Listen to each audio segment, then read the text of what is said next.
Morning, Ocean Goose.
Good morning. Happy Discord day.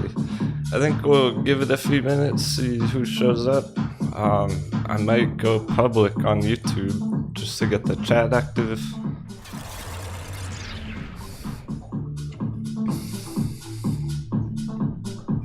Well, you got all my attention. The two of you in chat right now for a few minutes. Morning, Shane. Good to see you, dude.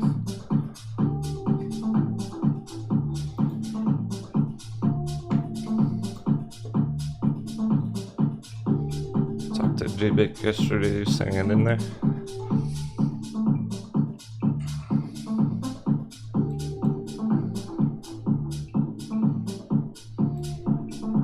Look at this Asia broadband. Oh, nice.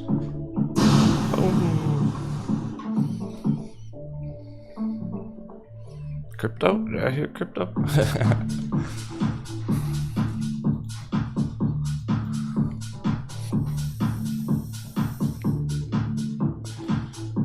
Just 12% today right now.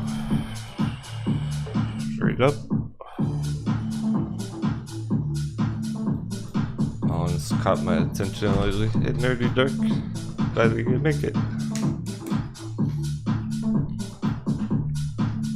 Yeah, so let me know if there's any charts you want to look at.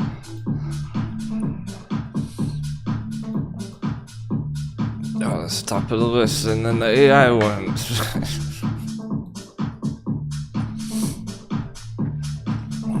I know it.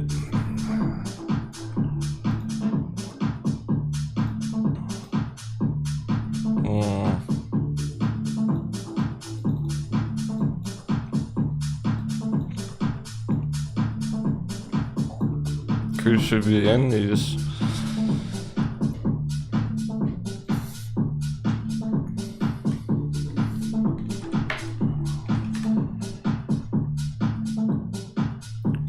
this other AI one's not doing anything yet. Just checking.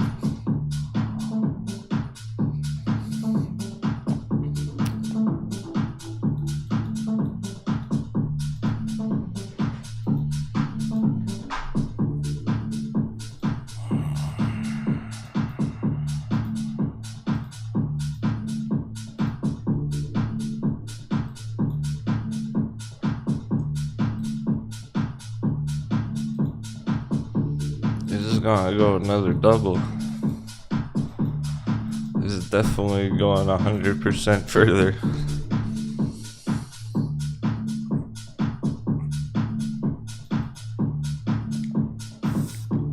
Toro.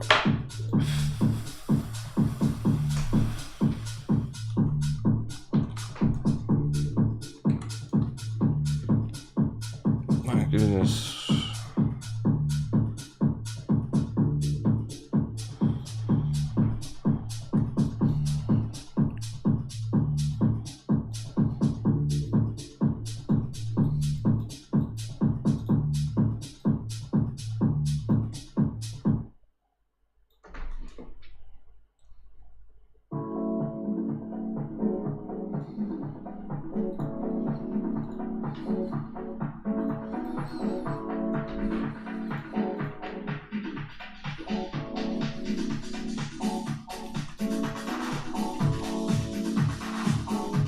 I haven't been charting too much off stream lately, but I've been keeping up with them.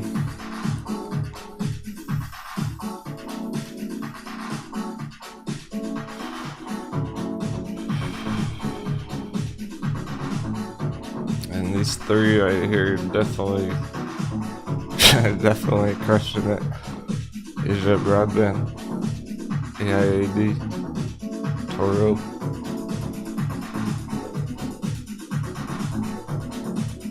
I wish more of the crew was in these.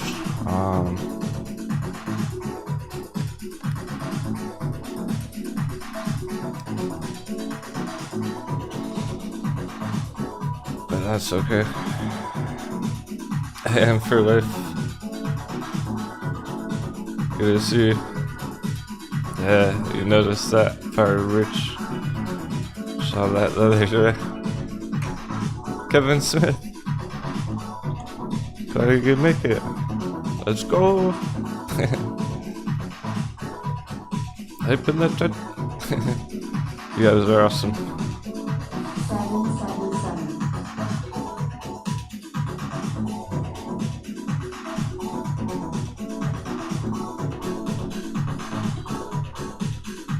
777. How you doing, Kevin?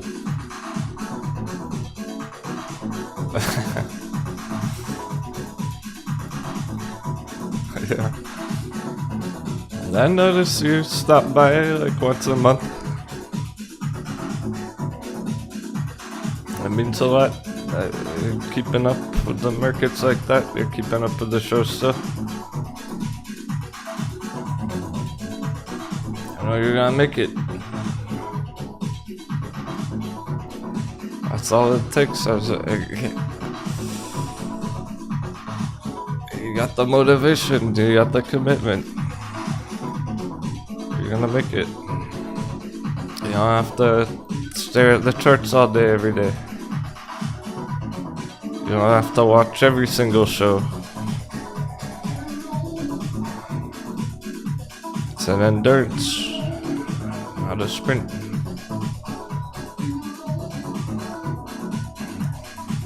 We just have to make sure stuff's on track. And it is. I can tell you it is. I don't need to check it. There's nothing I'm trying to figure out right now. That's awesome to hear. The member update videos really been keeping Kevin on track.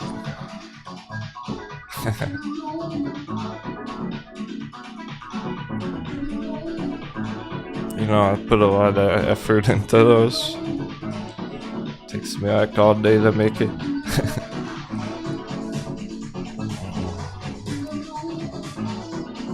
Of course, the whole week of updates on the charts and thinking about what message to deliver.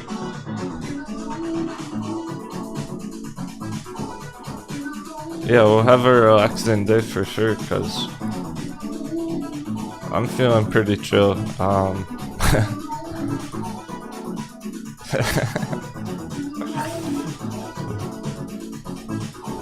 I noticed the shave, the fresh shave, bit of a haircut.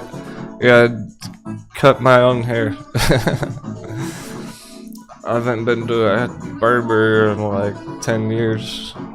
I just do it myself.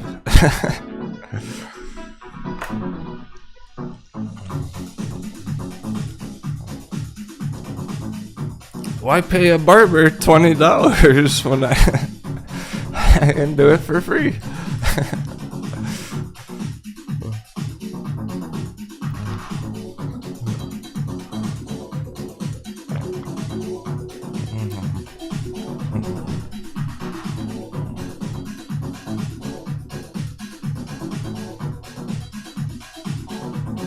Everyone just YOLOs to the barber shop.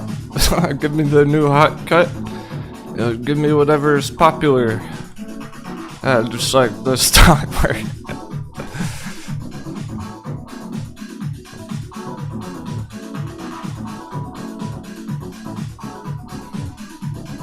Everyone FOMOs to the barber. Everyone FOMOs to AMC. Just whatever's popular. Cookie cutter. NPCs.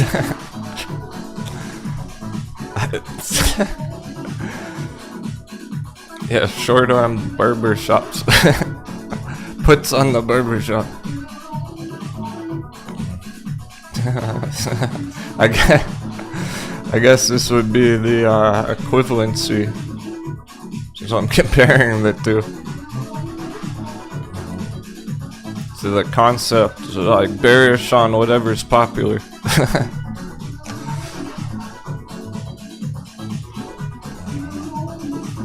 So I'm captain, I pave my own path, I cut my own hair, I do my own thing. You know, I don't like the standard, the norm. That shit's boring.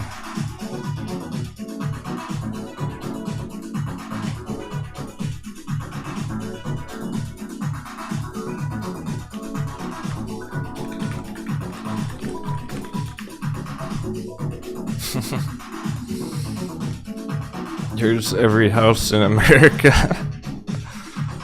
Just Google plain, boring white houses.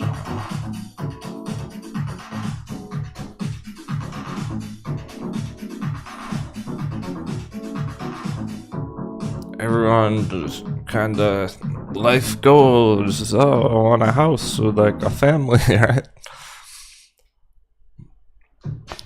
They slave away their whole life, saving up money to buy the house, and then what do? They fucking paint it white just like everybody else.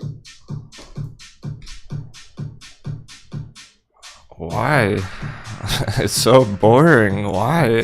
Fucking can't anyone paint their house in original color?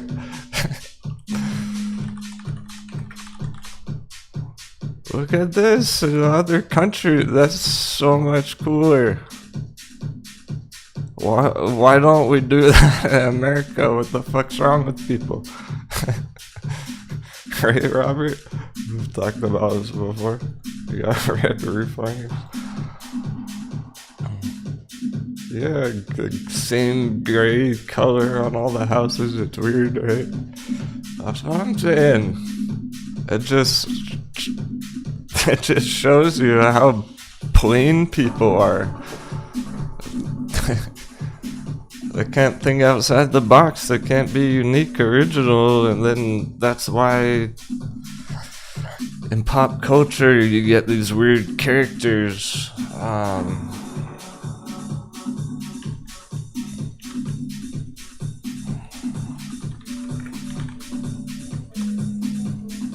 That's why you get people like Russell Brand.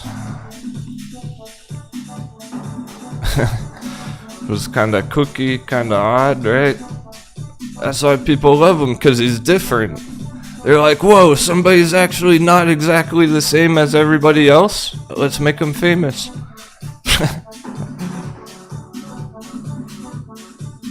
Right? That's why famous people all look weird. Who the heck that is?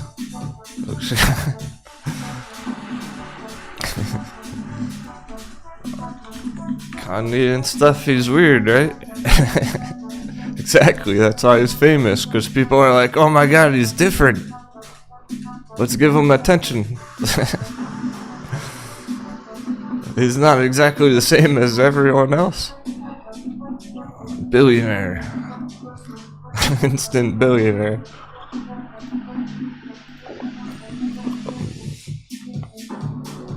Look how cool that is. I don't know if I'd want to live in that one. It's a bit much, but like at least it's unique. At least there's some personal style in there.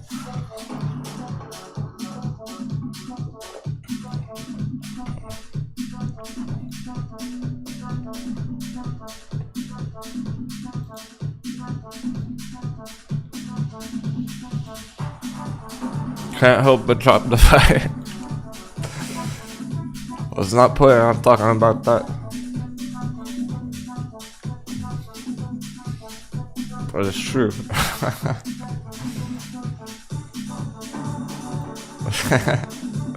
And for life, I would dig that. I like that. I think it's all black. Tint the windows black with black lights. Yeah, make it glow crazy purple from the windows. I could see it.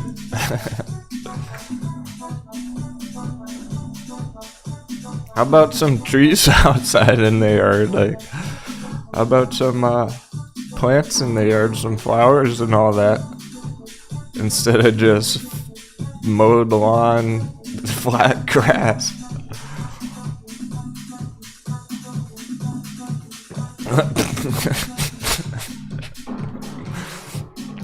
I almost spit out my coffee. The cops would force you to paint your house back white. Pretty much, actually, the homeowners association would. I watched a John Oliver about that, and it seems pretty bad. Apparently, a certain homeowners association have tons of power.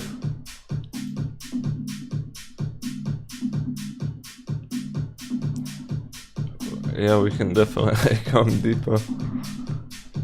You're talking about John Deere.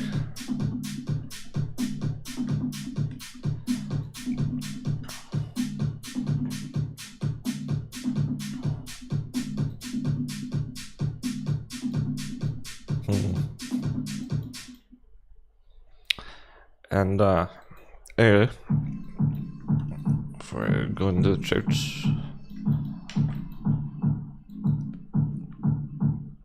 apparently they have so much power that, like, let's say you leave a trash can in front of the driveway.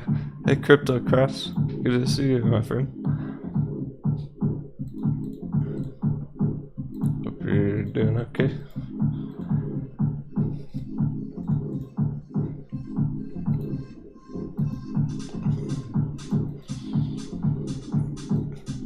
So let's say you leave a trash can outside the driveway.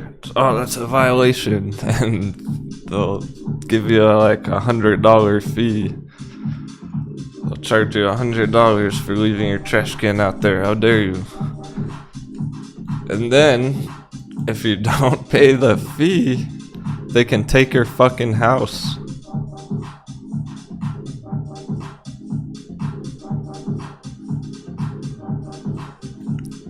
So there are certain situations where they don't inform somebody that they owe money to the homeowners association for some violations. They either didn't tell the people, or maybe they just forgot and they didn't remind them. And then when they go to resolve it, they're like, oh, you've owed us money for a year, we're taking your house.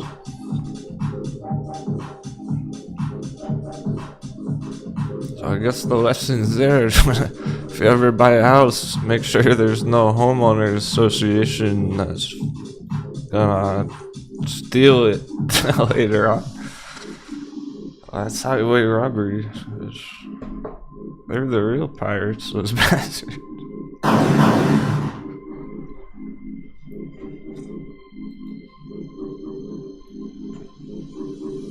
Oh, nice. Yeah, desert ski pushing goose. You'll have to invite me over sometime.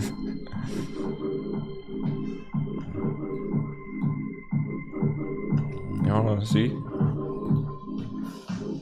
I like that. Yeah, like there's so many local plants. It's completely desert environment out here where I live. And there's all these weird plants that I've never seen anywhere else in the world, but like, we got a bunch in the backyard that kind of grow on their own. So you could put so many cool plants all over the yard and you would never have to water them because they just grow naturally in the area. Like, no one does it. No one does it. All the neighbors' houses, it's just grass. There's no plants at all. It's so boring.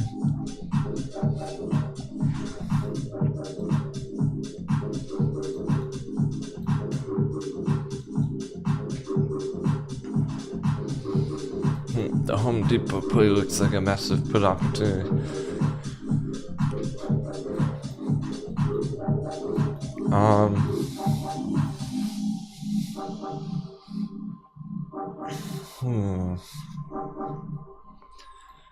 But okay, like my first impression, it always kind of has been. This always has been one of the more bear charts, the bubbles, right? From this back here, the 2020 crash. Giant bubble like that. I don't know if it's a massive put opportunity.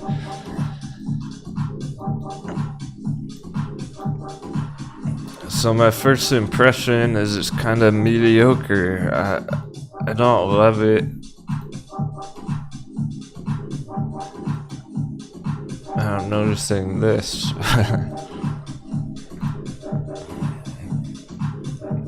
It's not really a pattern, but of course it is. Like, that's not really like a broadening wedge or something, because it's going right through the middle. It's valid though. I would say that's totally valid.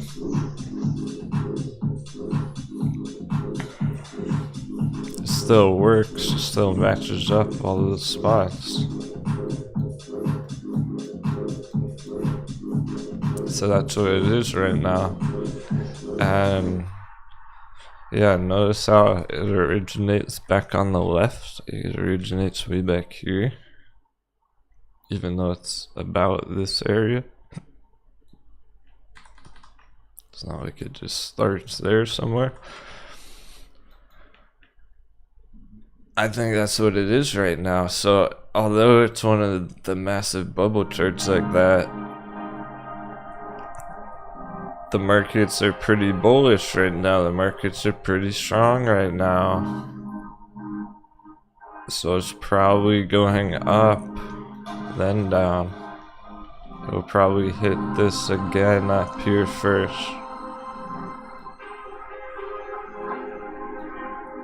before it breaks down. That's how I envision it playing out based on the rest of the markets, like not just based on this. If it was just this, maybe it'd be like that, or just hold kind of resistance. Maybe it would be like this, right? If it was just this chart that we're talking about, but the whole markets are pretty bullish. So that's why it's not already down here lower. I think it's gonna go up again first with everything else, because the markets are just so strong that stuff's not really crashing. Lots of stuff is trying to go to the all-time high area, if it hasn't already. Some of them already are.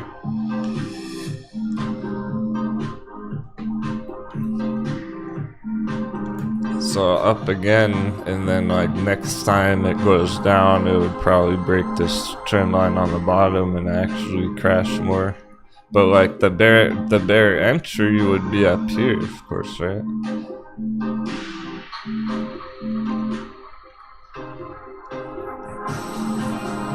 So not worth it right now. Not worth entering right there right now, but give it a couple months. It's up here. Then it would be an obvious entry. There's a lot of stuff at all-time high, but nothing has gone up here. Nothing is a new all-time high.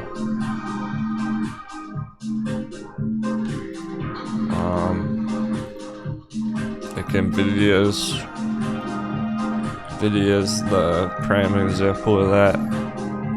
It's all-time high right now, but it's not a brand new all-time high up here. Nothing is yet.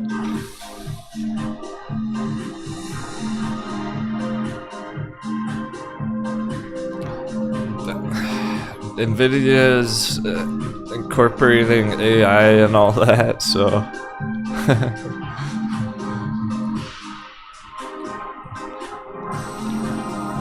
much love, Kevin No Homo.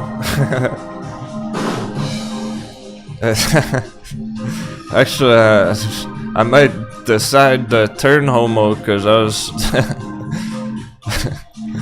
was talking to this chick on Tinder. And she was so fucking bored. I was like, I can't fucking do this. I remember why I haven't dated anyone for 2 years now.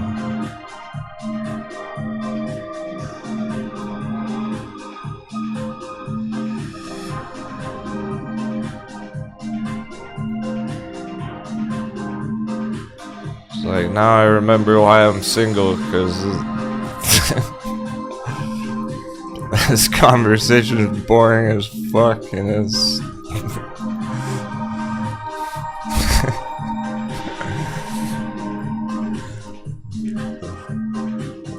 girls are so like shy and conceited and stuff. It's like hard to get them to fucking say anything interesting. Of course, was leading the whole conversation. I was like, this is fucking stupid. This is not gonna work.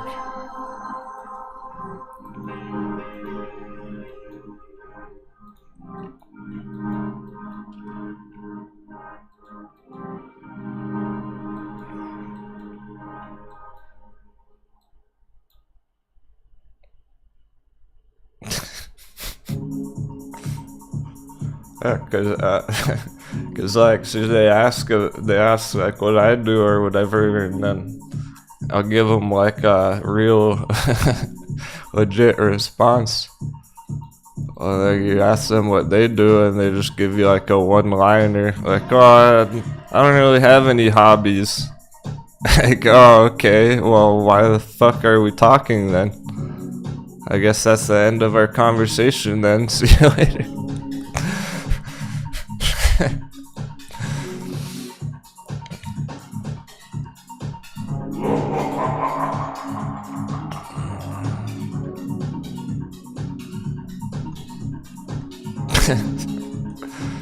Oh, what are you passionate about? Nothing.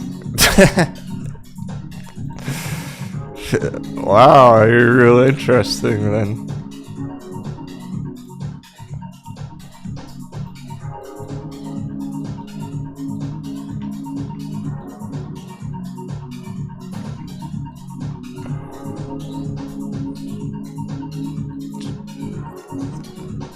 Like, I'm gonna generalize a bit here, because obviously not all women suck with their fit.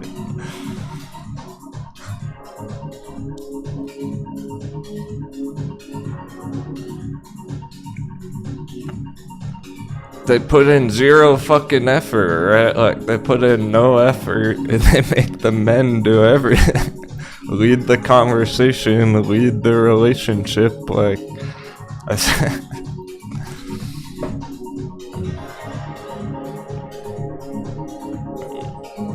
Well, of course there's Captain that can do that, but like, why should I? Why the fuck should I?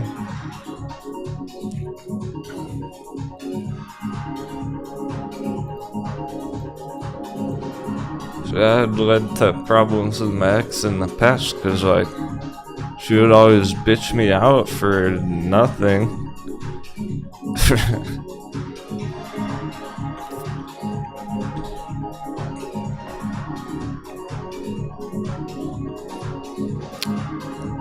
But then she would go to school all day because she was getting like a fucking double master's, and I was like, I know this is gonna be a problem.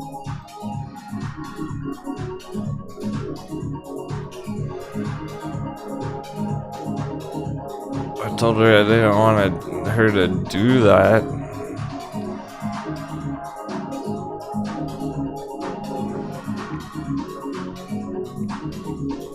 I'll get to John Deere in a minute. Before she got her, went to study her master's, whatever, I told her I didn't want her to because I knew she would be gone all the time. So she would leave at like, I don't know, before I would wake up. Probably like when the market's open. And then get back late at night and then just like bitch me out for something. Just like make something up. God, you didn't do enough laundry. Like, you didn't do any laundry today. Like, what the fuck's wrong with you? Denwo. I'd be like, bitch, I was doing laundry this morning when you were gone at fucking school all day. Like, you don't even know.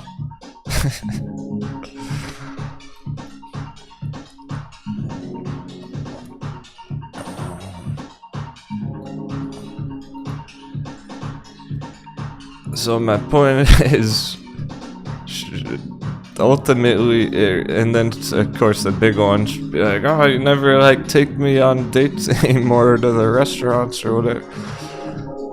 Because you're gone all the time.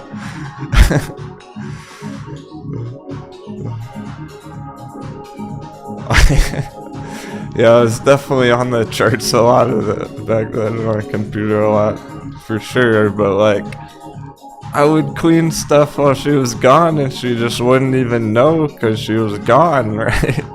So she would come back and it would be like fairly clean. She'd be like, you didn't do anything all day. It's like, I've been charting, I've been cleaning the house, I've been taking care of Bullcat, like what the fuck?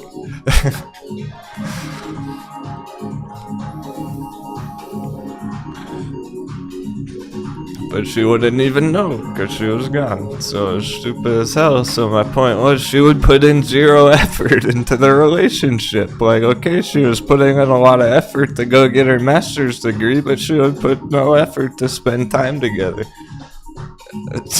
And then she would like call me out for that and say that I wasn't putting in enough effort. Like, fuck that. What a manipulator. What a psycho.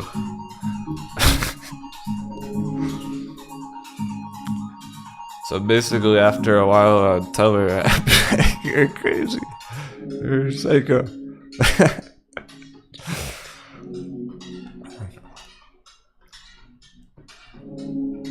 So obviously, we broke up.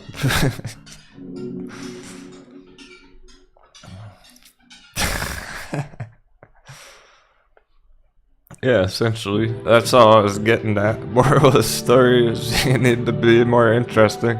You all need to be more interesting if you want to date Denwo. I can't settle for standard. That's right.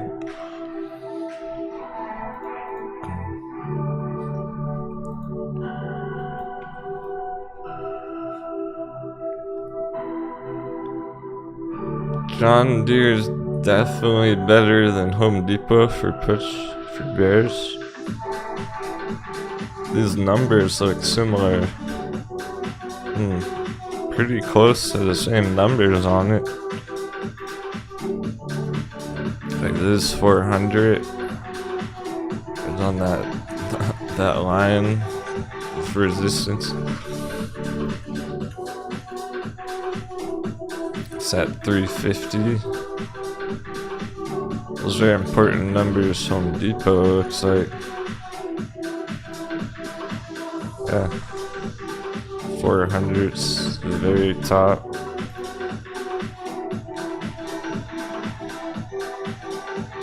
$350 is the line of resistance. It's weird how those are the same numbers there. Close enough.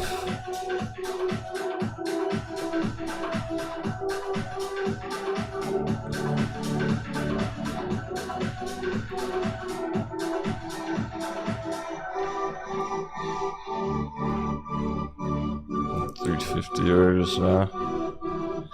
Okay. You know, it's probably gonna bounce too at the moment. I remember when it was at the all-time high right here. It was kind of a no-brainer. It was kind of obvious.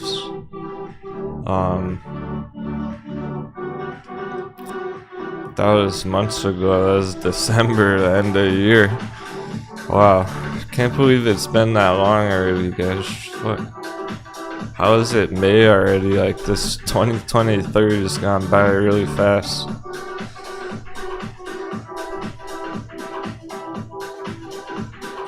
So I remember that was perfect. It's a big, you made it, dude.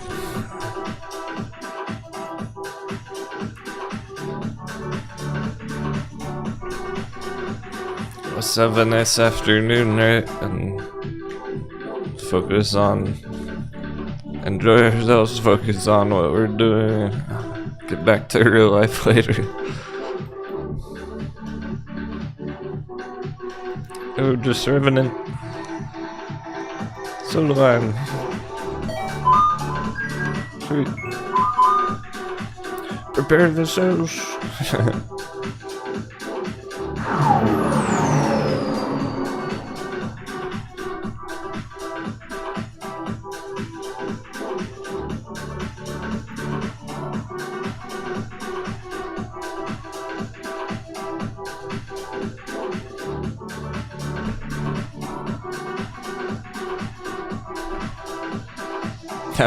Now chat's popping off. I can hardly keep up.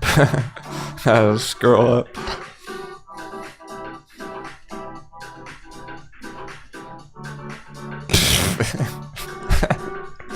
Yeah, Shan.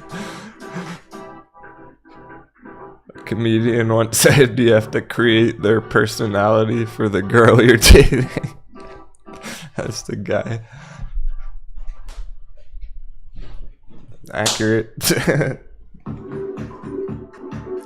Yeah, that's how it feels for real.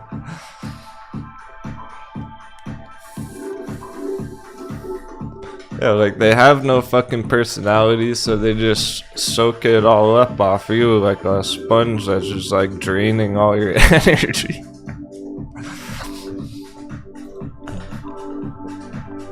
So I also haven't even tried to go on a date since I started the show. It's like, this is so much better just having a solid community than like wasting all my fucking time and effort trying to make some chick happy.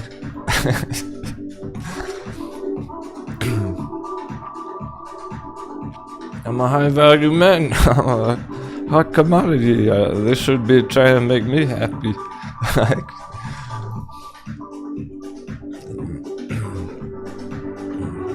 if this was ancient Egypt, they'd be fanning me off with the palm leaves, right? They'd be topless, fanning me off as I'm sitting in my throne. As I'm sitting on top of my pyramid.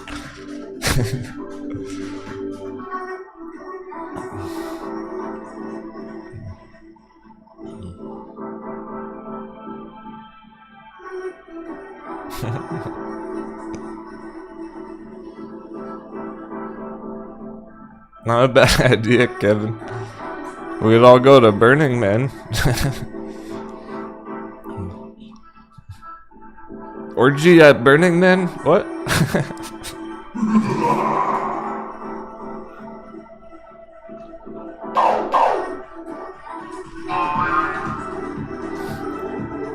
Orgy and mushrooms at Burning Man? What?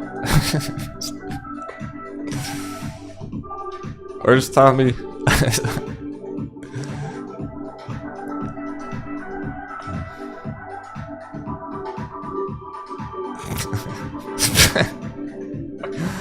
You're hilarious, Luck Wizard.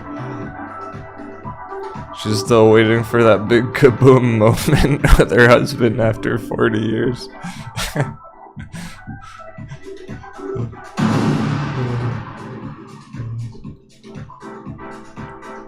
Maybe that's why it works, because it wasn't pumping it up.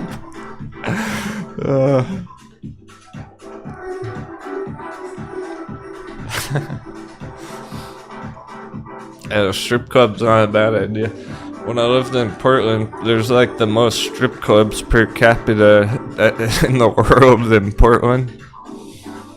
And I never went to a single one.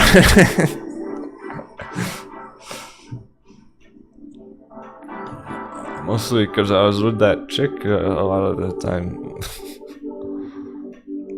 There were literally two of them on the street that I lived in, like a 10-second walk away from my door, like 3 doors down. There were 2 strip clubs. I never went to. I should have. I'm going back. I'm moving back. Now there's like none out here. This town kind of sucks in some ways because it's so far out there. There's like not much around.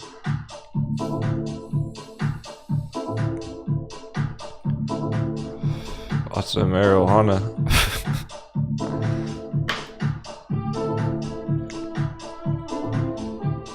Oh yeah, I finished the John Deere. We're talking about the grass and the lawn. Look, because the markets are so bullish right now, even though these ones are bearish, Home Depot and Deere, I don't think they're gonna break down yet like that. So on this one, it would bounce up to here, to that 400 spot, hit the resistance, then go down.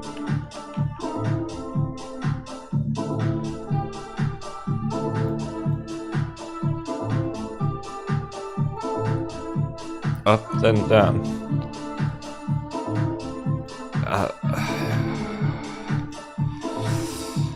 There's not many things crashing, like breaking down hard right now. If they are, they're at all-time low already down here. Like, they're already way down if they're going down still. So some of the ones that are down here are going down or all-time low. But not really these ones. So like AHR, it would be like AHR. I expect them to do this. Or this was here, and then bounce back up slightly. Hey Clapper. Shout out Diamond Hands crew.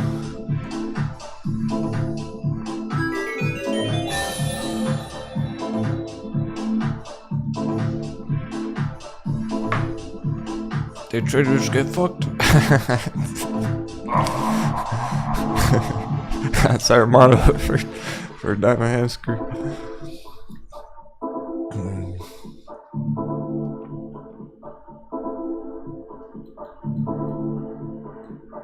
Yeah, right. That's I've definitely been thinking these things. It's a perfect place to grow marijuana. Maybe I should do that. Maybe I should grow some, fucking sell it to dispensaries, make some good money off that, I'm sure. I doubt it would involve that much, really. Like, you just get it lab tested, so okay, fine, you just send a sample to the lab, get your certification, then you can sell it. That doesn't sound too hard. Probably the hardest part's the competition, I would imagine. 'Cause you'd be competing with all the big high-end grow operations. But like, you just do it specialized, right? So, you know, the most expensive weed in the world.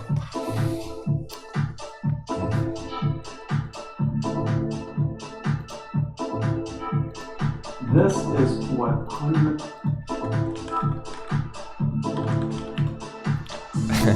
It's called veganic weed. Like vegan. It's a total scam. It's total bullshit. Y'all should watch this. I'll post this. I'll put it in the lounge. Breathing Sundial. I think I deleted that channel. I'll post it in the lounge. You should watch that.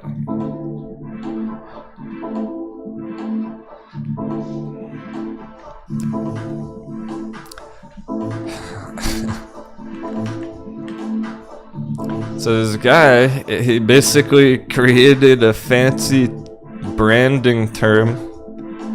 It's not organic, it's not vegan, it's veganic. He made that shit up, right? And he sells it for like 10 times the price.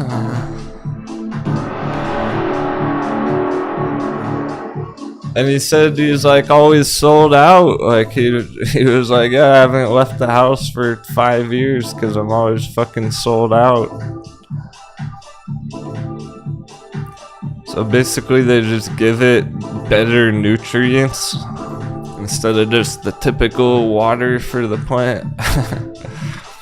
They give it like extra nutrients or whatever. Like vegan soil or some shit. They give it organic dirt.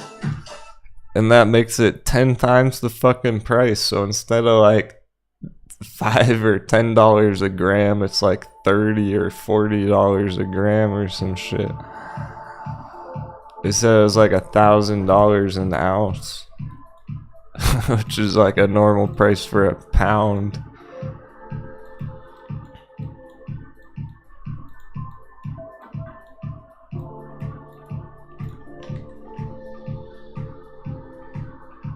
That's crazy. That's crazy. Those 28 grams.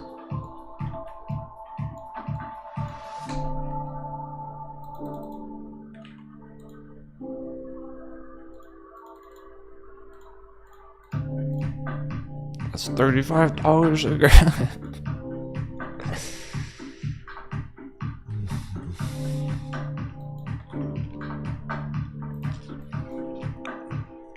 So that's how you compete with the big operations. Fancy marketing, clever branding, right?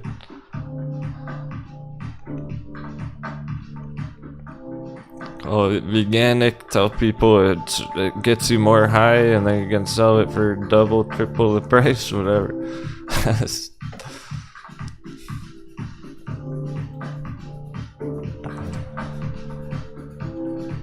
Not a bad idea.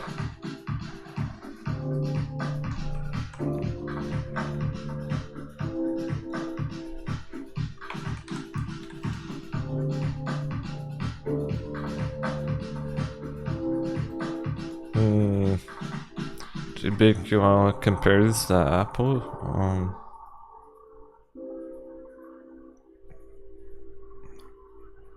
Don't know if there is a comparison here, really.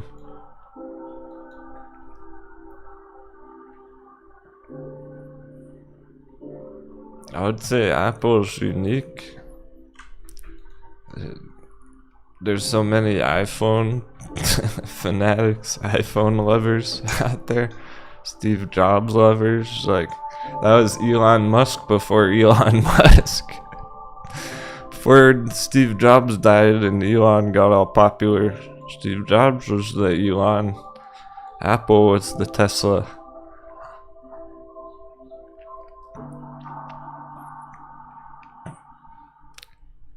So every time it's had kind of a dunk there.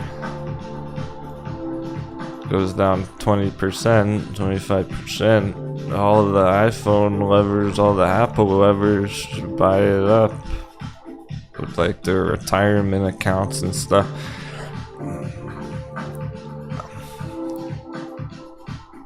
What the fuck? It's a giant bubble. Fuck that. That's the dumbest shit ever.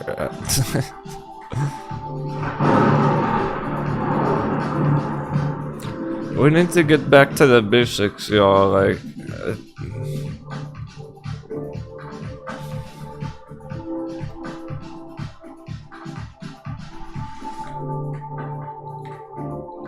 sure, Steve Jobs was a smart guy. I think there are smarter people out there. I think they were early adopters. I'm not that impressed. Oh boy, you made a fucking square phone. We had cell phones before this that flipped open and you would talk to people the same. You could play games, you could do whatever on your flip phone. So we made a touch screen. I hate touch screens. I like physical buttons like this.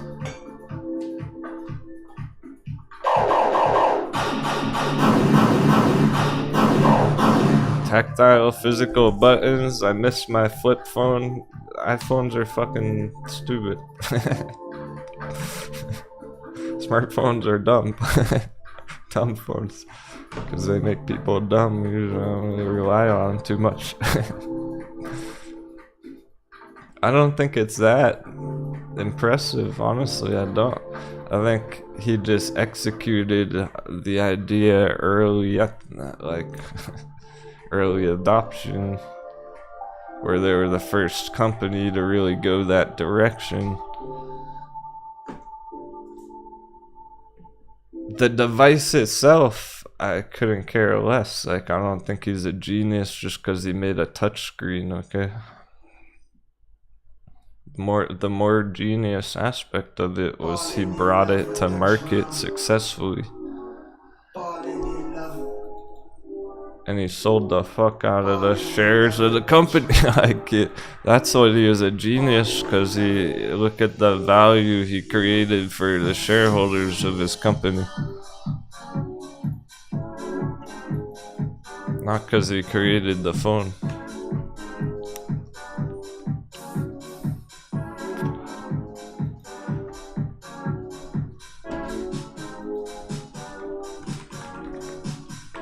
No, I've not seen Solana's new phone. Solana mobile. We're talking that crypto? That's the crypto symbol. What the fuck?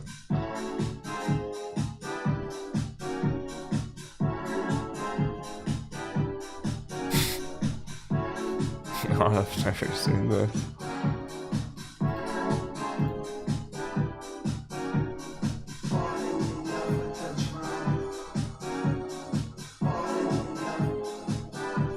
See, anyone can make a phone. There are lots of smartphones out there. That's my point. Like, lots of people are able to make these kind of devices, so it's not like a fucking hovercraft or something. A time traveling machine. Then I'd be impressed. So if all these other people are able to make phones that easily, then it's not that groundbreaking. It's just that he was the first one to bring it to the market.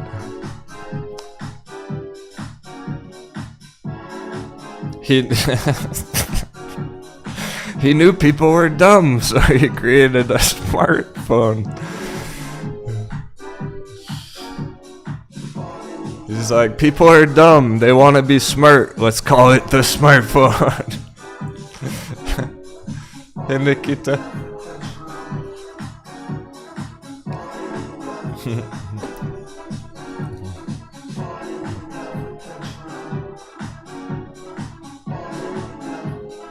Yeah, sorry, not sorry that I haven't streamed since last Discord day. I'm actually trying to be productive off the charts and restore some balance to my life, like I've been talking about. I want to lead by example. I want to show you all, you don't have to stare at the charts every day all day to figure it out. The opposite, really. Less is more.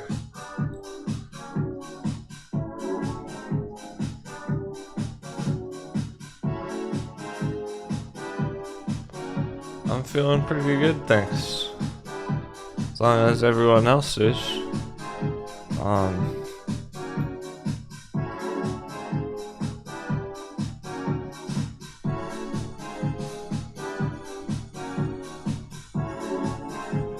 Slightly conflicted at the moment, because I think I should probably go public on YouTube. I haven't done a public show in like a month or two.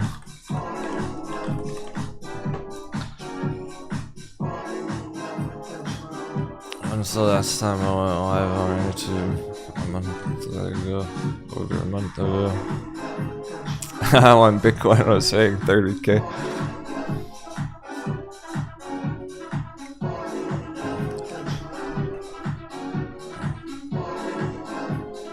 I was reading the comments. There's a new comment. This is interesting. I've never seen this guy's name before. I have no idea who that is. Buck Wild the Skunk. He's never talked in the chat. He could even be a new viewer who saw this after I filmed it. So I think it had like 500 views, now it has 630 views. I think people found this after. Oh, there's Nikita.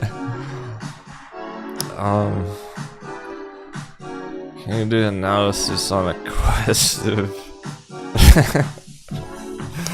I've been talking about a quest of for like months on Discord.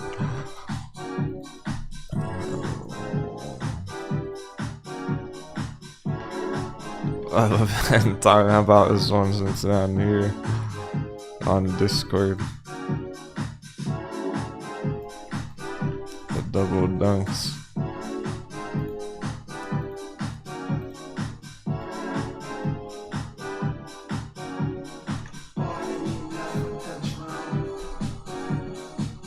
Oh yeah, true, Nikita, that's right.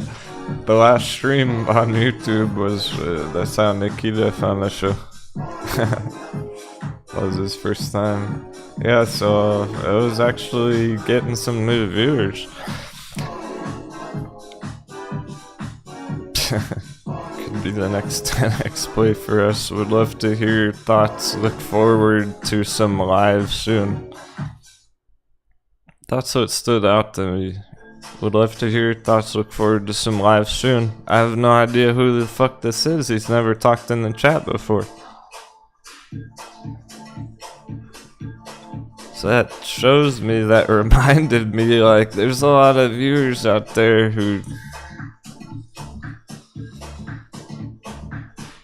really enjoy the show and miss the captain, and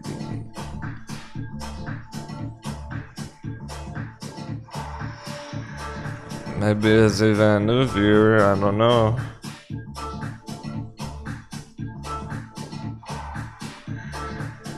And I've been totally ignoring him for like 2 months.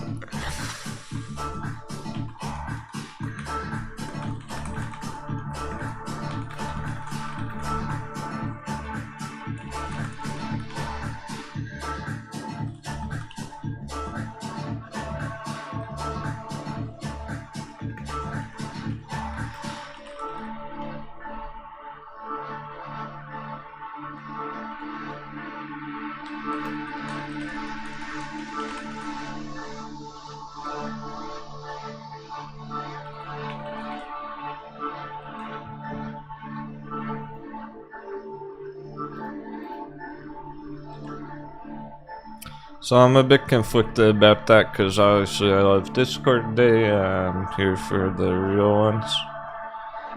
But it feels weird to stream for 7 people, right? I used to stream for 500 people. It's a bit different to stream for 6 people. Like, and I enjoy that. It's just, it's kind of like, why be live if there's only 5, if there's only 1 person watching, right? Kind of a thing. Like,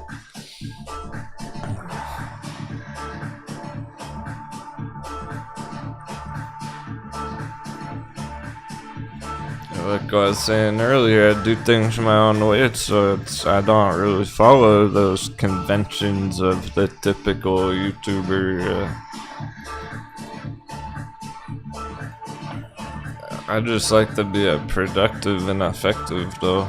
So it's kind of like, since I'm live, I might as well open it up to the public. If there's not that many Discord members here.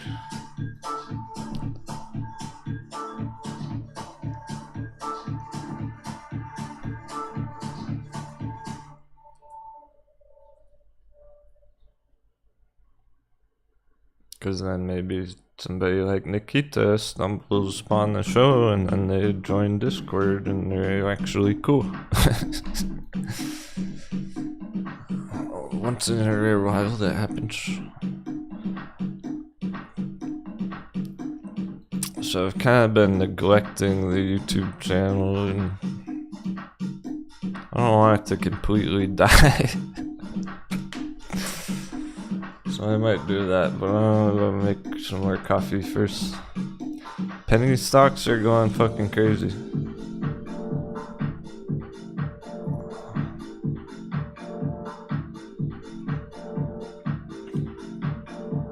I'm surprised and yet not at the same time at this one. I'm surprised just because it's been so long since there was any upside on this thing.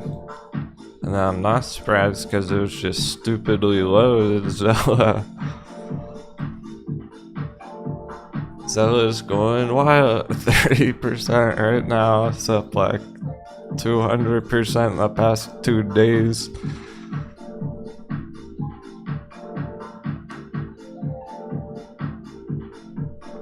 And look how it's after the earnings there. After a fucking stock split. Crazy. No! No! Nikita! Quit while you're ahead on the stock. Don't start. Hoping for some crypto analysis today. Also willing to start stock trading. No, don't do it.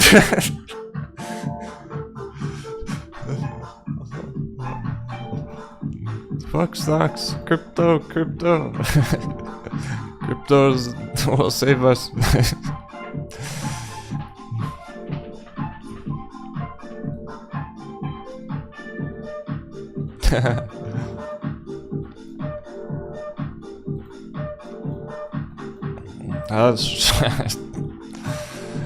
That's tough to accept. Somebody is completely engrossed in the crypto market and they want to potentially get into some stock trading. I wouldn't do that. I don't do that. Just don't. Just fuck it. No, I'd stick to crypto. It's toxic. Like if you haven't already been in the stock market, there's no reason to enter. I get the desire, like, okay, maybe just for fun, some smaller positions. Still, I'm like worried you're gonna do it more after that.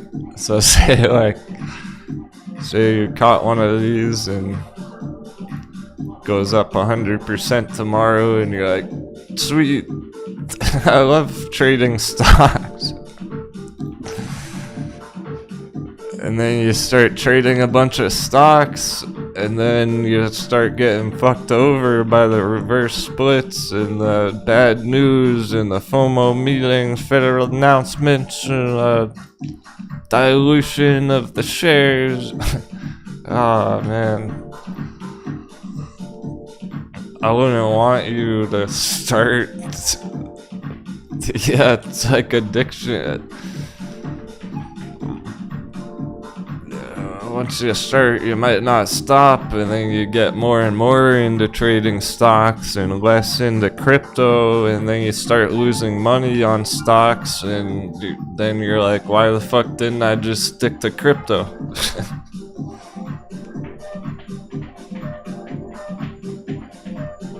Crypto's the best, and you love it. Yeah, exactly. Crypto good? I love crypto. Exactly. It is. It's the best, and I do too. And that's awesome. Stick to it. Stick to it.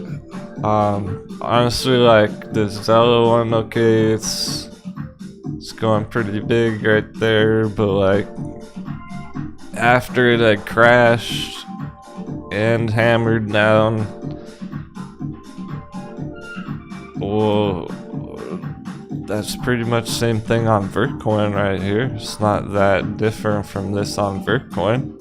There's an altcoin that just bounced 200% after getting hammered down.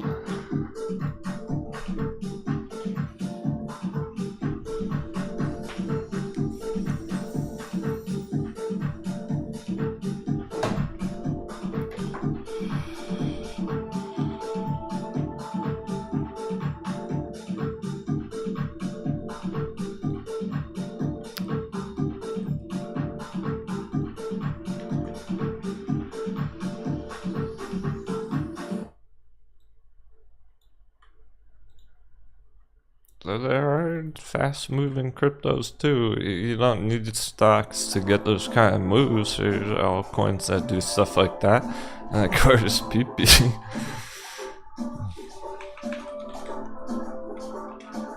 It's like, oh well, no altcoins have gone 10x this year. Yeah, they have.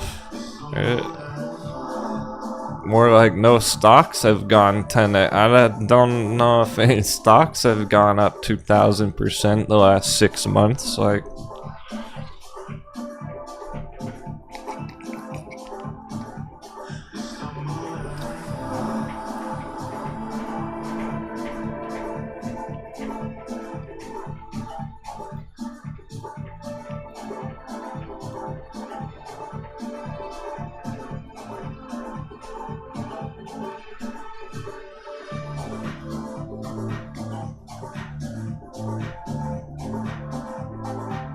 right, Shan? Yeah, I'm sure I have some memes and some some Wall Street that posts that I had saved for today. I'm gonna take a coffee break, check that out.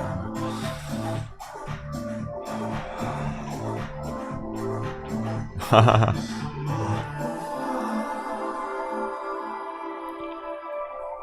Nice, Nikita. Look, I think somebody in our crew like trying to enter the stock markets, right? So if none of you were in it already and you're trying to enter it, I would say there's like 2 reasons to. There are 2 things that would make sense.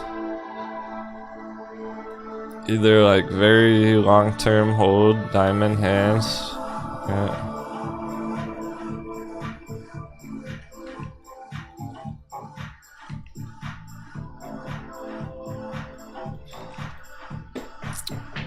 That's a diamond. Either diamond hands or such a minuscule position, such small positions, that it's not gonna affect your portfolio that much.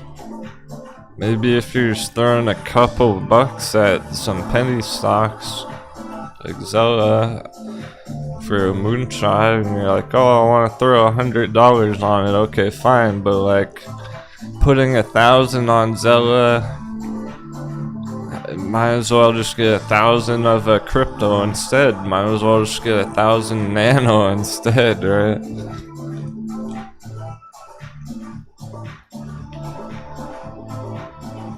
Because it's so undervalued.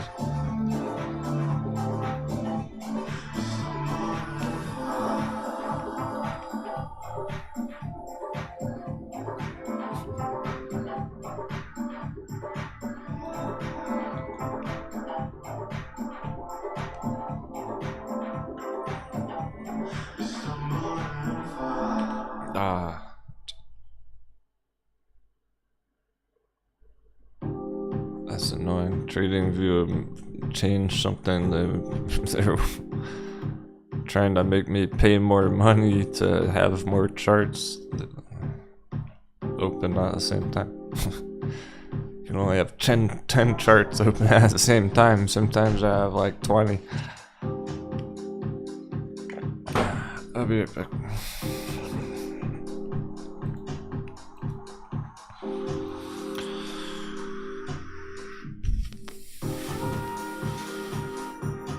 Oh, or crypto stocks, true.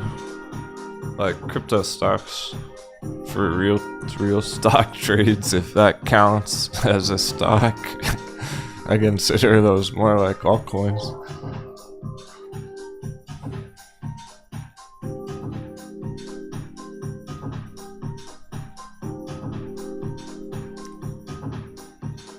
Those greedy corporate fucks, like I already have TradingView Pro in it. Let's see what it is.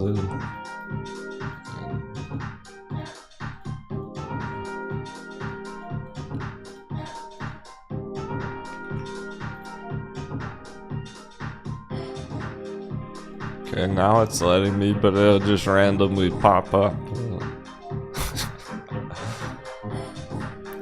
down.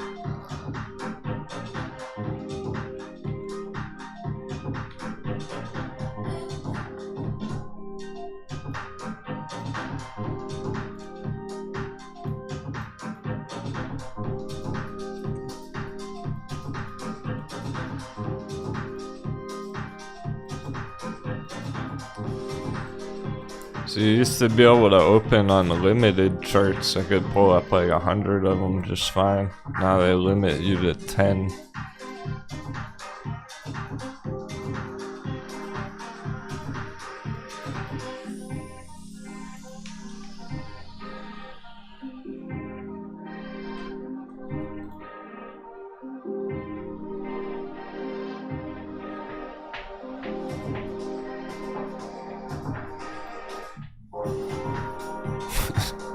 Look at that stop on S&P.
Revenant says, "Go crypto, fuck stocks."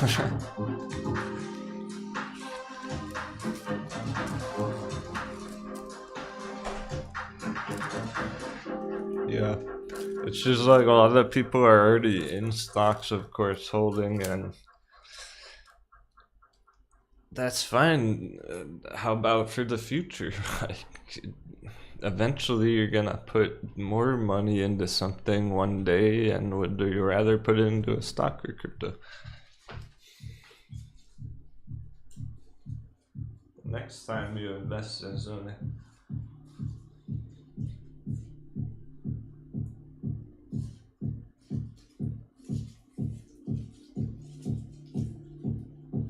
Because there's no question in my mind, like I would go for the crypto.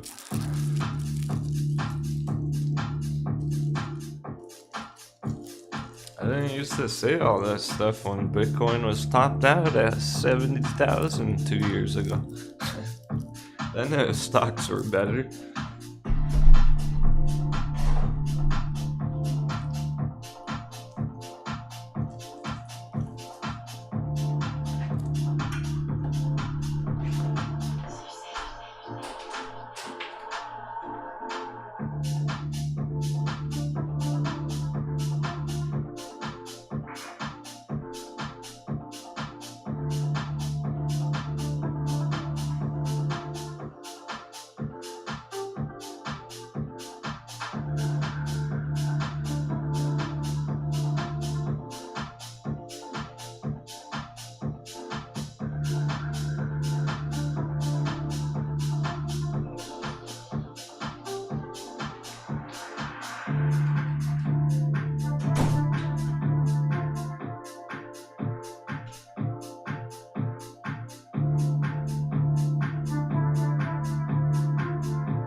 Fuck the guy who said the thing about the giant arrows pointing straight up.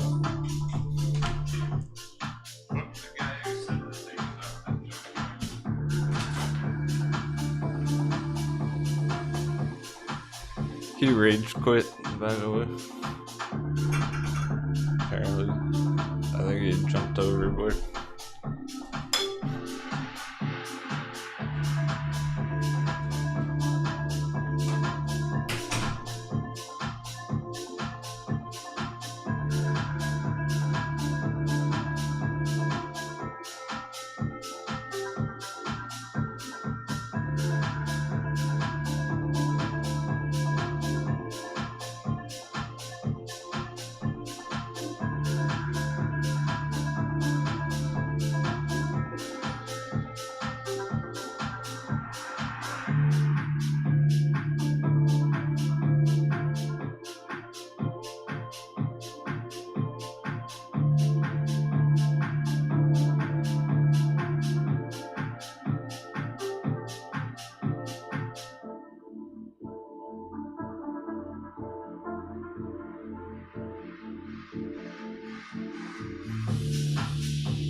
I'm gonna open this show to the public.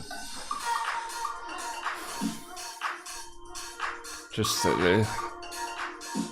I'll probably stream again this weekend too anyway, by the way. Yeah, at least voice chat party.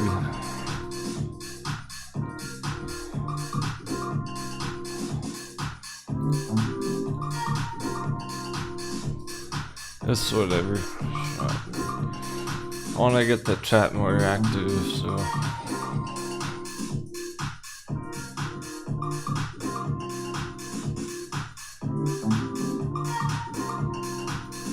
As much as I love Discord Day, the YouTube channel's in peril. YouTube channel's dying because I've been neglecting it. Not really, but it's hardly lost any subscribers.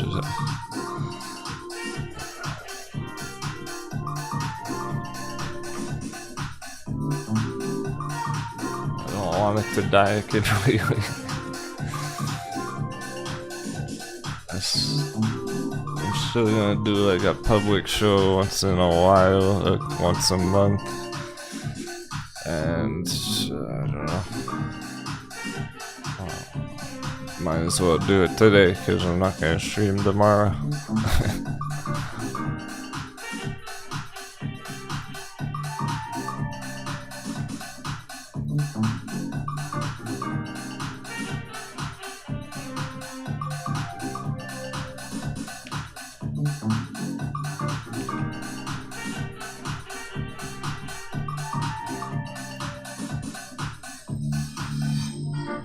I apologize if there are coconuts in the chat.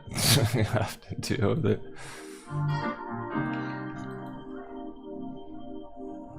Maybe some Moon Boys AMC lovers show up. I don't know.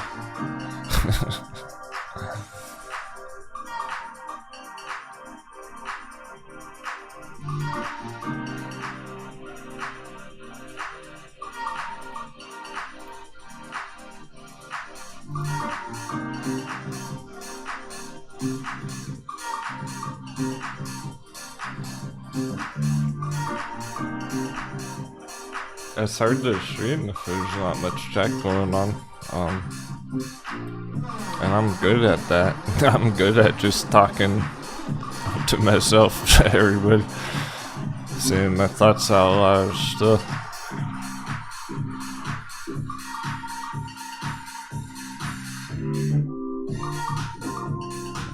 I think every live streamer wants an audience, right?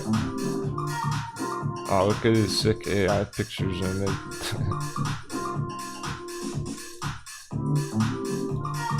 Here's Captain. And the ye old dish.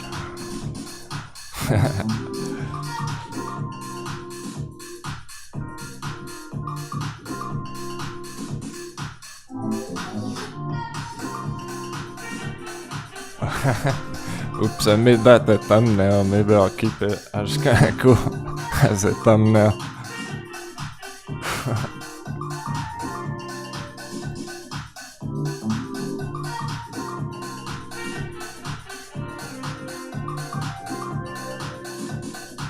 I might use that.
That's cool as hell. This AI stuff's getting ridiculous.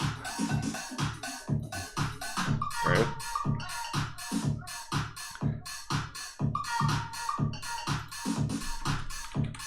Yeah, the craziest part, you can edit the picture.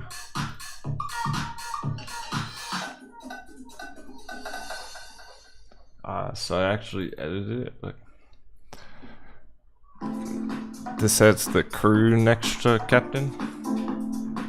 But then I could erase it. And I just erased that and kind of told it like put another treasure chest back there or whatever. And it fills in the rest of the picture. Or even, actually, I think this was the original, maybe, and I told it to add the crew. That was kind of mind-blowing. So it'll actually edit the pictures in real time like that.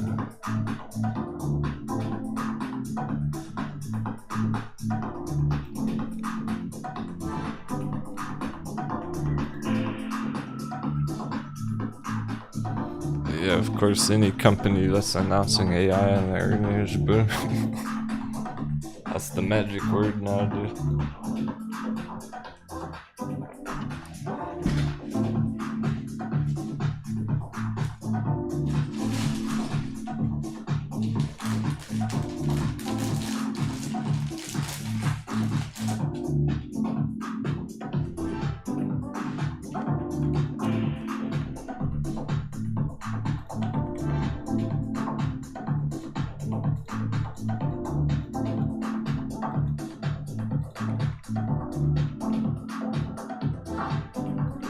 Oh yeah, the deepfake Jerome Powell video is true.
Hey Eric, good to see you.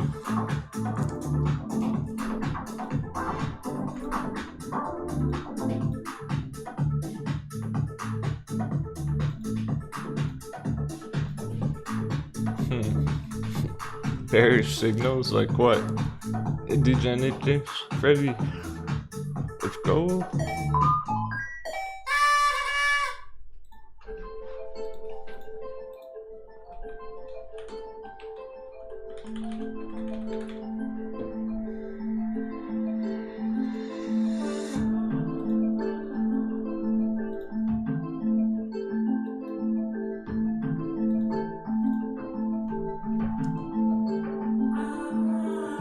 I was really busy last week and I forgot we were gonna hang out. Sorry about that, dude.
Welcome back.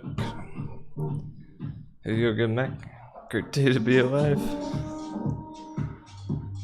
Love your attitude.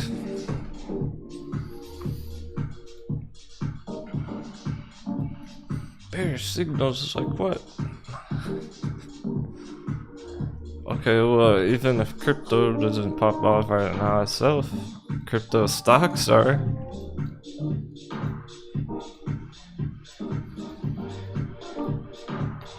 How about it's 100% Asia Brabant? Crypto stocks.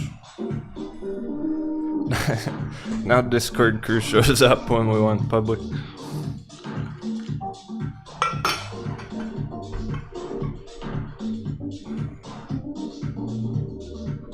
I apologize now if any coconuts show up in the chat. AMC levers.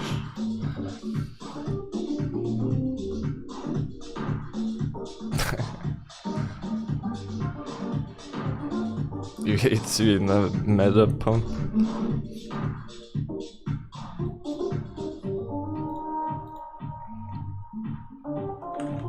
It's just all those large market cap S&P ones.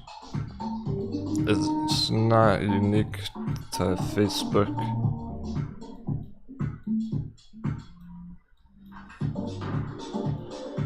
Whoa, we haven't looked at this chart in a while. It looks like I called the exact bottom on it. Yeah, that should have crashed a while ago. It crashed when they changed the name, when they changed Facebook to Meta. I remember that.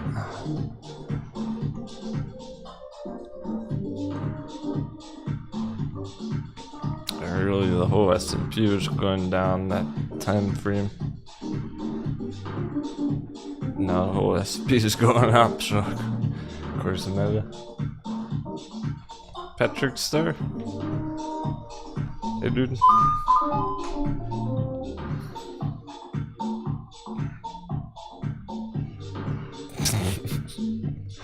I almost made a lame SpongeBob joke, but I couldn't think of one. Mr. Krabs! Mr. Krabs, the money bags. Whoa, Jerry. Thanks so much for the treasure, man.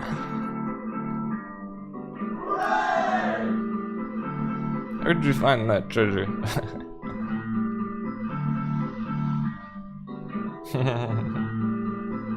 Nice message.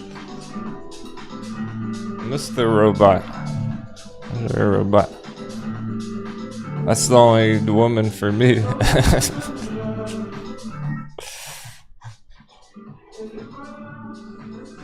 It'll pop up in a second. Alright folks, let's see what all that land loving has done for you. If you're still here, always great to catch up with the captain and crew. Hashtag stay calm.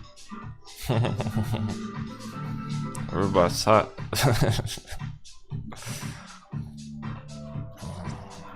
The only woman I could tolerate dating is a chatbot. We were talking about that stuff earlier.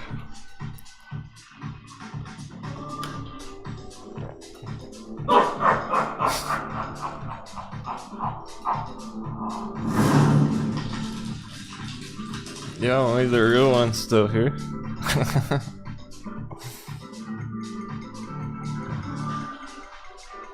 The fake ones didn't make it. No, no, no.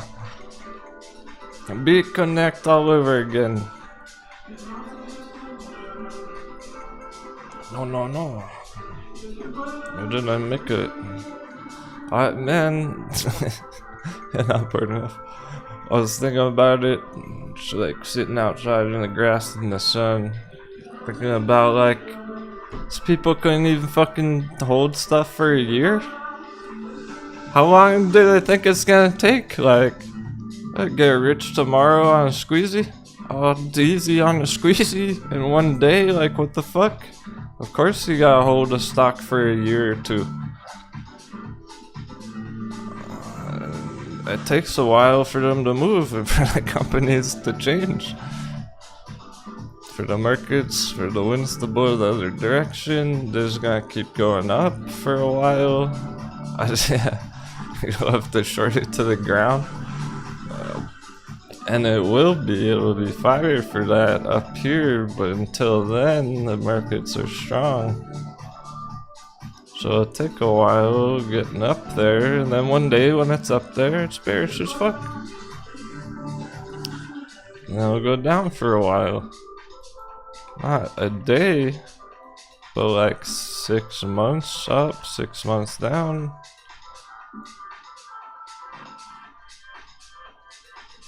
You know, let's look at the history of it back here.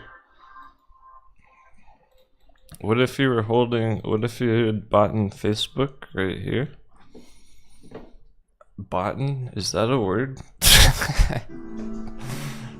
I may have just made up a word.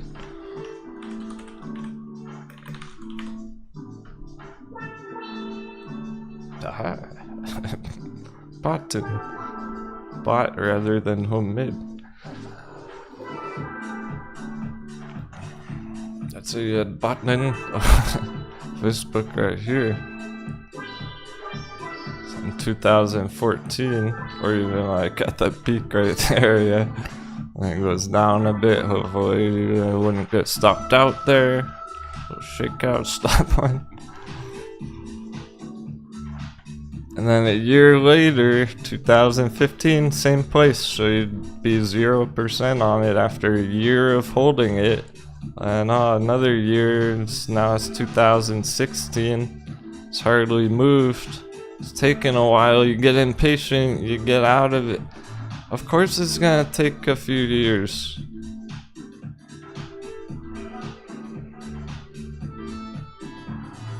And like, people can't even hold shit for 1 year, 2 years. Like, try holding shit for 5 years, 10 years, and then let's talk about it. Let's see where they go.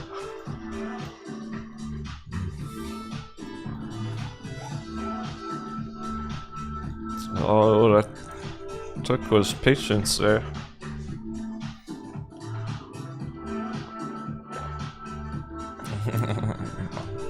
Stock Wizard's been holding it since $18 after the IPO down here. Damn. Nice. Well, yo.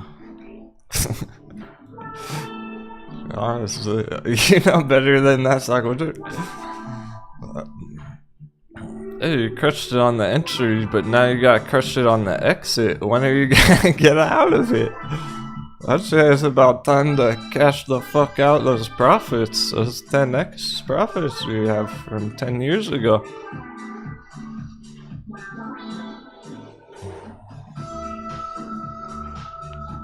You made the gold on that. There's no reason to keep holding that 10 more years now. That's the majority of the move.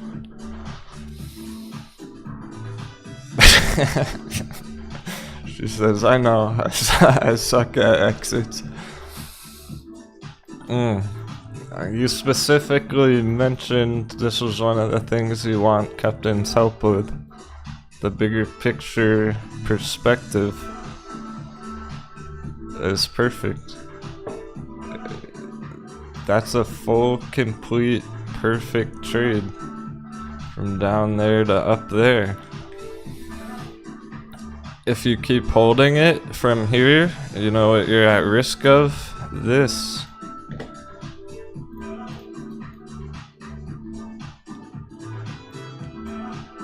If you don't lock in those 10x profits, you might lose them. That's not worth the risk.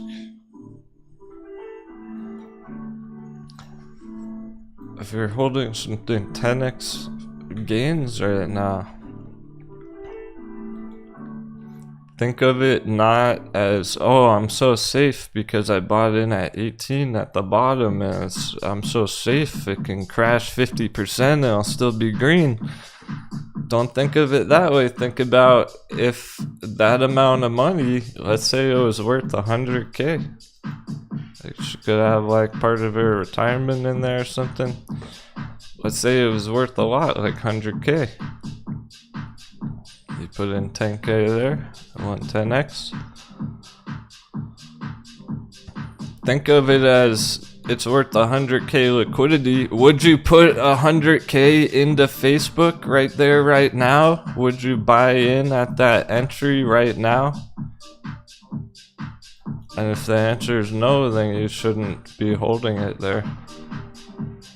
Because you're basically, what's the difference? What's the difference with putting in 100K right there today, right now, versus holding 100K value worth right there, right now? Same fucking thing. So if you wouldn't buy it, you should probably sell it. Not financial advice.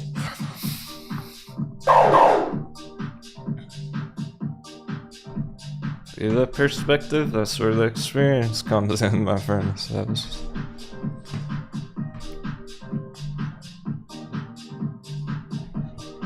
On rare occasion, they're doubters. They doubt the captain's power.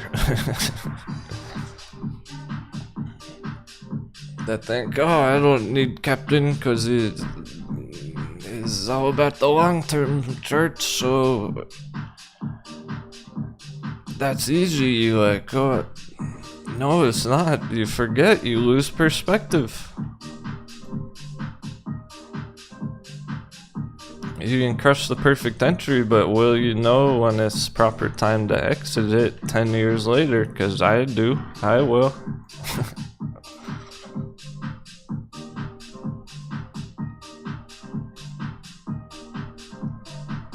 That's the stuff people forget. Fuck up all the time, AMC. How about when AMC went 20x and... and I told everyone, it's time to take profits. We crushed the trade. And there were still some doubters, some non-believers. Because they don't understand that long-term perspective, that bigger picture, that's where the experience comes in. I think, oh, this one's different. No, this one's different. It's just gonna go $1 million.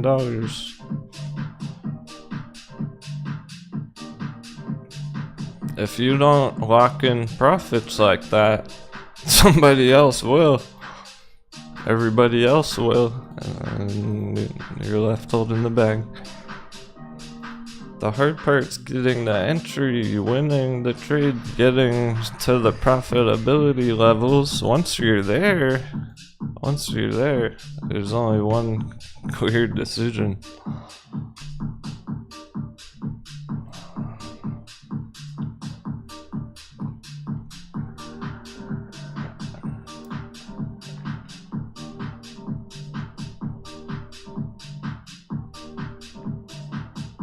Yeah, and then there's always re-entries later on. Exactly. Just get back in it later if you wanted to. Better than that, you get the 10x, 20x profits, and then you go for a different entry. Then you go for crypto.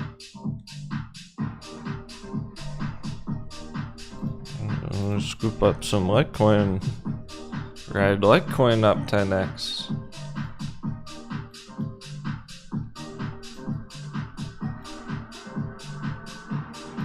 I'm still wondering what bearish signals Eric was talking about.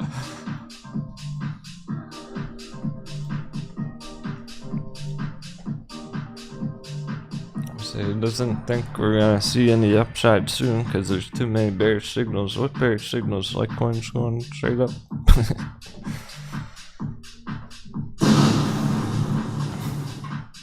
Like, show me. I believe you, but there I don't see any. So where are they?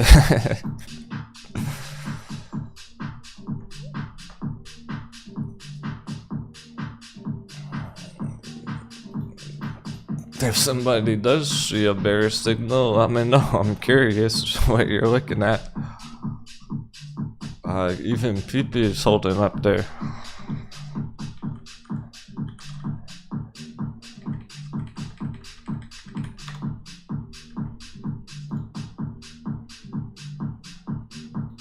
Even this hasn't come down.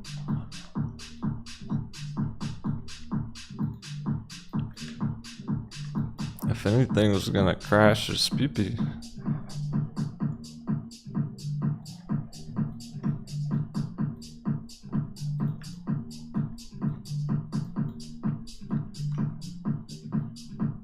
Oh, I'm sure the indicators on that. Yeah.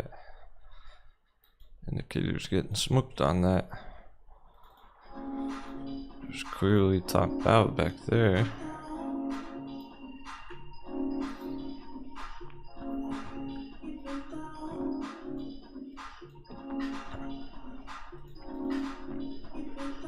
Besides that,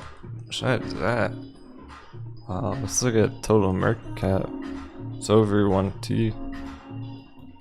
Yeah, that never came down. That never dunked.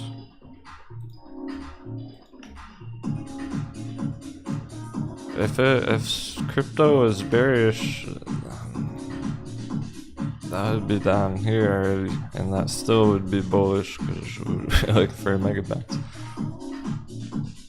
Alright, Nikita, look at that for you. Let's see why. No, I've never charted that one.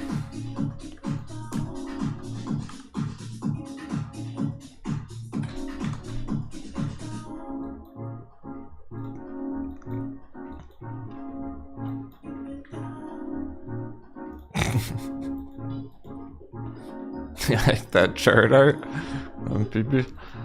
That's next NFT.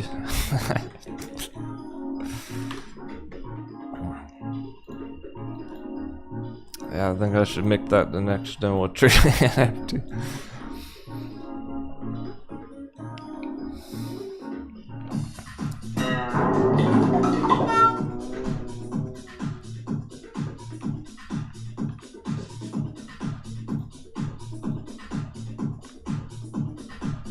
I already see the bubble on this. It's 2020.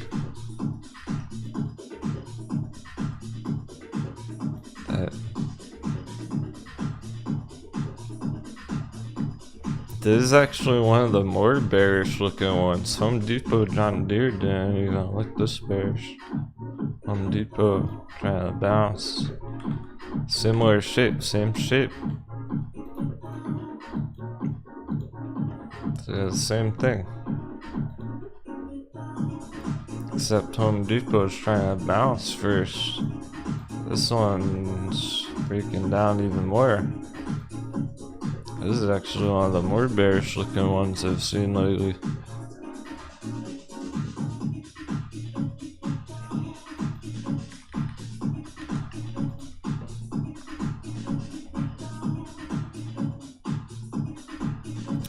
It's probably not bouncing because it's just not popular. Let's check the market cap.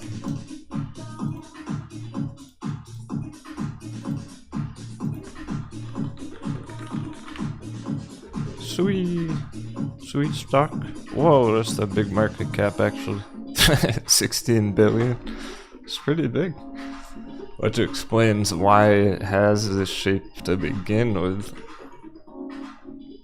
With all of this upside back here. Just like we were talking about on Facebook. So guess what? Like if somebody had bought this down here 10 years ago, same thing. This is where they would be cashing out big. They'd be a fool not to sell it there.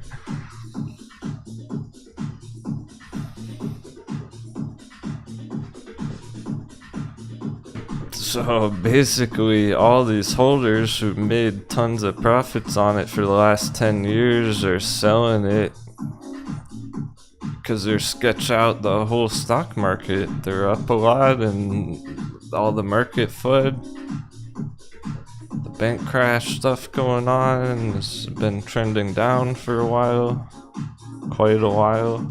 Like, whoa, yeah, it is very long term. That's the last 2 years on it.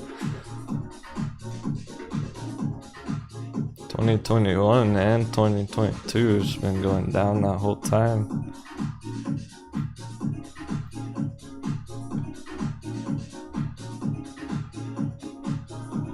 So that doesn't even look like it's gonna bounce.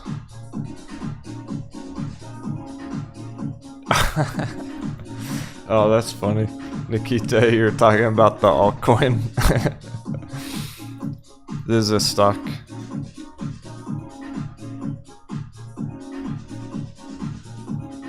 You have to specify in the chat. If somebody says SUI in the chat, I assume they're talking about stock. If you say SUI USD, I know you're talking about crypto.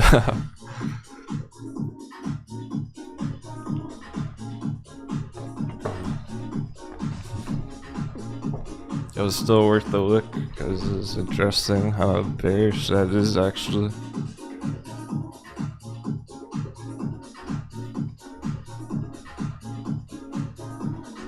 So it'd be an entry down here, and you can see how clear it is too. It's very clear that it's heading that direction, that it wouldn't really turn around until it gets way down there.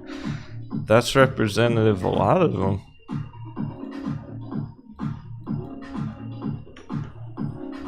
That's a lot of charts, bubble charts, that maybe they're still way up. The bounce ones we were looking at earlier when we started the show, we were looking at Nvidia and stuff like that, and they had bounced to all-time high, hitting resistance, and then they're gonna crash just like this. It doesn't matter if they're up here or here, wherever they are, if they have that shape to them. If they're a giant bubble like that, they're gonna go down eventually. Thing is, market's really bullish right now still.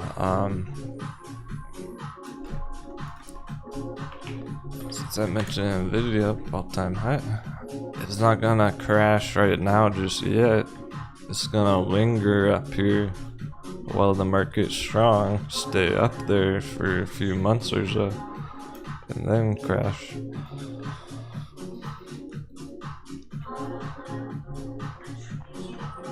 Yeah, very much like John Deere back here. That perfect entry from December.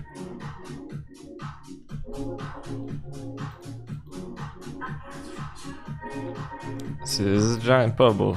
This is gonna go all the way down before it can really go up more. However, it had bounced to the all-time high right there.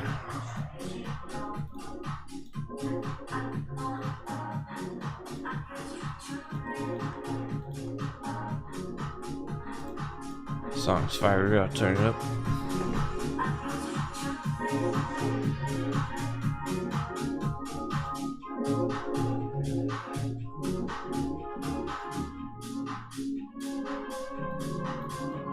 All-time high right there, right? Doesn't really matter if it's up there, if it had flopped right here. Either way, they're all gonna come down like that eventually. So Nvidia at all-time highs just like that right now.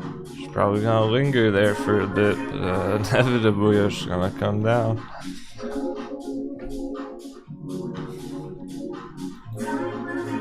They can't keep that inflated value for very much longer. Because like I was saying, people who bought it here and they're up hundreds of percents and they're sketched out of the stock market, they're selling. Hey RJ, I haven't looked at the Dixie yet actually. We'll get to that in a minute, good question. Why is dollar and stocks both up? Quick answer would be the dollar's not so influential over the stocks lately.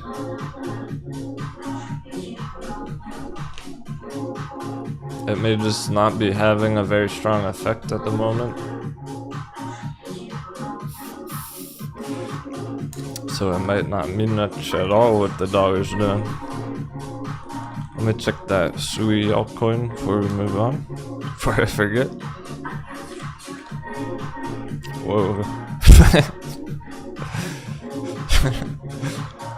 That's never a good sign when I go, whoa, I wanna first pull up a new chart. Whoa, what the fuck is that candle bar right there?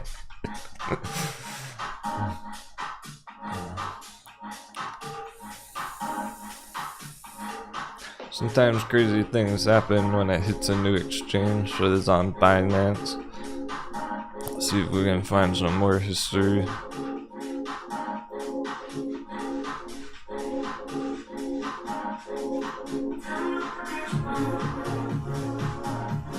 Looks like it's brand new. Yeah, just listed. Look how this chart's deceiving on Kraken. On Kraken, it looks like, oh, it was up at 150 and now it's at 1. So if we go back there, right, put the Binance one. More like it started down here and it's up 10x already. Yeah, that's a pass. That's a hard pass. Way too risky.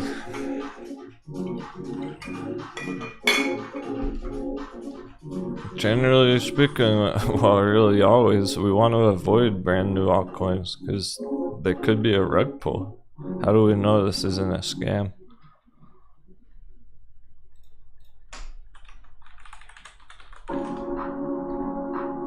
We've seen a lot of them. Remember Luna?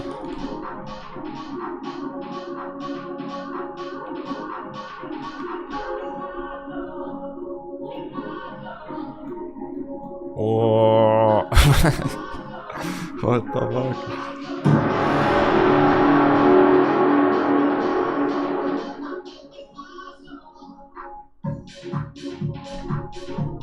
Wait for it to do this first. Maybe if it crashes 100% first.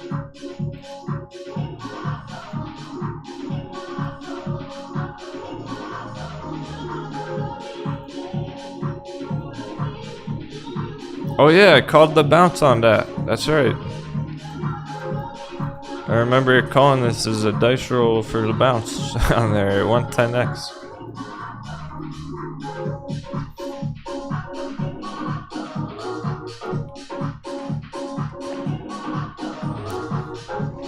But now of course all the way back down. Now it's dead. Now there's not going to be another 10x bounce that is done now. Going to 0.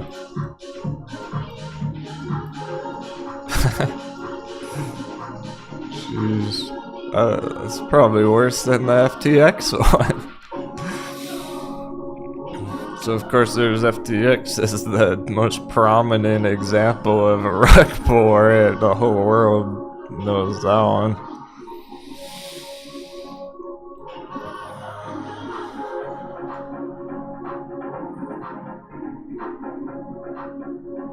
Is that really at $1 right now?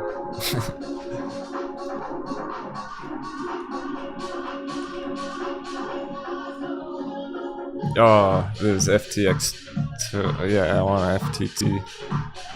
I think it's the same thing. Yep, $1. How does that still have any value in it? What? There's still that much money in it? Damn.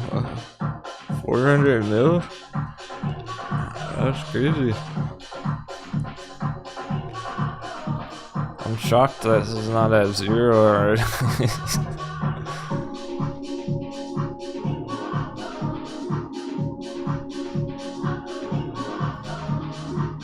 Oh, there it is. There's the Ripple.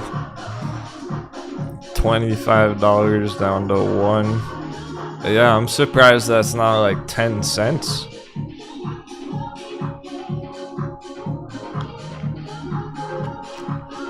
How the fuck does that have any value in it left?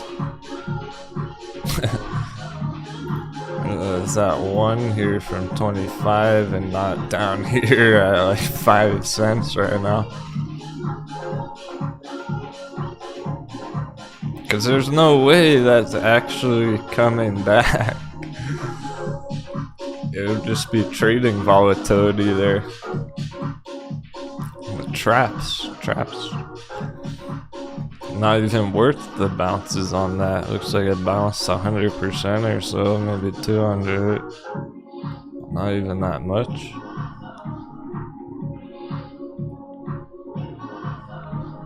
Yeah, so any new altcoin, how do we know it's not gonna be that? We don't. So how do you avoid it? You don't trade those new altcoins. Don't fuck with them. I can't even tell you how many I've seen come and go, like millions of altcoins.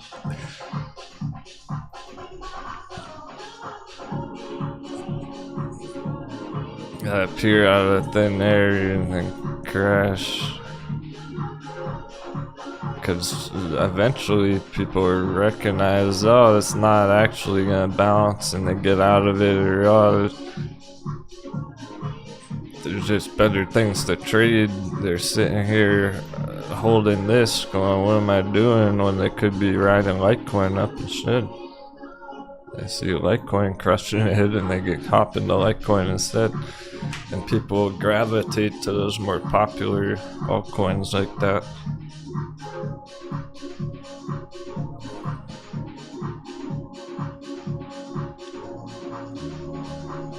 Yeah, PP was an exception. I don't know why that got so popular. I really don't. I didn't look into it too much. Because obviously it's a scam. Obviously it's a pump and dump rug pull that you wouldn't want to put money in. Had people asked me about it down here, I would have said something different. Oh shit, the chart doesn't look bad, but it's still brand new, so don't fuck with it. I don't know why that one got so popular exactly.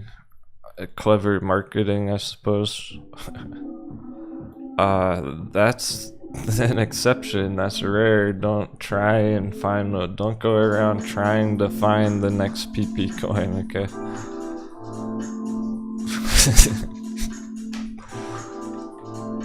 There are some other ones too that were around at the same time, like Pizza Coin or something. And look what that did. So that's basically what happened. Hey, that looks just like that other one. That looks just like Sui. With that green candle start. So there you go. See, this is where the experience comes in.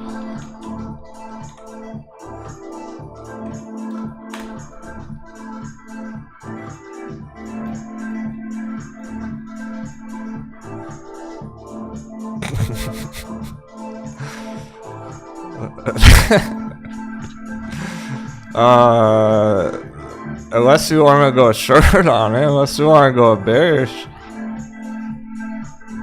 That might be fire for going bearish on it, actually. If you can find an exchange that does the short on that. Look familiar, that giant candle and that flat. Gonna do that.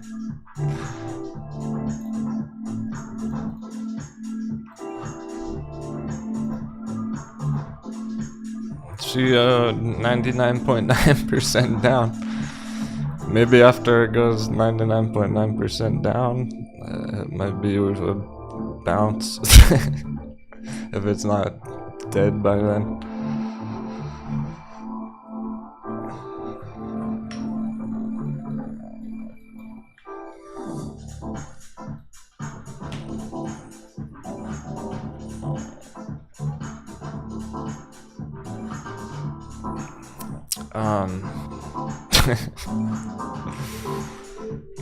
FRC.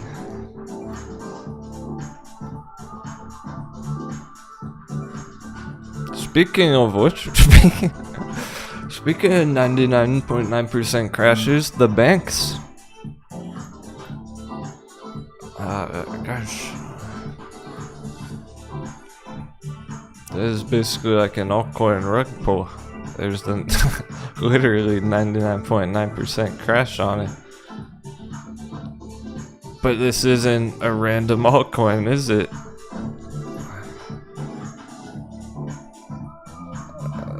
Just like I said about that, after it crashes 99.9%, maybe it'll bounce and be worth a trade. That's what FRC is right now. It's down so fucking low, it's probably gonna bounce 10x. For real. Go from like 30 cents, $3.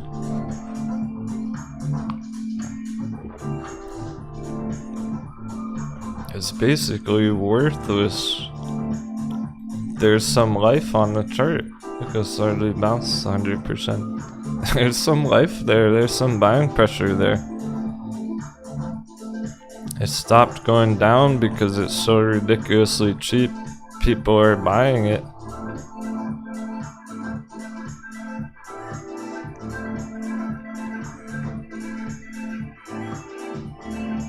There's real buying pressure on it right there.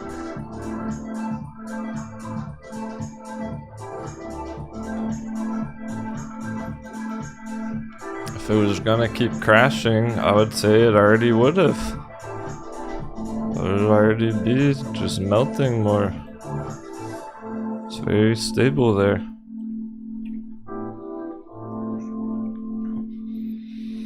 So, for a high risk kind of trade, right? With massive reward potential, that's what's cool about it. Say somebody threw $100 at it, and then it goes 10x, and then that's worth $1,000. That's pretty decent. It's not the kind of thing you would want to enter heavily into, of course. I want to go crazy with it, putting in 10,000 down there and hoping it goes to 100k. But it could be worth a shot with a small position.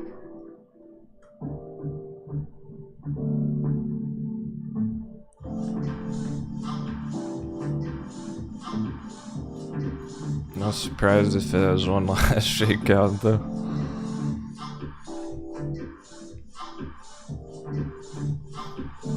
Point being, it's not a random altcoin, it's not an FTX.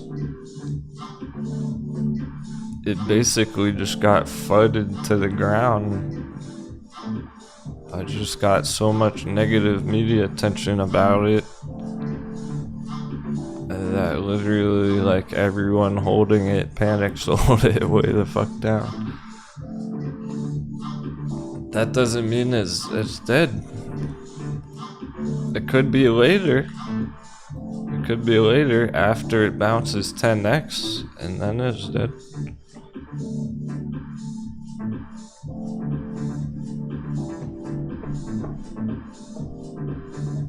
There's some life in this still. So actually, counterintuitively, something like this, which already crashed 99.9%, is safer than that new altcoin. Hey, thanks so much. 777. Powder Hound, let's go.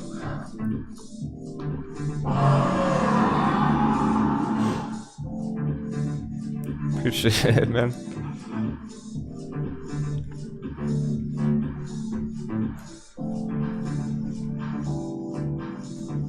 Where's the crew getting all this treasure? It must be from their crypto holds. Litecoin's probably the strongest altcoin in the market right now.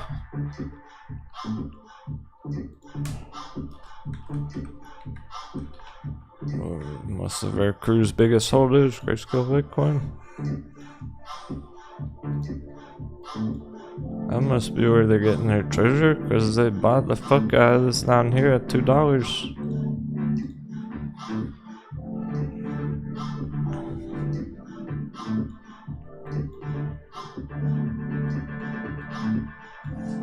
As soon as Litecoin gets over 100 again, which could be tomorrow at this rate, so hit 5 again and beyond.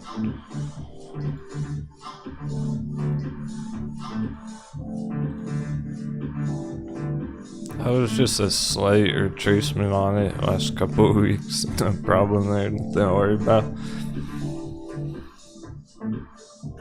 Similar to lots of other charts with that support retest going on, and then mega bouncage, very strong green candles right thereafter.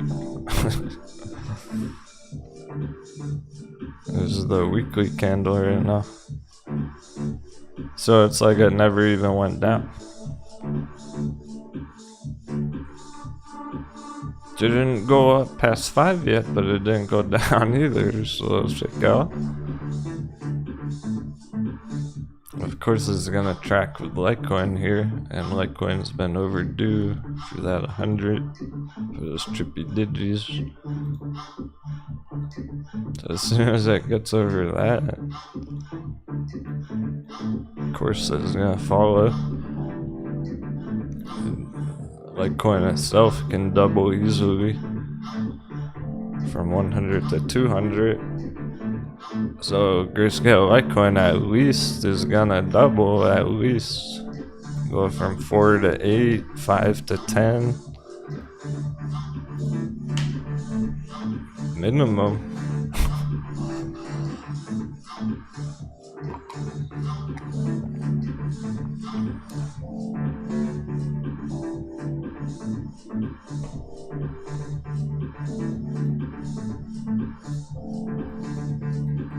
So it actually hits real resistance.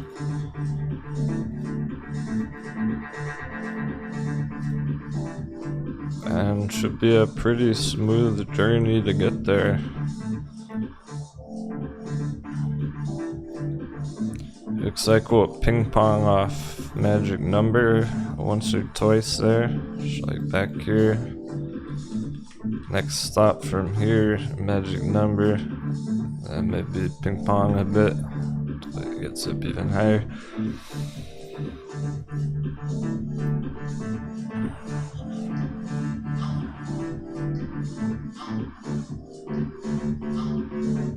But it's not gonna just randomly like go back down to $2. It should be a fairly smooth ride the whole way up. This nice curve to it, regardless of the chops.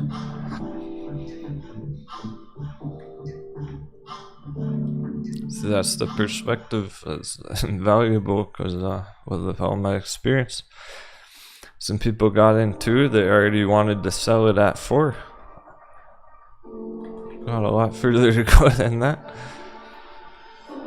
Hey Tomas, you hyped about Green Pro? Power Bridge?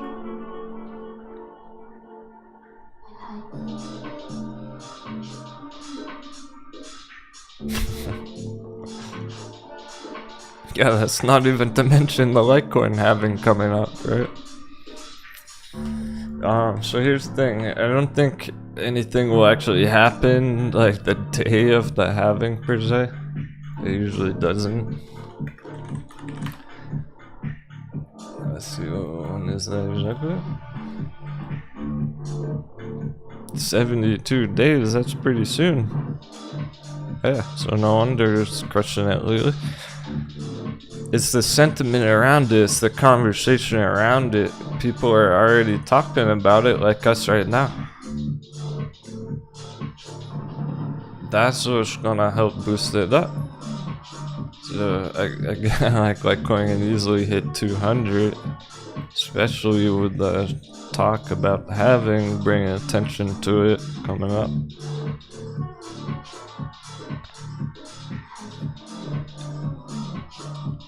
So it goes up to 200. Meanwhile, like before that,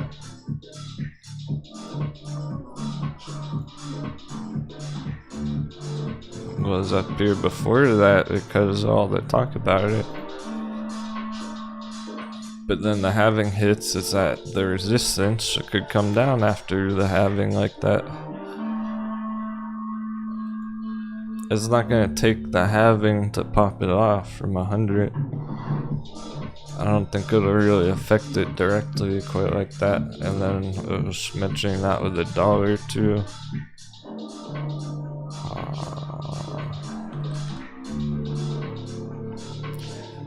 Yeah, dollar is up a bit.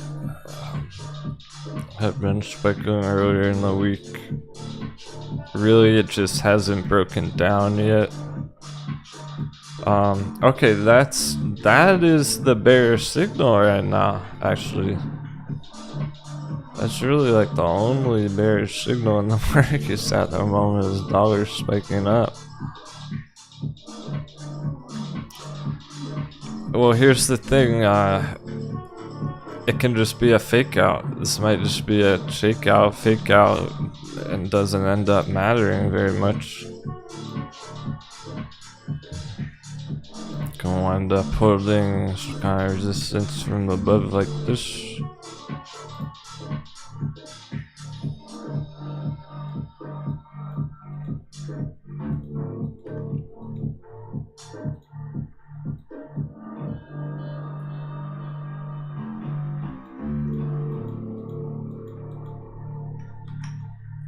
I don't trust that at all. It's not enough to really affect anything bigger.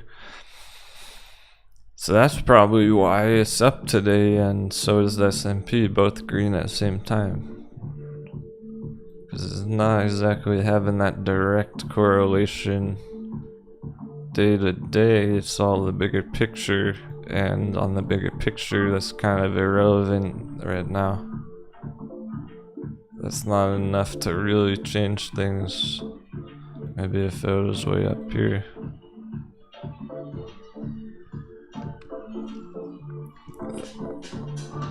Time will tell step by step on that. Because we could check it next week and then it's down here again. And then that spike didn't mean anything, didn't change anything. So this could just be some shakeouts going on. Some of the stop hunts and shakeouts and support retests that we're getting just reflected on the Dixie. It might not actually matter. Unless it were to keep going higher, it would take more than that. And that's something we would see over time anyway, like throughout the next month, not just in one day today or 1 week right there. So let's see next week. Is it down here? Is it up here?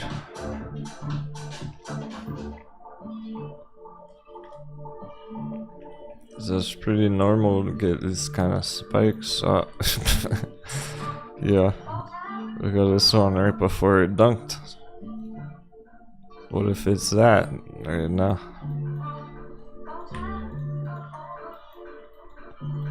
Just a fake spike up before it actually goes down.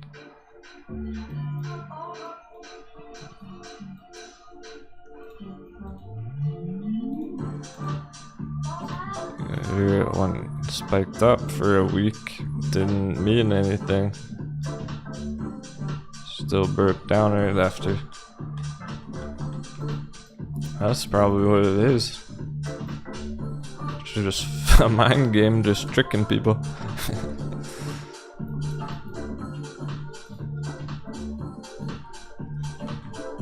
Yeah, let's not jump to conclusions on that.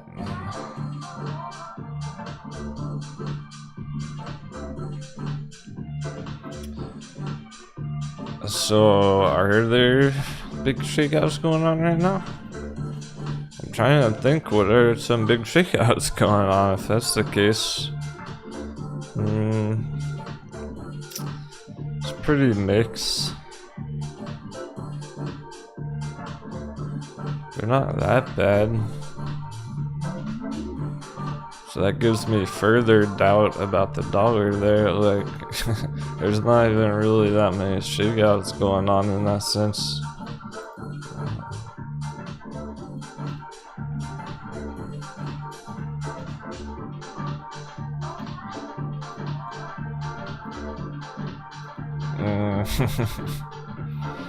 Those S&P ones are all pretty much going straight up.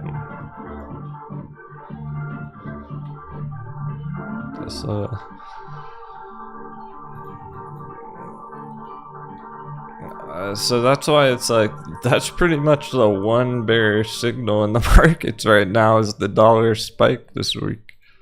This right here, inverse the stocks and crypto. That's the only thing bearish I see. Really? It's not like Bitcoin's at 20K or something. Not like Bitcoin went down at all. Like slight retracement there or whatever.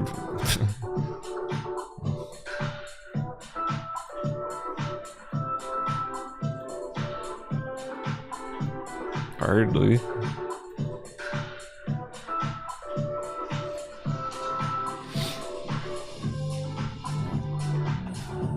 Still completely uptrend.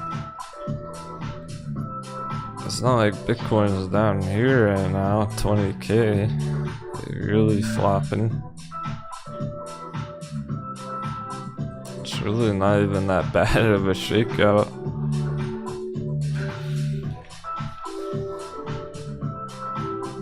It's not like this.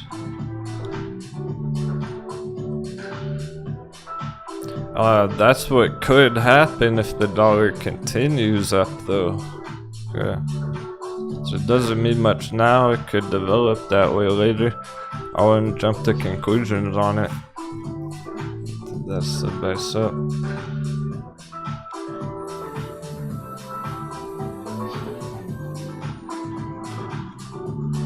Yeah, exactly, Erica. You got the right idea.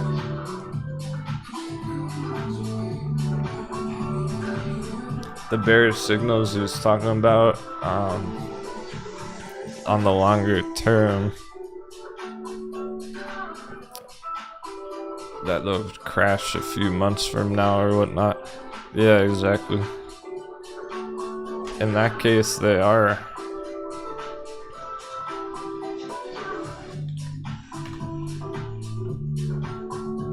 Nvidia is a prime example of that. I'm sure the indicators reflect this.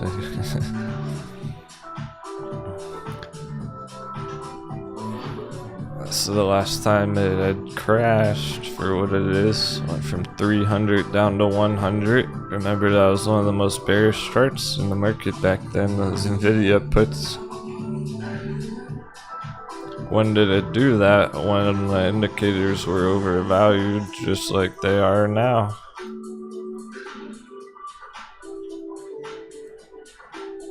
Definitely bearish there.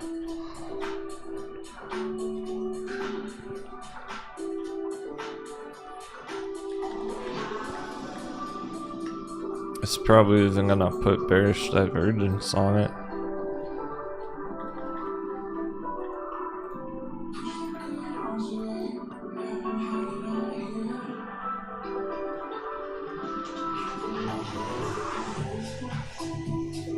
So that is very true, and that's why the bubble pop's pretty inevitable. The market crash pretty inevitable. Get that full conclusion with it. Not right now. Later.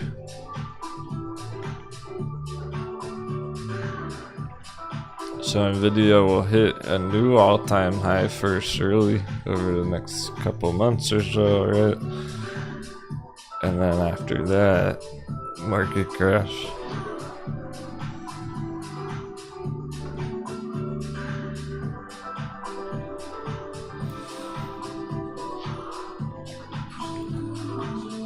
And it's definitely good for the bulls overall, because pretty much anything that's halfway is trying to go back to all-time high area, and it's very similar to Bitcoin. Not too different from Bitcoin in that way.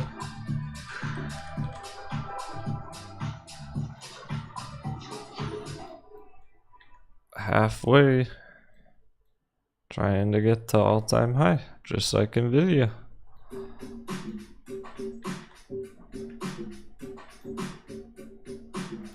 And once it's up there, then the markets are bearish.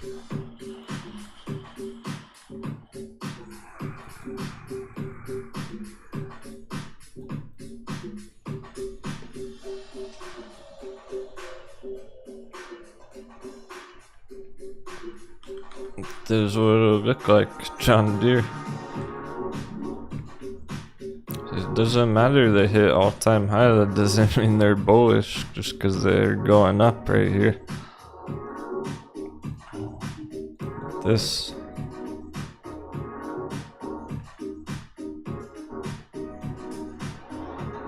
Splat.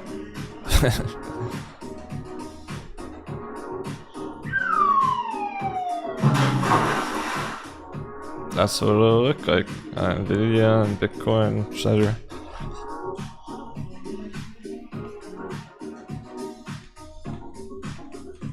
So Bitcoin's like here, halfway.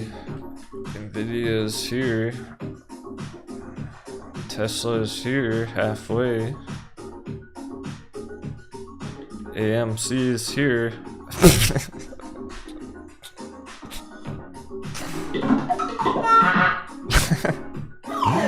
Okay, how's this?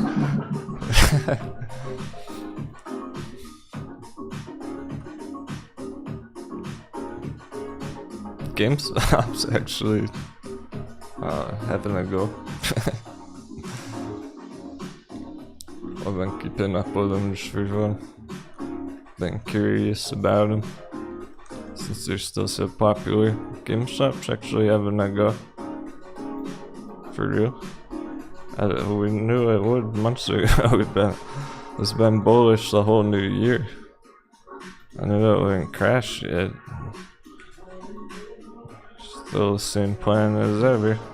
Goes up, but then it goes down. Exactly everything I've just been talking about. Right? Just because stuff's bullish right now, it goes up for a couple months, hits all that resistance, doesn't mean it's actually bullish. Then it's gonna crash. Just like Nvidia, just like John Deere.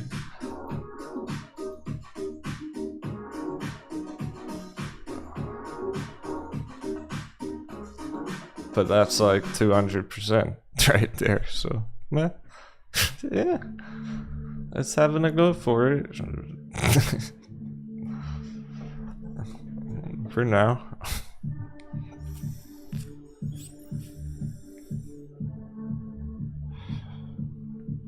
It's just they can't sustain these inflated values forever.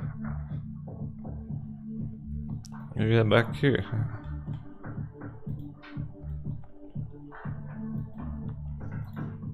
There's no support here. There's not support.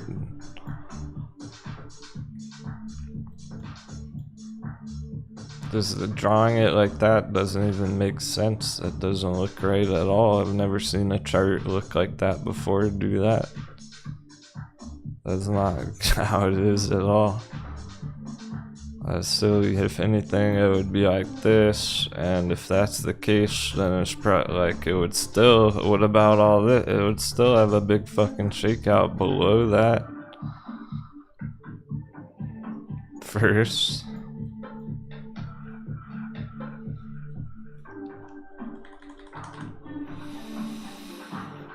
There's no support here. It's just getting green because the rest of the markets are strong. Because the markets are pretty bullish right now. First time being. It can't really bounce until it gets to real fucking support all the way back there. All the way down there. Once it's down there, then it's bullish. For real. Bigger picture.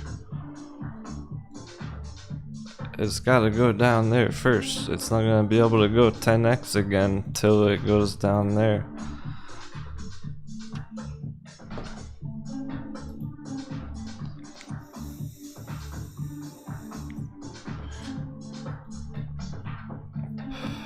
That's definitely where it's been heading for 2 years. It just stopped going down temporarily. The markets are bullish and it bounces first. That's all it is. Those are the easiest charts ever. I don't know why so many people in the world. I see it on Twitter and stuff. I don't know why so many people struggle to understand what's happening with GameStop and AMC. Are the easiest charts of all time. They were easy on the entry, they're easy on the exit. It's obvious they're gonna go all the way down. It might even go all the way down here. And then it would be a good entry at $1. That's right. That's right. I said it. I called it back here. Fucking 50x, whatever. I called it at the top going down. I'm calling it way, way down. It's just gonna crash 95% or more. Absolutely. I'll see you there. There's 95%, $5 for a conservative entry on it. As low as $1, 99% down. That's the market crash, my friends. That's what the market crash would do. Yeah, and then it hits all that real fucking support. All this stuff down there some more. So it might not go all the way to 1, but it's definitely going to 5. Before it were to have any significant upside like that. Any kind of 10x action. That's the perspective people are lacking.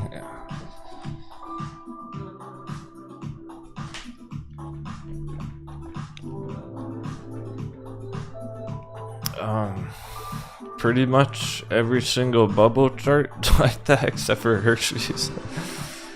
Pretty much all those ones 2 years ago we were spot on. I still have a lot of them on the bear watch list. Sometimes I go through these when I'm making the weekend update video and all that. Let's click a few of them. Look at this Nutrient Limited. We called the top on it back there.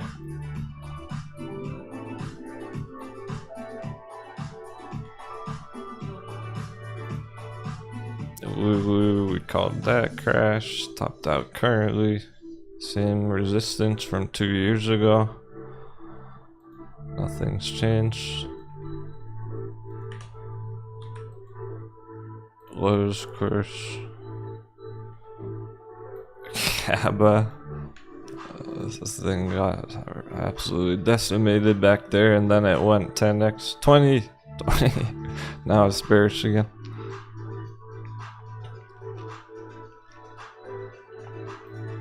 CCB. Coconut bounce. I don't even have the old chart on this one. That was obviously topped out. John Deere, of course. We got that.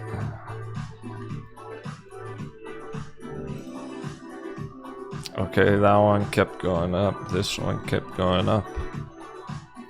So that's like 5 for 1. We got like 5 of them nailed, 7 of them. 1 of them I was wrong about. Zims, GIM. This one got obliterated. Called the top on that. This one, ECPG. Dolphin Entertainment. I was calling the top on all of these 2 years ago. Chipotle is still up. Senseonics. Like, this is one of our old charts. Like, I drew it back then in April 2022.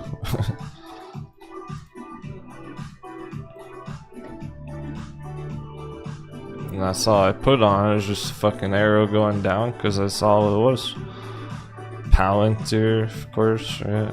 Palantir, Microvision. Why? Because look at it. It's a giant bubble. That's what GameStop is right now. It's obvious. I don't know what's so hard to understand about that for the GME, AMC lovers, right?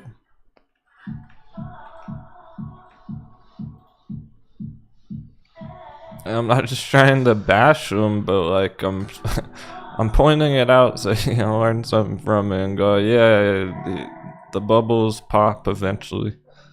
Eventually the bubbles fucking pop. Activision Blizzard 77.7 right now.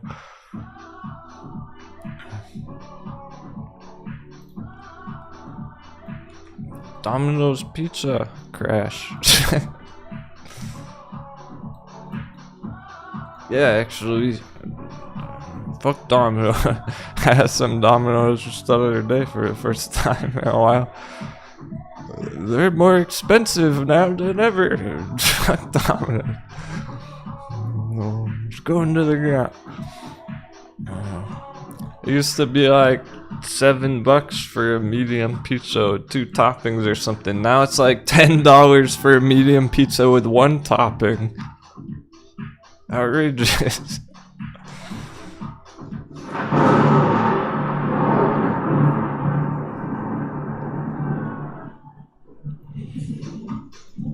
Let's go to a real pizza place at that point, right?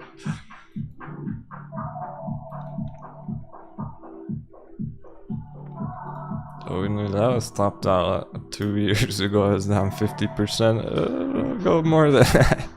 It's gonna crash more than that. Probably not all the way down there, but like 500 at the top. It's at 300.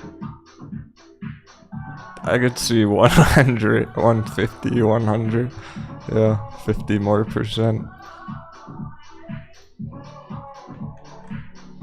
Down there.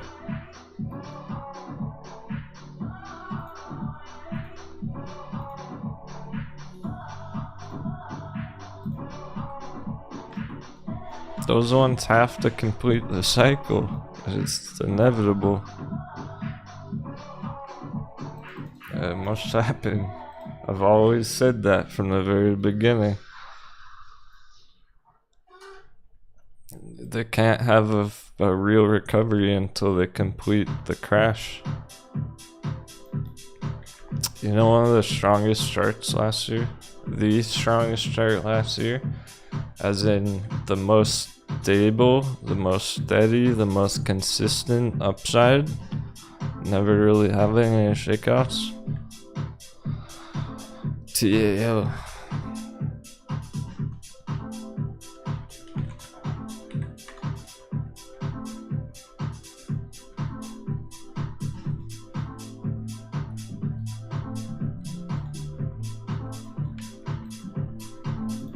Some of you got it right at the very bottom, under $2 there. Literally that day.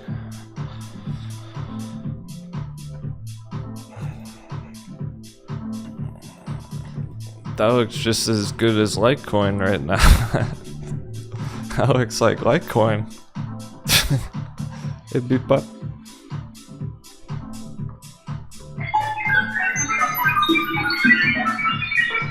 People already took profits at 10.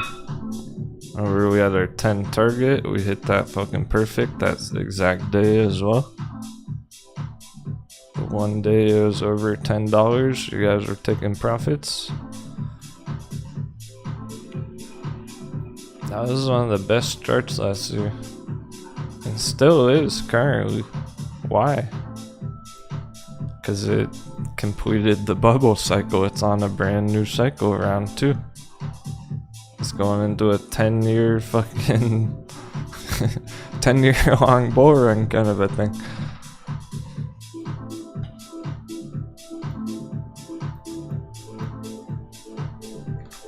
You got perfect, that is. matches up exactly.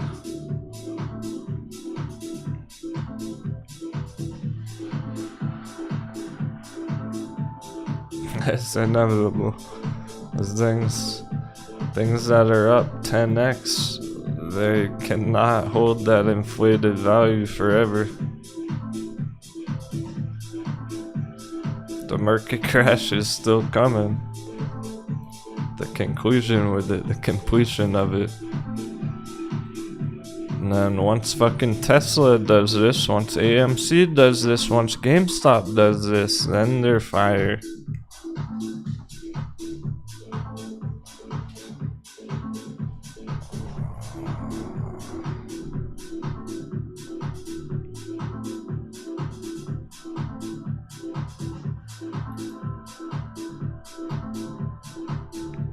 Great job with that Solana. He took his profits at 10 and then he's still holding some leftover free shares. Yo, Ricky G. Glad to have you all here today. We're just having a nice chill day because everything's going pretty well, on track, nice and smooth overall in the markets. I'm gonna make another round of coffee. I'll be right back.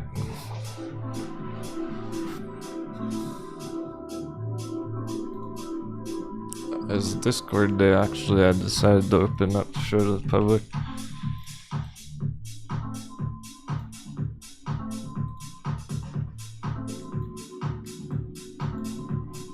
So I'm dropping some fire already.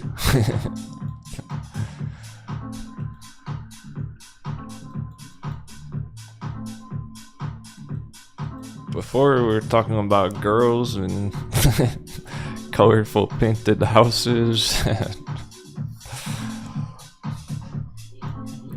Just having fun. Chilling. Time for that lucid bounce, eh? More like it's about time for that lucid bounce. Lucid Peloton, like they're trying.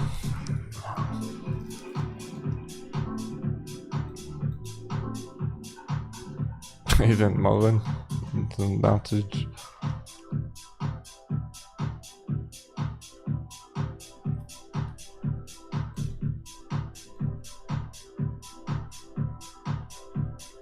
HT 7% mega bounce.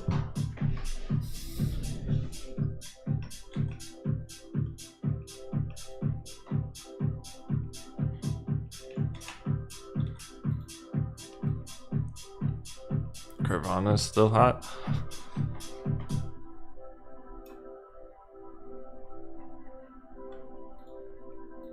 S&P is 1%. That's pretty significant. Pretty substantial for S&P. See, that's just about the 420 any day. Like, it's not gonna take that long. Granted, it's been building up for 2 months, but it's very close. For stuff taking it to the next level, don't worry about dollar spike.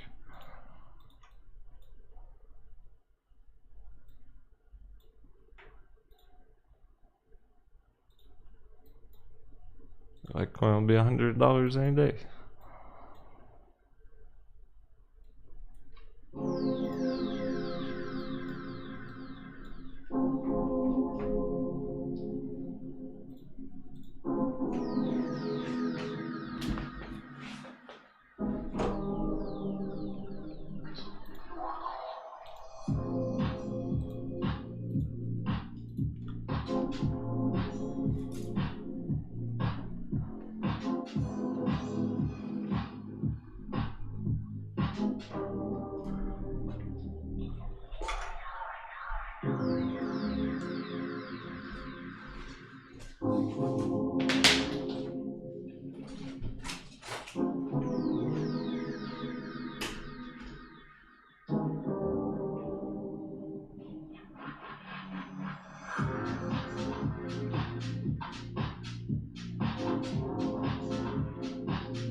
Sounds good, native. You're always welcome, you know that.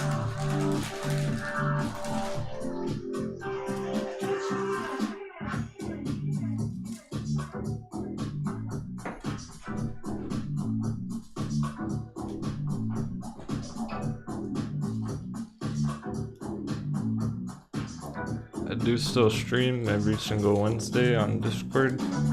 Put out weekly update videos for the Discord group.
I heard you like giant green candles.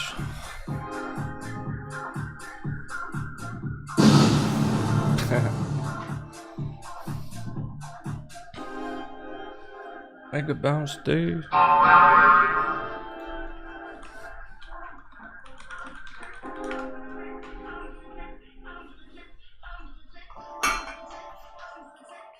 Congrats, Yoga Mac. You nailed some speckles. Yeah, I mean, because that was an obvious shakeout right there. That shakeout is funny. Just a 410 stop hunt.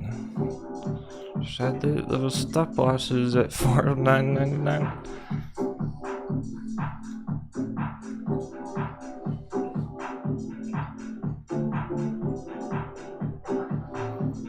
So I rest my case about dollar not mattering too much. I don't think that Dixie is really affecting it.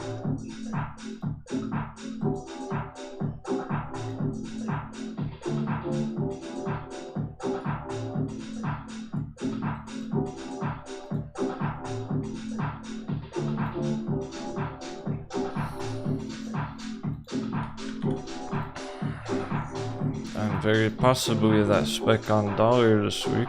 Well, it's already getting rejected. It's already kind of dipping down.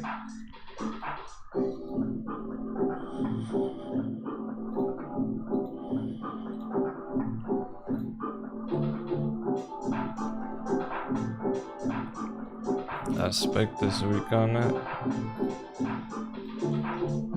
probably doesn't matter, mean anything, because it's similar to this back here.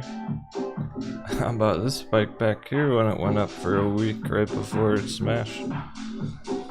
Took it to the next level. It's probably just this again. it even spiked up a bit right here too before it went down there. Well, that spike right there on dollar.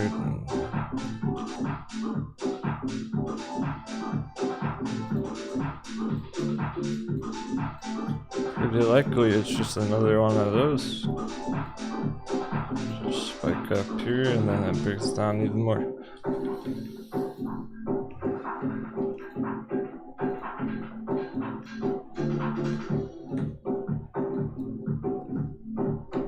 Even that's a giant fucking bubble.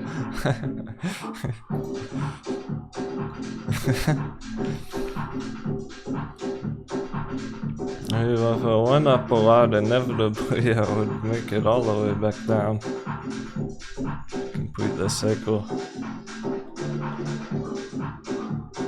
It's even bigger than that. More like this.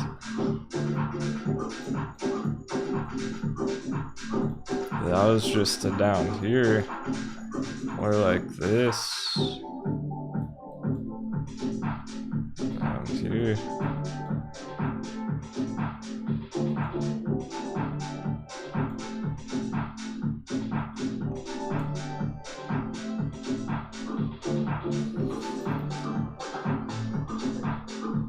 So normal there would be chop in the middle. It's the middle spot.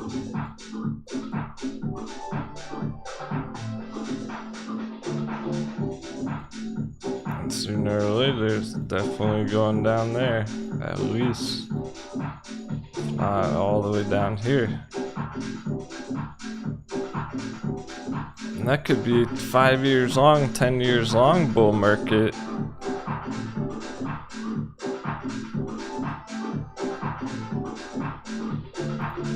And that's why stuff like TAL starting a brand new bubble phase from down there.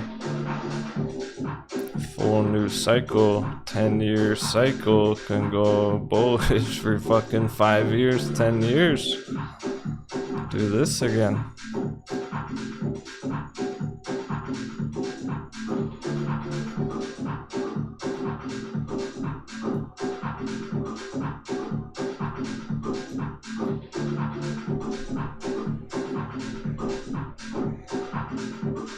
Just go insane percents over time, over time, not in one squeeze. It's faster. The slow charts are faster profits.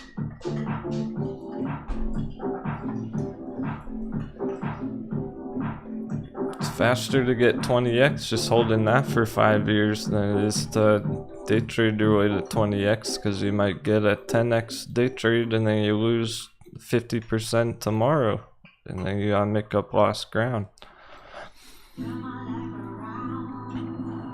Whereas this will just be steady, stable, easy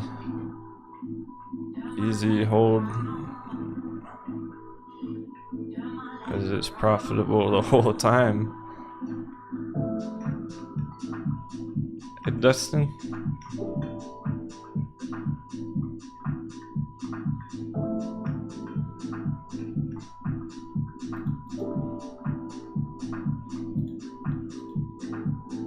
I wonder if any of the other crypto stocks popping off. Oh, it's the penny stocks going for it.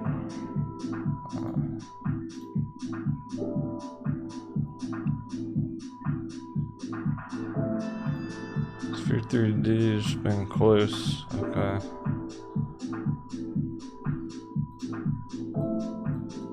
Nothing yet on it.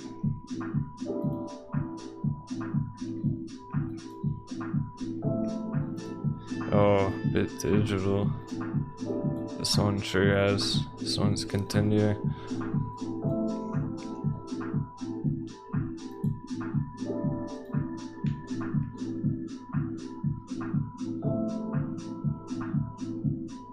Green Pro is over 2 right now. Okay. Yeah, definitely some of them. Oh, just good for the rest of the crypto stocks.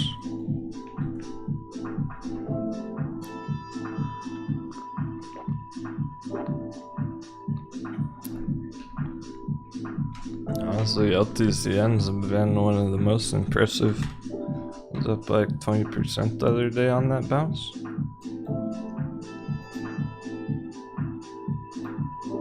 15.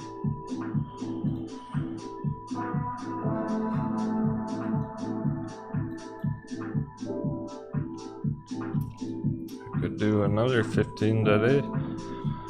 That'd be at 5 already.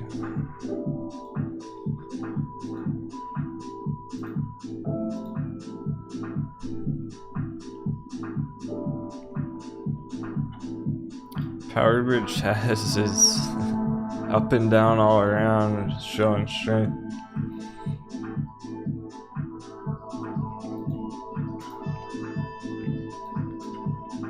Too many spices happening there.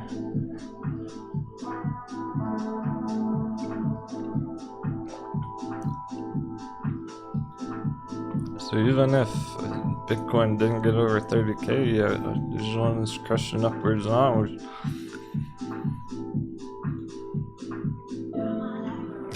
Purple's on the top of the list. Yeah. Well, that's fitting. That is fitting. Speaking of all those giant bubble cycles from 2 years ago. Remember purple puts?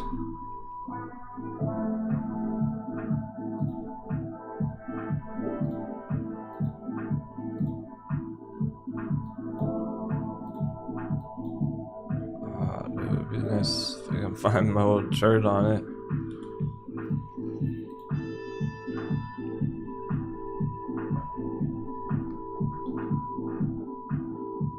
Here's his old S&P chart.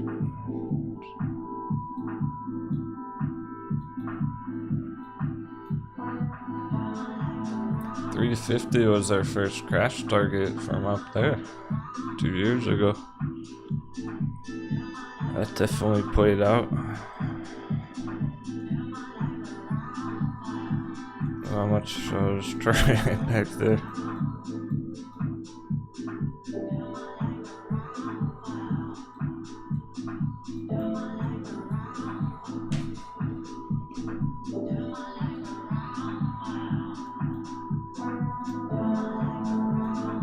Here it is.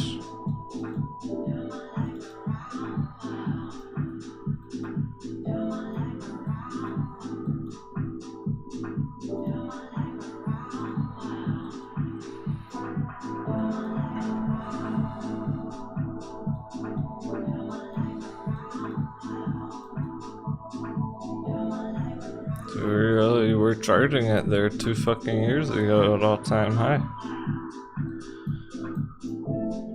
Now it's all-time low.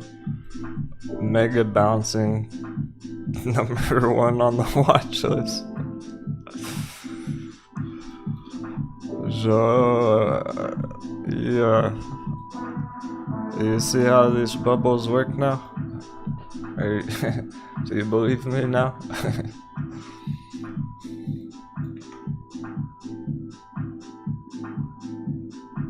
It's inevitable. This shit crashed so hard, now it's bullish, now it's recovering. Only after that, only after the bubble deflated. Now it's the number 1 gainer today. From the most bearish 2 years ago. I wonder why. I wonder why. Is there anything to do with this? Maybe. Just a wild guess.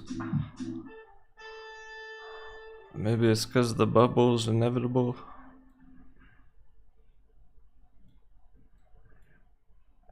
So guess what? Anything up here right now is gonna fucking do that. It's gonna go all the way down. For sure.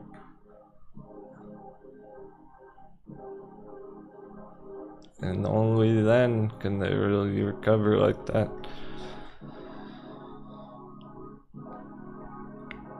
Definitely stuff like Tesla. All those, definitely Tesla. Same kind of shit. It's gonna pull a purple. And then it can recover.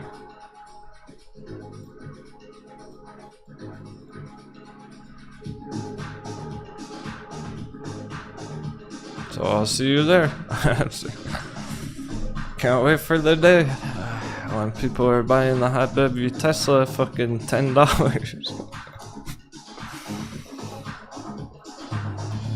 When people are in our crew are pillaging that $20 Tesla baby. That'll be fun. I'll be like, I told ya 2 years ago.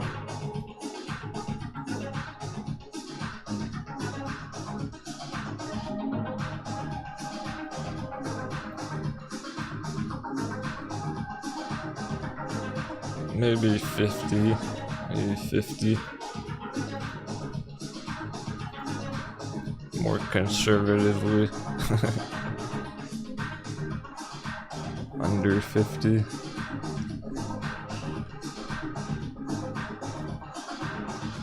Popscotch. Smelling the next squeeze. I have concerns with that one. It's been getting beat down so much that like it was all after a split and stuff.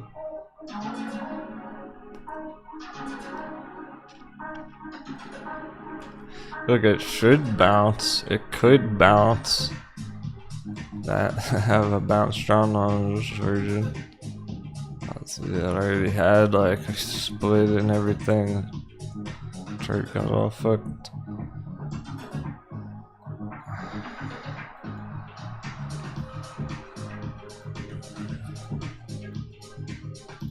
This should bounce. This could bounce. Will it?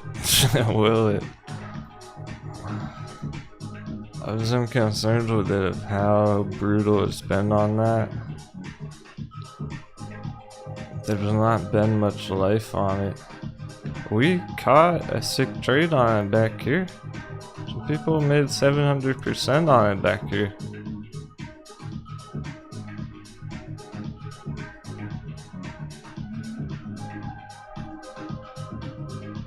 And then when it went to that spot, when it was here, I told people it's sketchy as fuck, don't trade it. Now it's way down here.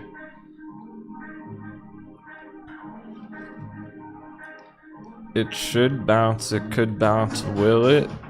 I don't know. I have some doubts about it, concerns with it just because it's gotten so decimated. Normally I'd be like, fuck yeah, all time low, let's go.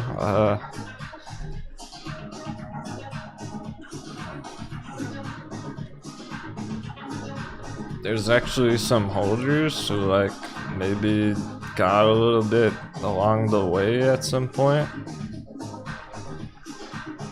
And I also told them like it's valid for double down, you just gotta be careful, you can't go crazy with Mullen.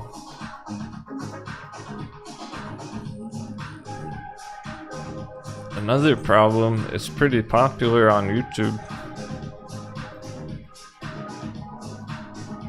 And what I mean by that is, I'm pretty sure hedgies are directly targeting Mullen, causing it to go down. And that's why I have concerns with it, because if that's the case and they're just gonna keep throwing endless amounts of money short on it, it can bounce but then just flop after. It bounces a good bit there, but then just flops after most likely. So that means it could stay down this whole area for quite a while. And then eventually the bull market. So it'll probably bounce to that resistance right there. And by then, like, we're gonna have market crash right around the corner. Those other charts, like Nvidia, are gonna be ready to plunge off the cliff, and I'm sure it'll go down when Tesla's crashing. So I don't think it's gonna make it too far yet.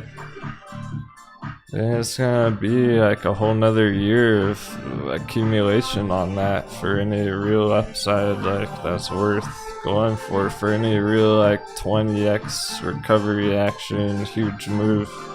It'll take longer, but it could go like 300%, maybe 500 here at most, and then I expect it to keep going down. It's like bottom out around there.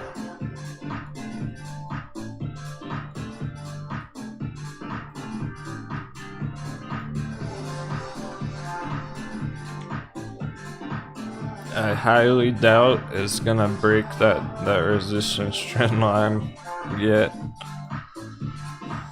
Orange line is gonna be too heavy. I don't think it's gonna make it beyond that for a while. But when it does, like one day it will, then it's gonna go crazy. Then it could go 20x easy. Not that far, but let's see, just back up here.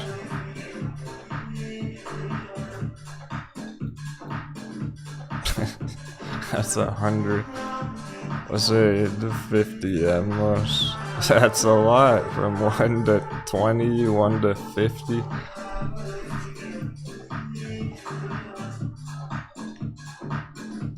Yeah, one day it can gain all that market cap back. I don't think the sentiment's there. Like, for it to do that, basically it's just hedgies and traders right now on Mullen. So traders might cause a bounce because it's undervalued at the moment, and then hedgies short it down again. This isn't like real mainstream investors just buying up Mullen. That's gonna be a while for that to happen, right? Like, why would a new trader, somebody who's like, oh, I've been saving cash for a while, I want to enter the markets, learn trading, I think I'll go all in Mullen. Like, they're not gonna do that. Not in this climate. And that's what it'll take, is new money entering Mullen to really get those kind of gains.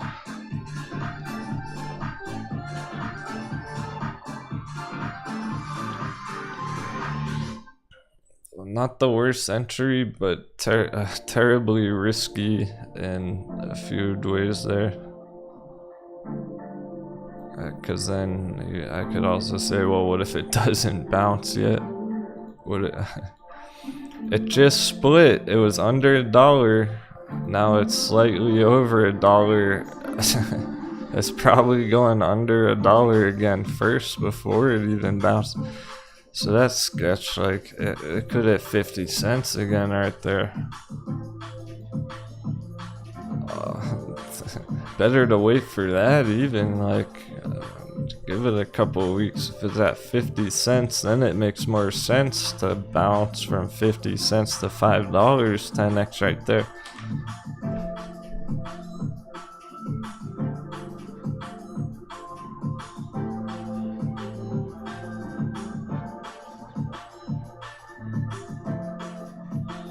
Meanwhile, AHT.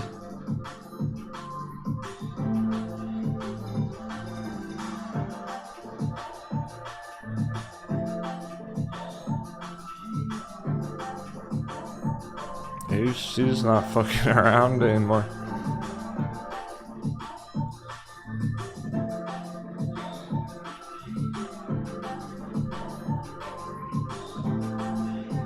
It's the new TAL. It's the new TAL.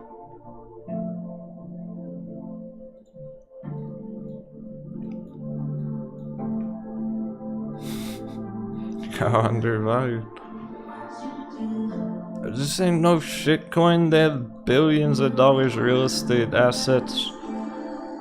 And it's like a $100 million market cap. It doesn't match up at all. It's completely undervalued. Where, like, it can't even go any lower. It wouldn't even make sense to go any lower than that. Like, what, it goes to a $10 million market cap, and somebody with $10 million can buy $3 billion of real estate assets? No.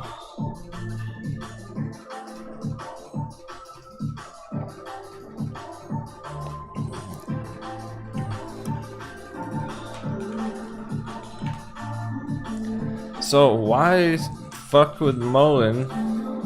And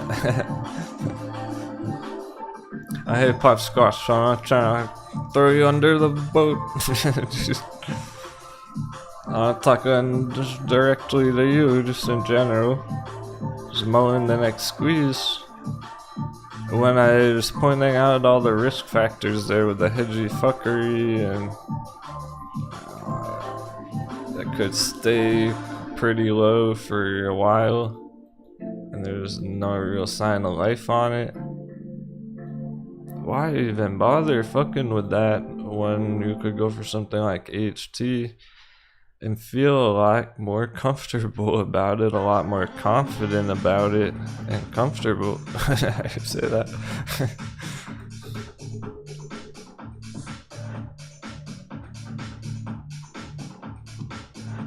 Not have to worry about it getting decimated next week, or next month, or next year, because it already did that. It's completed the bubble cycle. It's starting a new full cycle. 99.9%. It should not be that low, but it is. And that's the whole point. Now I'm gonna back it up. I wanna prove what I'm saying. Because all that short squeeze talk about Mullen's a bunch of nonsense. Like, and AMC and GameStop, those people are fucking retarded. Excuse my language, or don't, because it's true. All those dumbass noob tubers going, oh, short squeeze FTD's fucking borrow ratio, suck my dick. Like, they don't know shit about shit in the markets, okay? Are we clear? That is not due diligence, that's not fundamentals, that's nothing. You know when AMC was a good entry? When the movie theaters were closed, when there's fucking lockdown during the whole turn of events that was going on.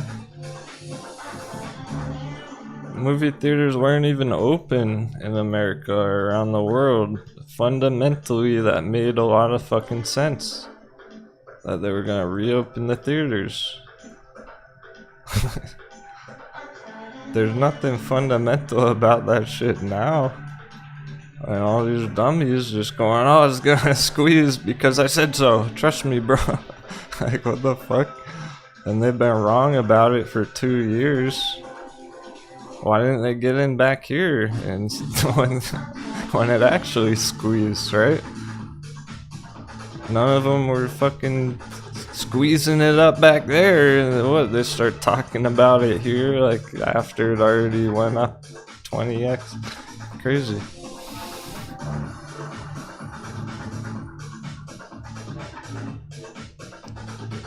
Just because they have like a dream that they're gonna fix the financial system and like take over the hedges or something. It was insane.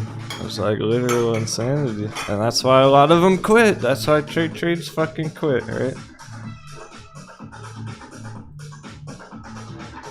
Wait, I want to see what trades has to say about AMC. He was always the #1 fucking moon boy about it, saying it was gonna squeeze every day.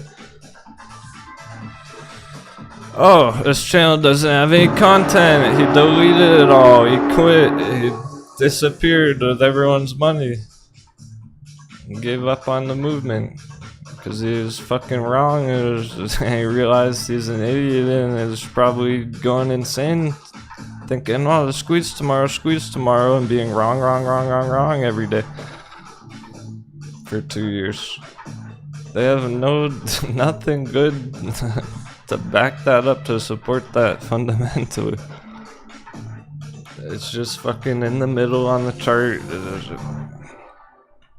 It's at danger of the market conditions with the market crash.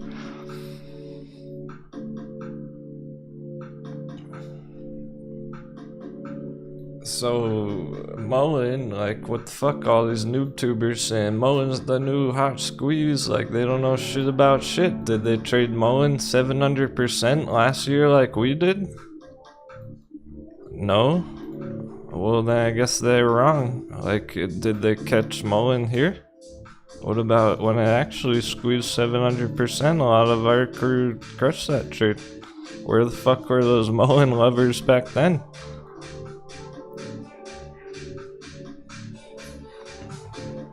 And where are they basing a squeeze off now? Just cause they say so? Trust me, bro, like, they're stupid as fuck. There's nothing to back that up. This thing's been getting decimated. I see no sign of life there. They usually go down 50 more %, then bounce.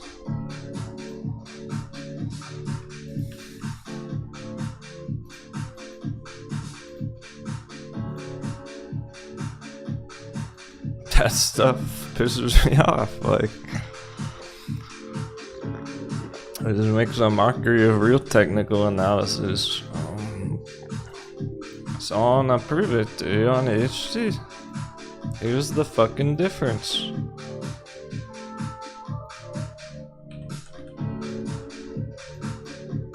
How's HT any different from that? First of all, there's signs of life. First of all, there's tons of buying pressure coming through right here. It's already bounced 80%, unlike Mullen, hasn't bounced at all. Or AMC stuck at $5, not really moving.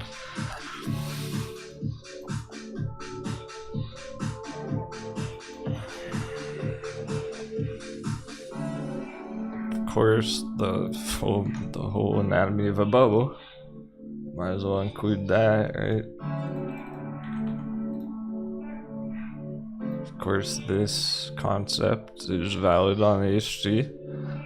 How about some fundamentals due diligence? $138 million market cap, okay?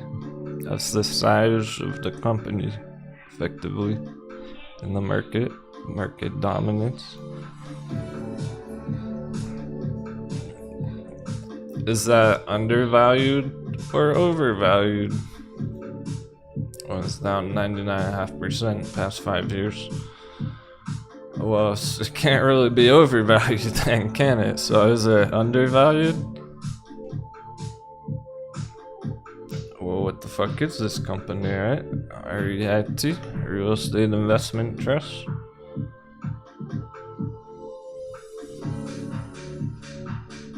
So if they're a real estate company, what kind of real estate assets do they hold? This is how we crushed it on TAL, by the way. We did this for AMC at $5 when the theaters were closed. I did the same thing with the market cap check and all that.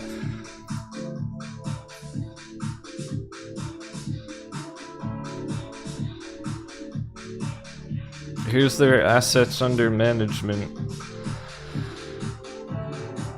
They have Ritz-Carlton, Atlanta, Embassy Suites. Look at all those Embassy Suites. Hilton,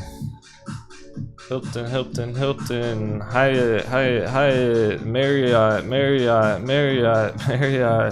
Sheraton. Independent hotels, all these independent hotels. Look at all the different locations. Holy shit, they're all over America. Look at all the rooms they have in each hotel. Hundreds of fucking rooms in each hotel.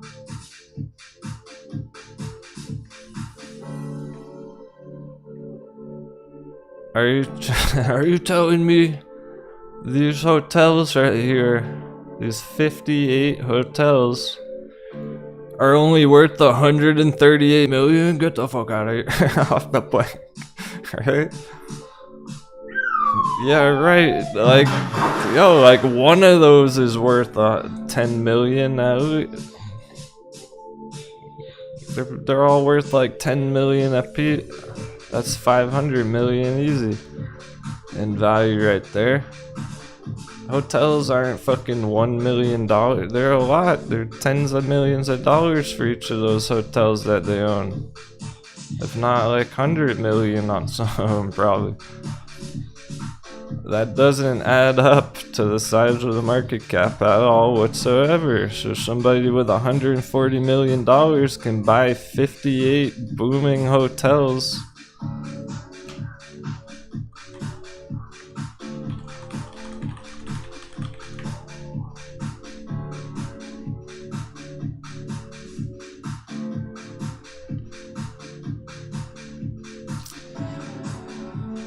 Okay, some debt, whatever, but I'm looking for the actual value.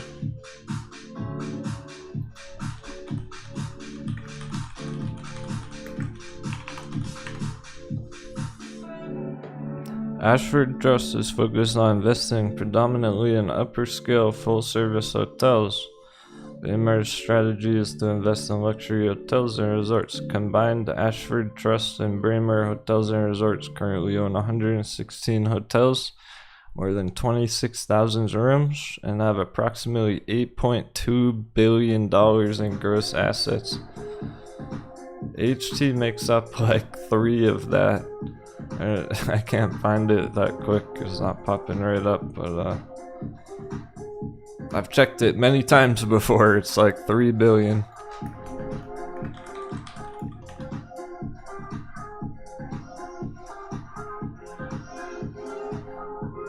The investment in property hotels is 3.3 billion.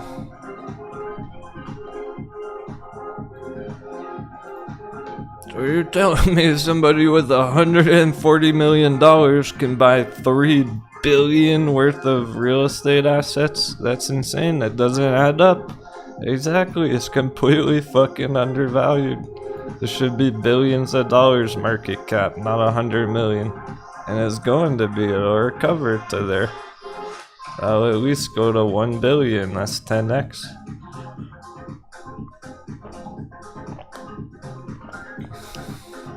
So there you go, it matches up perfect on the chart from $3 to $30, 10x right there. It's perfect. Yeah, that's exactly. A Ritz Carlton alone is probably worth $100 million. He compiled a report on it years ago. Everyone that's looked into the fundamentals on that seems to agree. I've never heard anyone say otherwise. Now, I think the problem is it got attacked last year. I think it got fucking hedgy attacked because it had these black swan events. I actually made some profits on it back here. We had traded it up a couple 100%. I even traded it. And then people had the choice if they wanted to take their profits or keep holding it. I took profits and people kept holding it. And then it got hedgy attack because there was some weird bad news about it all of a sudden. There was like rumors of a split or some shit like that.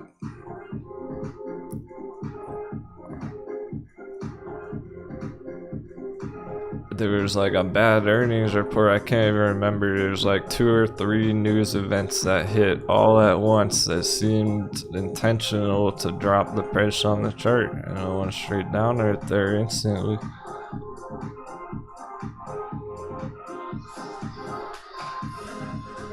I think it was manipulated down here 100%, and that's because the big money is buying it up at the bottom.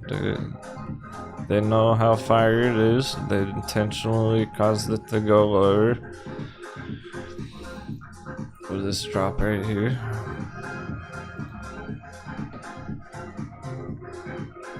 So they could buy the fuck out of it down here and ride it up 10x.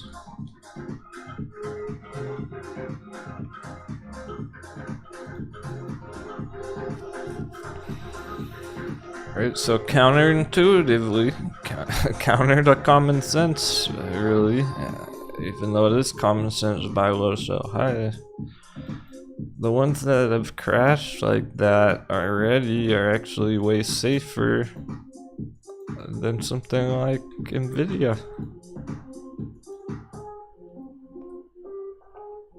which has not crashed, and that's why it's sketchy as fuck, because it can get a giant rug pull any day and start going straight down.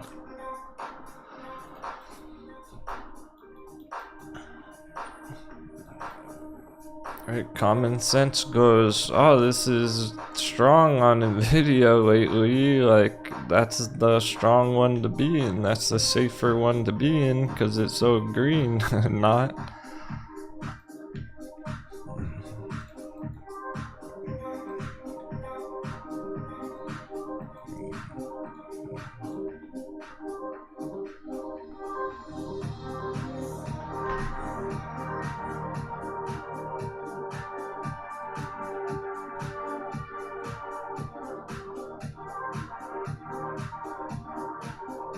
Thing is, these large market cap ones, these huge SP ones, they only really crash like 50% at a time, so it crashed 50% and then it's bouncing. That was kind of the limit on it.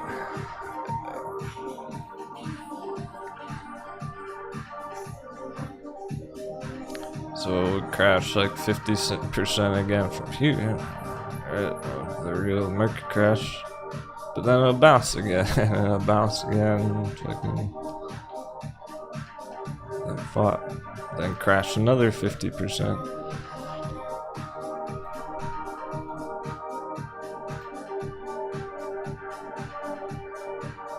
And that's how it's gonna get that nice round bubble shape. Like, you'll see. You will see. Eventually.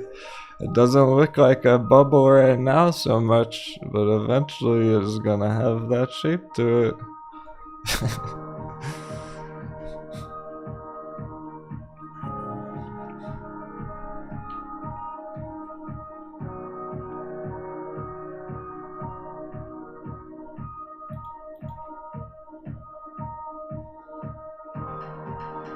Yeah, so no coincidence, purple.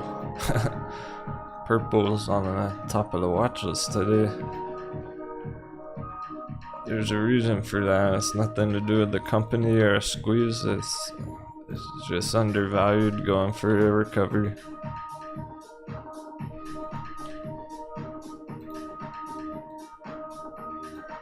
Hit somewhere up there.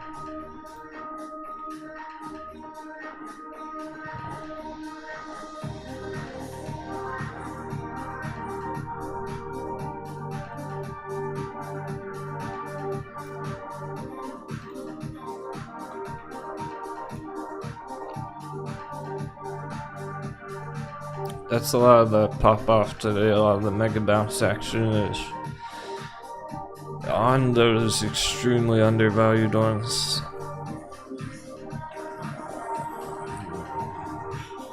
Genuinely, surprised, not surprised, surprised, not shocked on Zella. This is one of those sketchy penny stocks we were avoiding last year.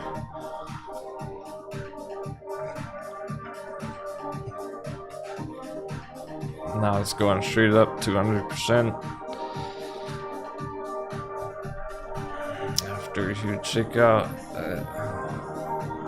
This is why stuff like Mullen still could bounce, right? Probably should bounce, but same kind of thing. Like, this is what Mullen's probably gonna do first: crash 50% more and then bounce. Metamaterials way the fuck down there. MMAT.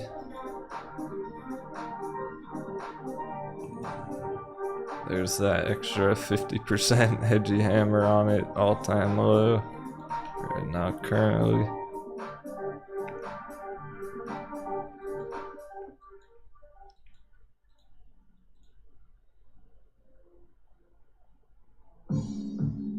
Top of the watch was most red to most green. It was the most red, now it's one of the most green. Not all of them have gone down like that. Danimer has been solid the whole time.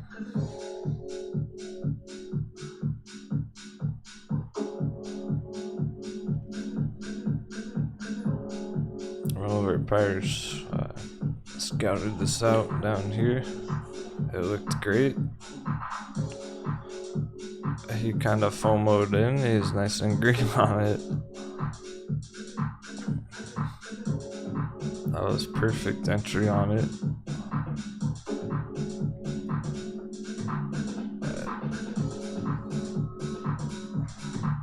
Granted, it was all-time low right here. So it had already done that. It's not doing that right now. So not all of them are like all-time low crazy smackdowns. It's been strong for a few months. Or Toro, right? These are the ones on the top of the watches.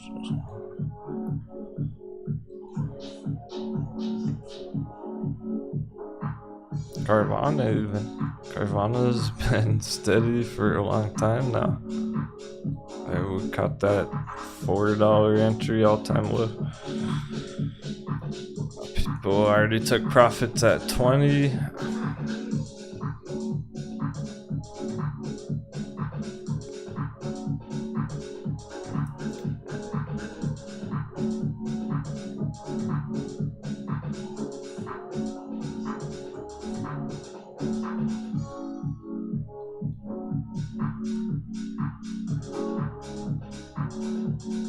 Oh, Virgin Galactic, don't forget Virgin Galactic.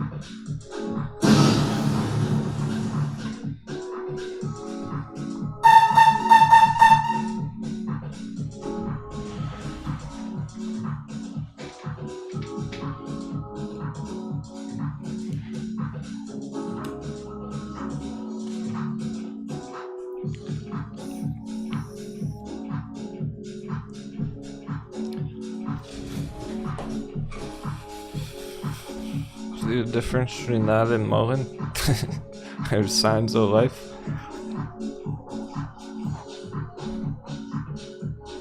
There's fundamental reasons for it to go up. Because it's solid, popular, mainstream company is completely undervalued. Not so much Mullins. It'll take a while for the mainstream to hop into that. Blackberry, Boingberry, I know.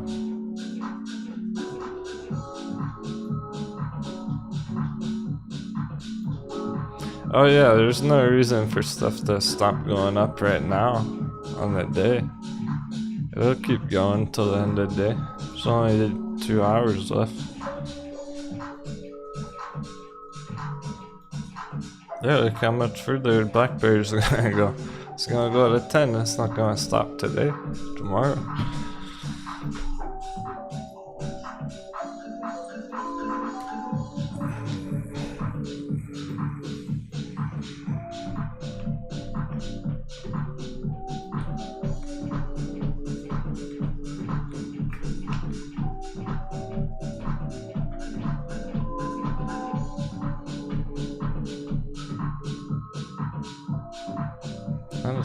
This has been one of the strongest market climates that we've had over the past 2 years right now.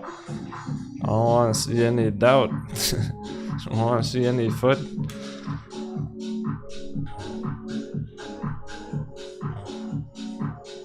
And there hasn't been, not in our group. There's Tommy.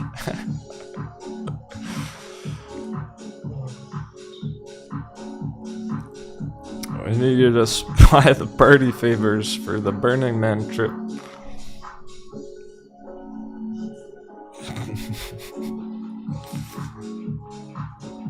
Mushrooms and orgy at Burning Man? What?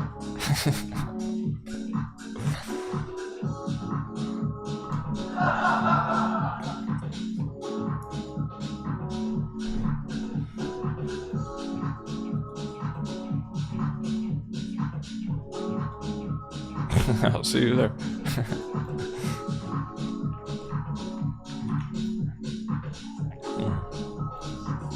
That would be a hell of a celebration. So yeah, I decided that's how the crew's gonna celebrate when we're rich. Instead of party in Vegas or on a yacht, we're gonna go to the middle of the woods, have a fire, and do a bunch of mushrooms.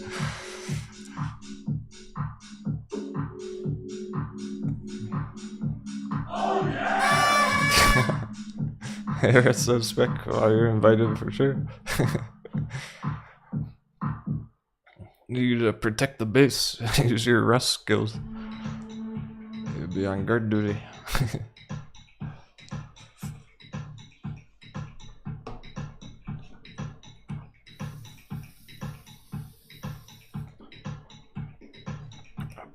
Oh shit, Captain looking fly. Yeah, shaved for once. Didn't tell. It's a fresh start. Fresh start for my beard to grow back. Fresh start for the stocks to grow back.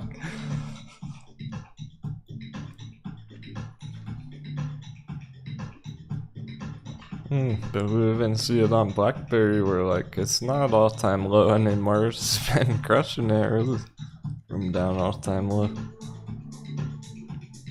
That's not gonna stop today. Like tomorrow, next week, it's gonna go the full way. So don't fucking worry stuff. Shake out later or whatever. Even the day trader, I know some of you guys day trading options to. Yeah, that's just gonna keep going. Why would it stop now? Like S&P's trying to hit 420. It could go fucking 3%, 4% today. Something huge hit 420. It's pretty clear today's the move on that.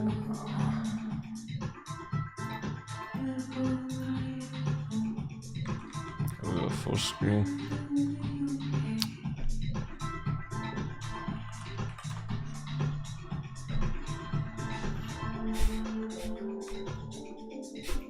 One second.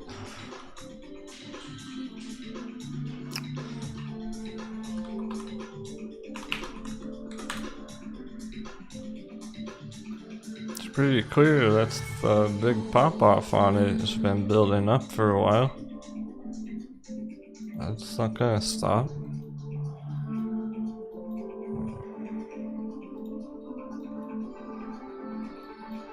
Maybe that 2-hour candle. Just going straight up. So as I was saying, this is like one of the strongest market climates we've ever seen in the past 2 years. There should be no fear, uncertainty, or doubt with you guys right now. Like it's obvious what's happening. Like really, these are the easiest chart setups we've ever seen. It's easier right now than it's ever been. Exactly, you're a suspect. Just hide behind a tree with a rock. Keep the naked away.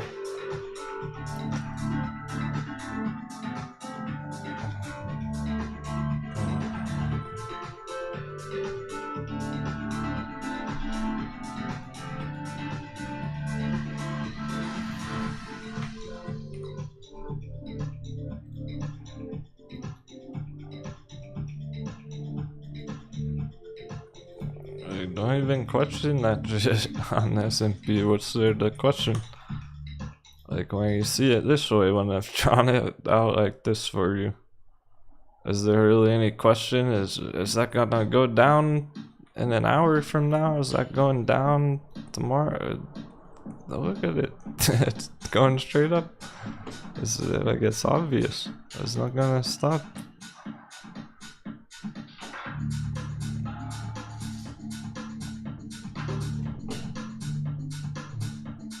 Until it's over 420, really.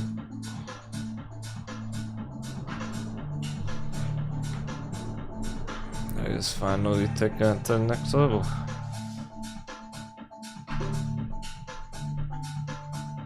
Really is no surprise, like it's been building up for fucking months, right?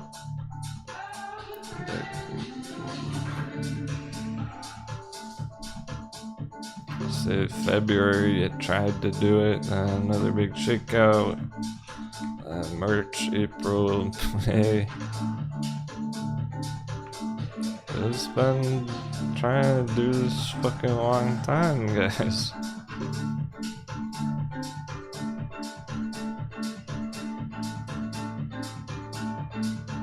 Should have done this months ago. I think it's about time. Finally to the next level. I think it's obvious what's happening there. I'm sure when it gets up a bit too far short term, it'll retrace. Not today, not right now.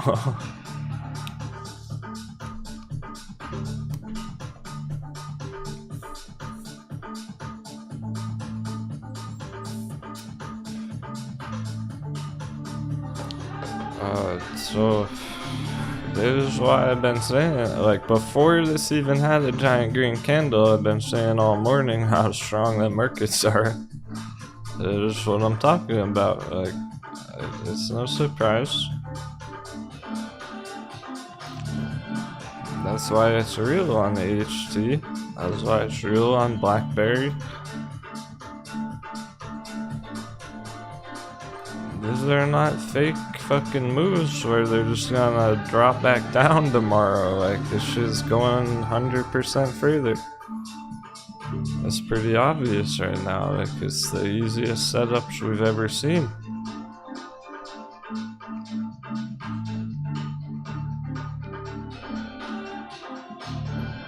Sure, it was a bit more uncertain down here until we got that huge fucking breakout and the rest of the markets were strong as fuck. Now it's obvious.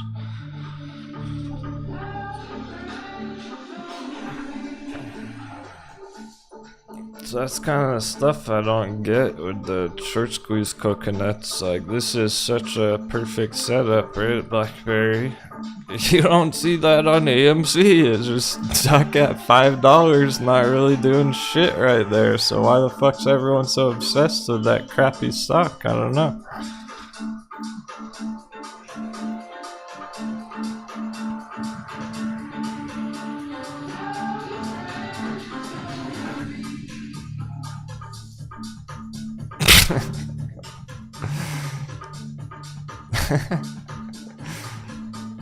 Good old gay MC.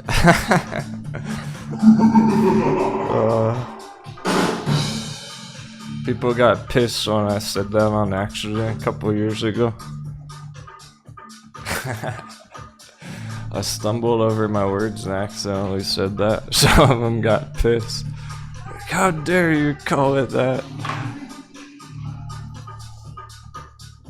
Like, where's the sign of life? Why do people want to trade that shit when you actually have real things crushing it? I don't get it.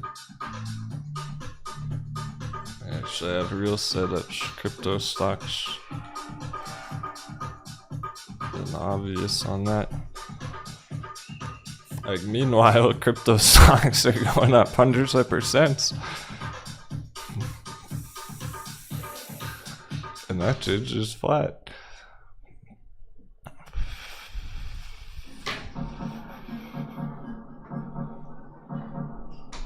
Even the big ones, Riot, Mara, like a couple 100%, 300%. It's hitting some resistance, not done yet. Still go double again.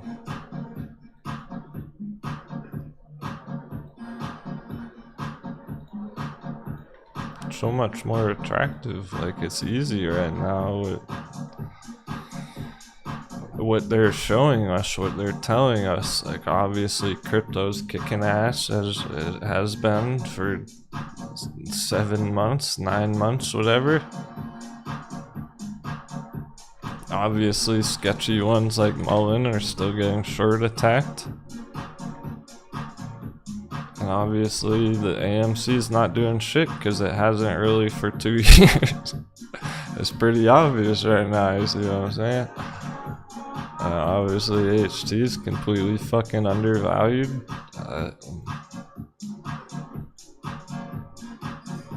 It really is that simple. I'll be right back. Happy trading.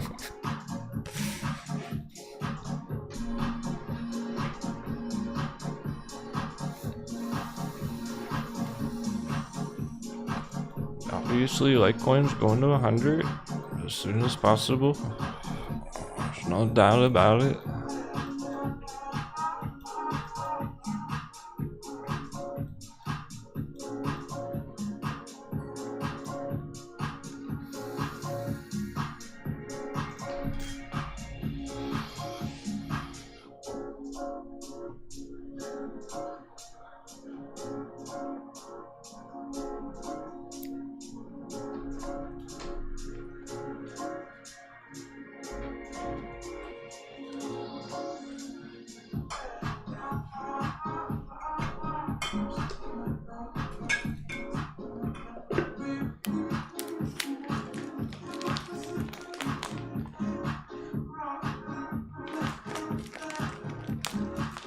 There's gonna be some profit taken on the S&P there, so heads up. Couple red candles, and continue.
Oh, still blast, huh?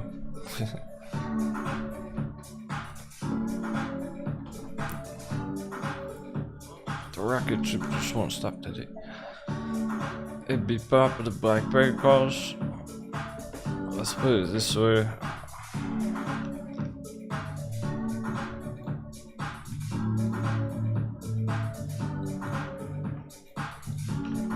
If you're looking at September and they're $100 each, and you're gonna get 2 of them for $200, might as well just go like December next January for $200 for 1 contract.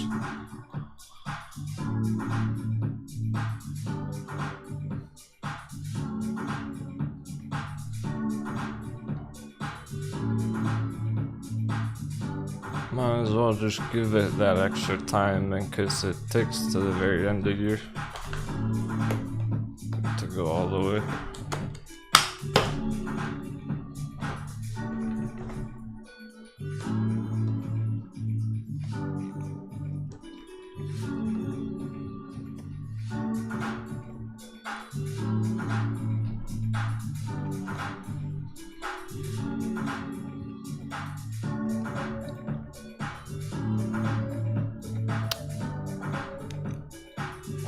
Maybe it goes halfway right now and then slows down for a few months and the very end of the year hits you.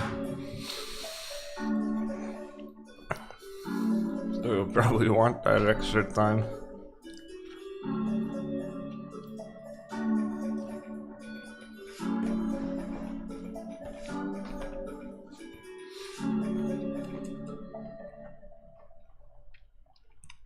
Even better, some of you are already in it from a couple of weeks ago.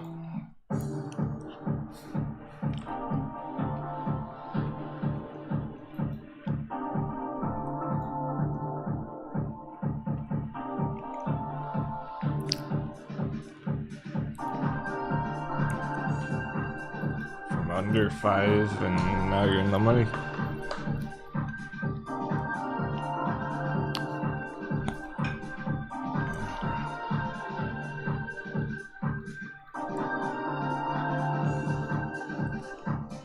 Weird maps going straight up. Sheesh.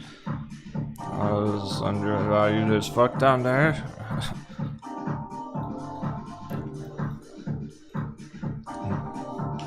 Top of the list is after earnings.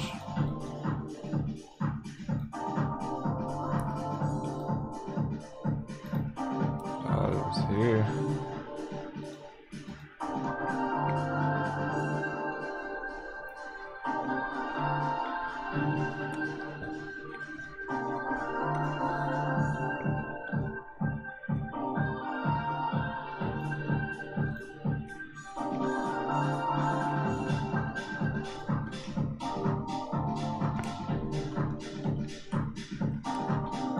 Bodes well for the other MM stocks, like marijuana, Torres, and Dow, of course.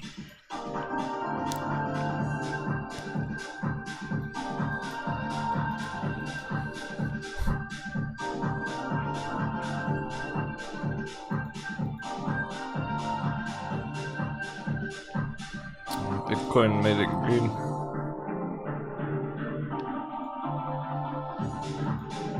Bitcoin is jealous, S&P. It's like, wait up, S&P. Catch up.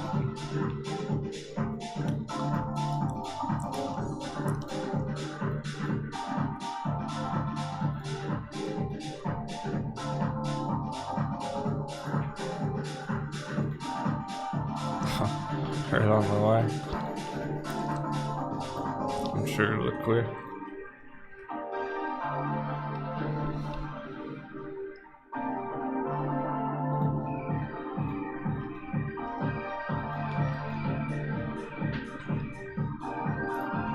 So any day, Bitcoin 30K again real soon.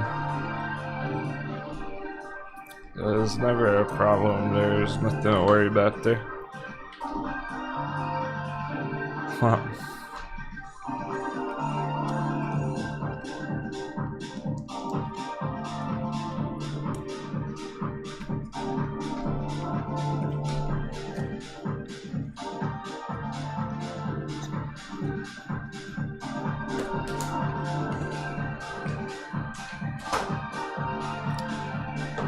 Well, people who have Peloton calls for the end of year,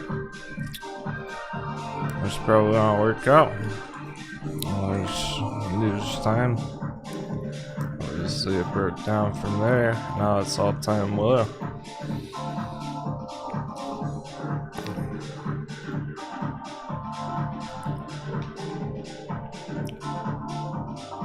I just need some more time, clear that resistance. People have end of year calls, so it'll probably still work out nicely.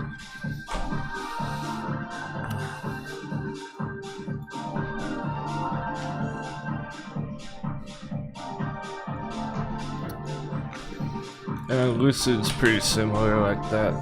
Very similar like that right now. Just need some more time there.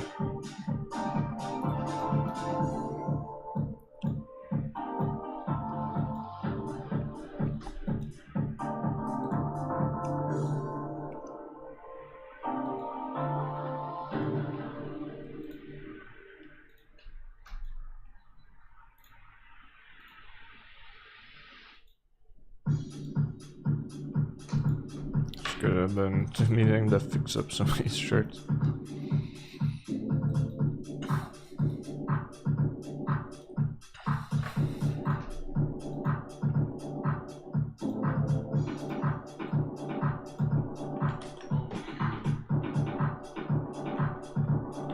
Oh, I'm going quick.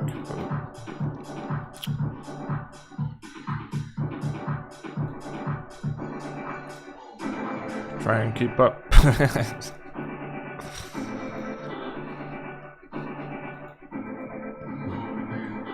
it on there.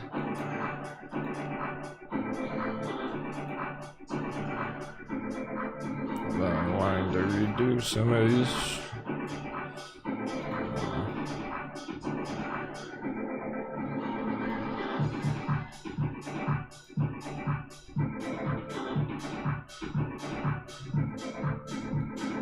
There we go.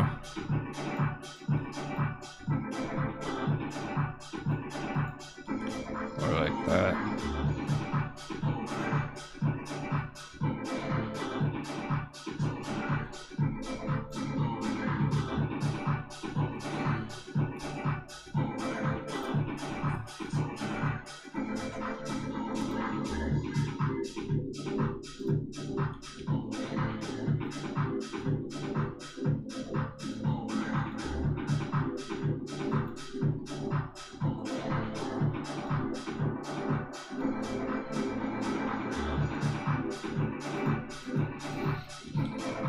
I have no doubts about that. It's just going for it.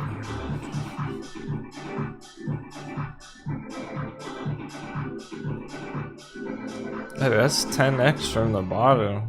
By the way, 350 to 35. That's 10x.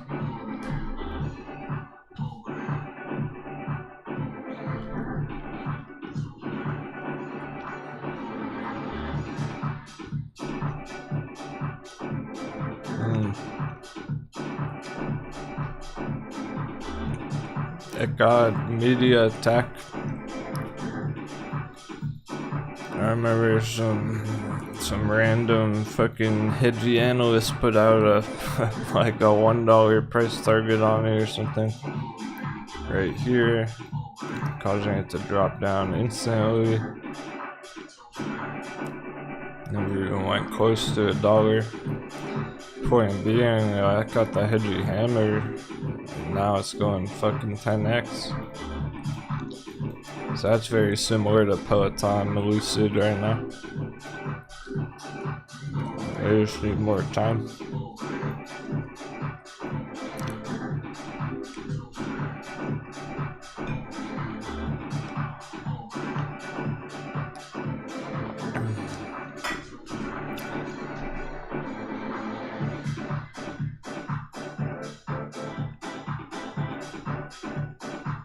Glad no one went heavy into IDEX that I know of 2 years ago.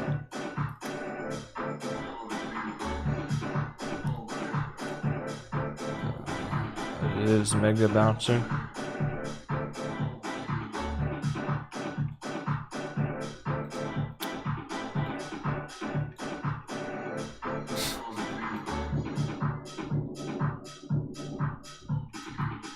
So basically, if they're not going to zero, then they're gonna go up. Oh yeah, that's easy 10x recovery on IDEX for me. 5 cents to 50 fucking cents.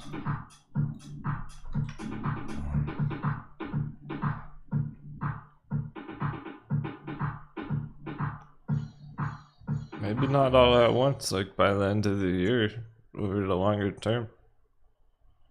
That should be quite doable.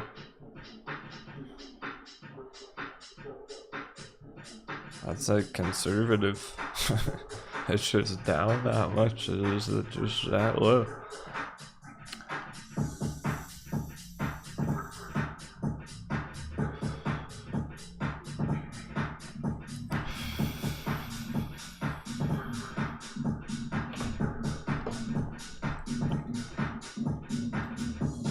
There's gonna be some huge swings, like it was all the way up 10x, crashed all the way back down again.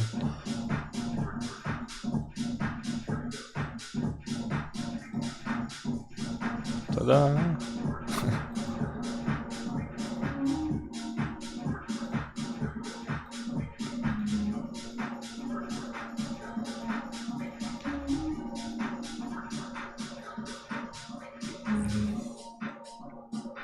The real bull runs over there. Real bull runs later on.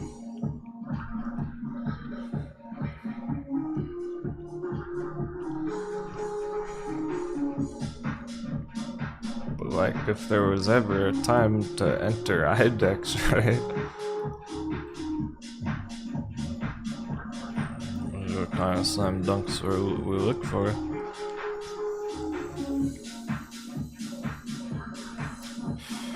I wonder how big the market cap is nowadays.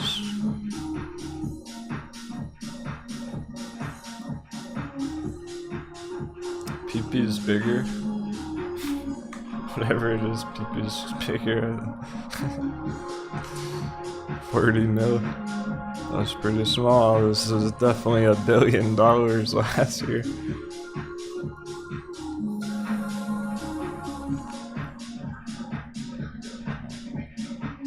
Driving the adoption of electric commercial vehicles and associated sustainable energy consumption, whatever that means. 560 employees.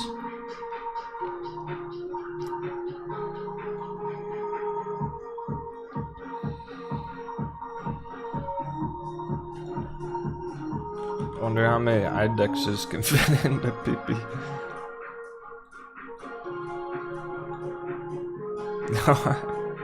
650 million.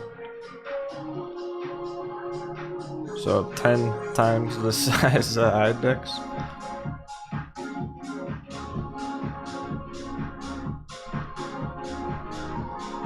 Which can mean one of two things, right? Either PP is overvalued or IDEX is undervalued, or both.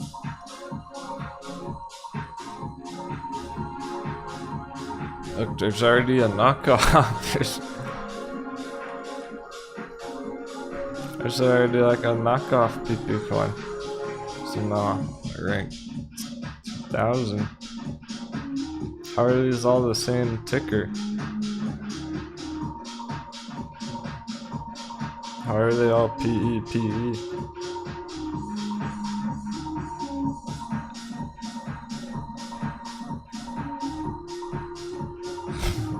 This one's like a trick to trick people into accidentally buying the wrong one.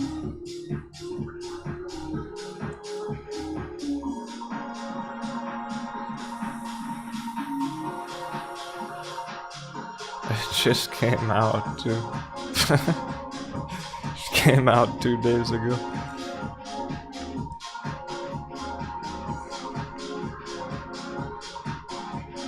No, I just gotta get them quick. There's only 420 trillion coins.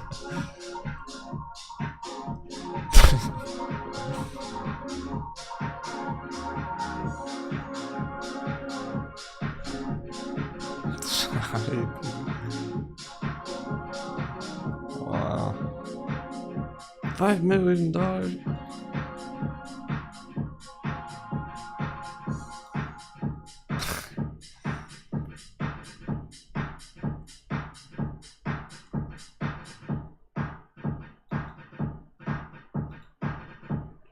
Yeah, I'd say that's a good argument for IDEX being undervalued.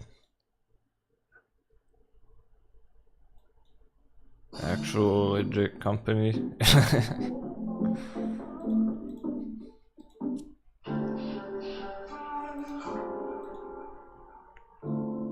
Compared to those altcoin scams.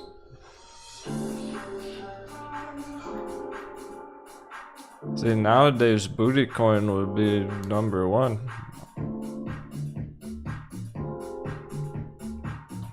I might actually make booty coin, cause what the fuck? Yeah, $1 billion market cap booty coin.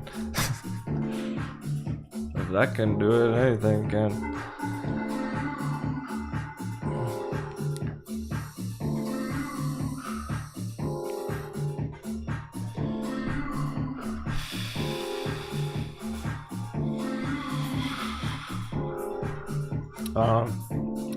And since it is EV related, there are a lot of the other EVs. The time Loic ride, of course. I wouldn't shy away from those, like.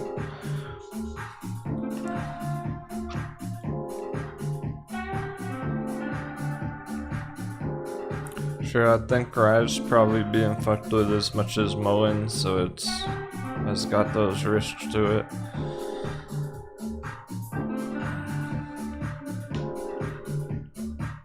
I wouldn't be too scared of those. These prices.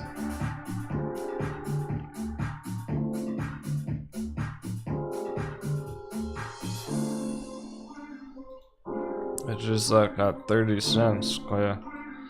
$1,000 ride. That's 3,000 shares.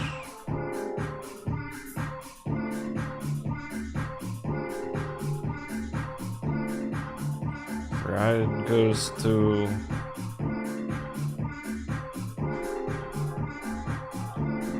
well, just $1. That's $3,000. Ride can go to $5 at least.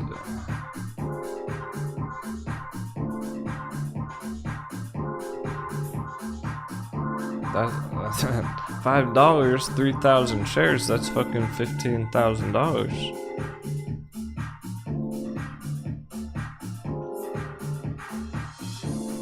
That's the 5.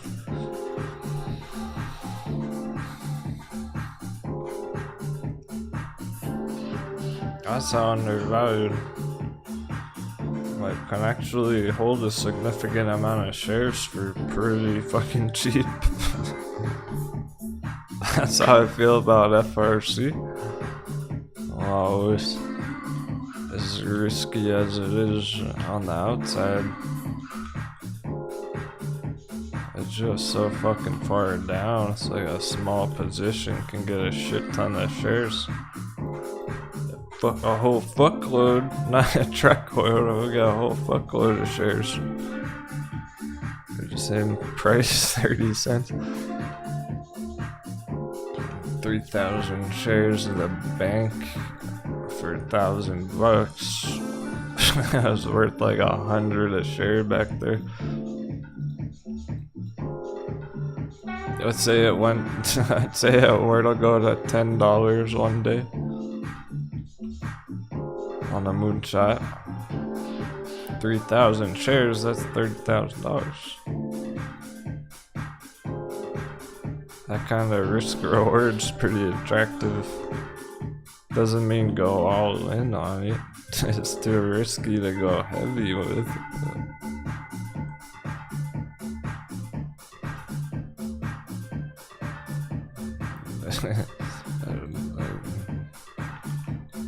Measure kind of the risk reward there.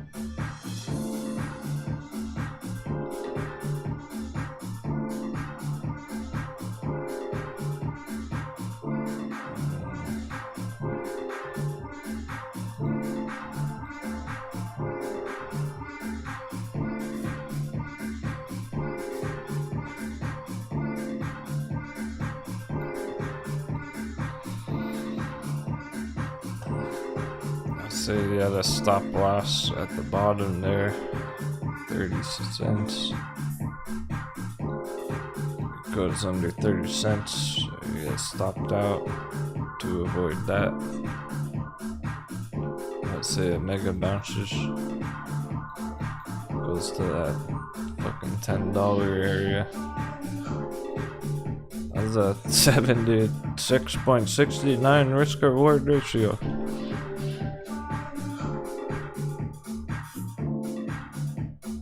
Even with a 30% stop loss, pretty generous. Stop loss there, 130 risk reward. Yeah, it's OTC now. What happened? It crashed so hard and they delisted it. I think it was JP Morgan bought it for dirt cheap, and they turned it OTC.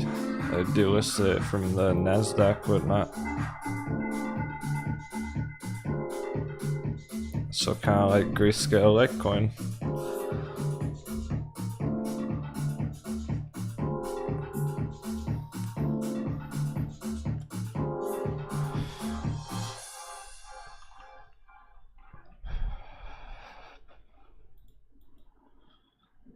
So the risk of how how dangerous it's been with that crash means you wouldn't go heavy on it, but the reward potential is high enough, great enough to potentially take a shot at it for a smaller position.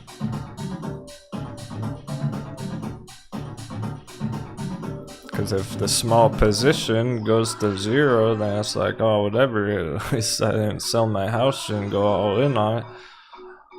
And if the small position hits the fucking 20x target, it can pay off a lot.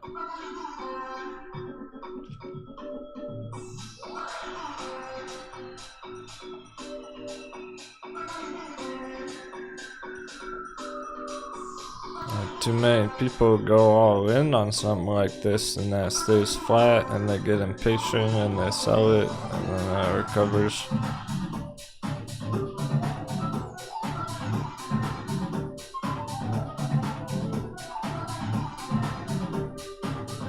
So you just don't do that in the first place.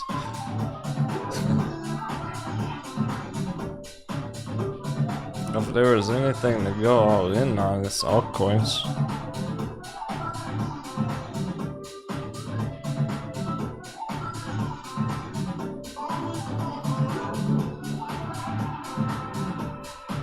Altcoin market cap.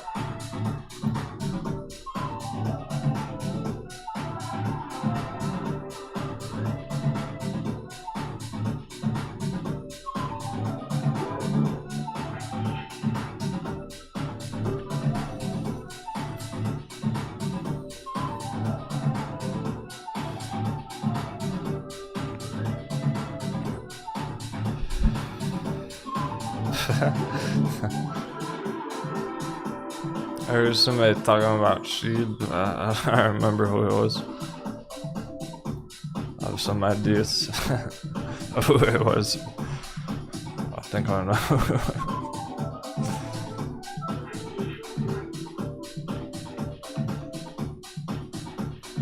Because they're thinking, oh, the bubble's complete on that. Yes. Yeah. True. But how popular is sheep now? Now that PP exists, do people care about Shiba? That's the hidden risk factor there. Maybe everyone just sells their Shiba for PP.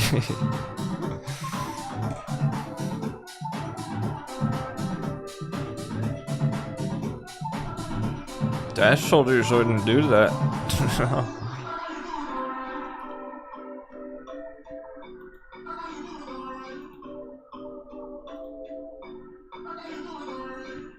I know dash shoulders wouldn't do that.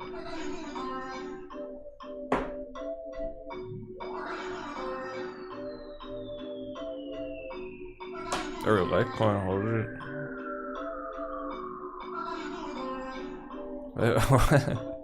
Litecoin 5%? Or no? 95?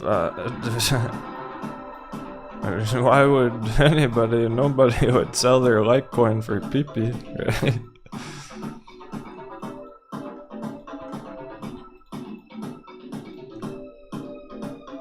So Litecoin's gonna keep going up and PP might not. Same with sheep, all those meme coins, like you don't really know which one's gonna be the top dog there. What happened to that other one? I forget the name already. What is it? I guess a Doge, but like, was there some other fucking one too? Oh yeah, like Ape. FUD.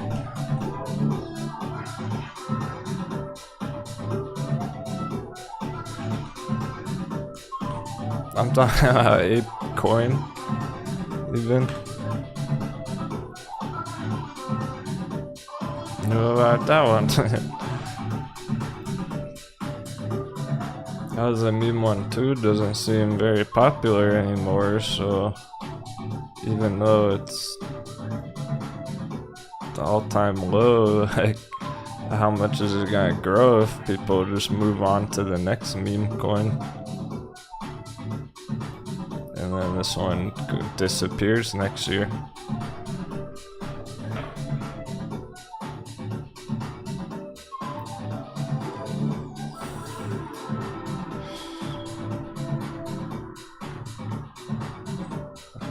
Yet people fall for that trap every single year.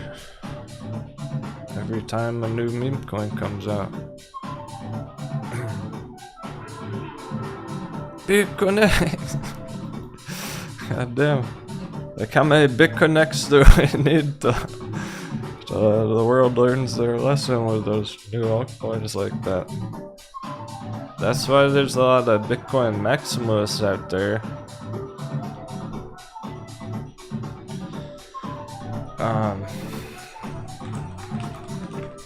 Like Max Kaiser's a smart dude.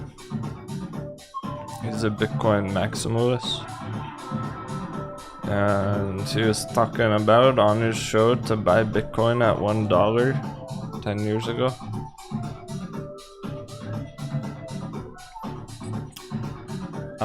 He doesn't even like Litecoin or Ethereum or any of them. He's Bitcoin maximalist. So that viewpoint essentially is that like over time, over 10 years, 20 years,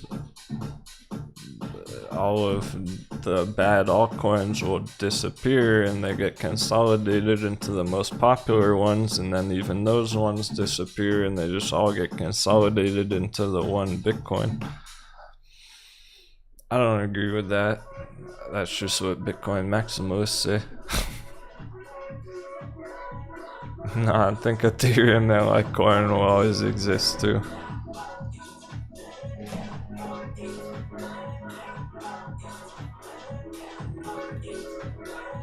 At least long enough that it won't really matter. Like,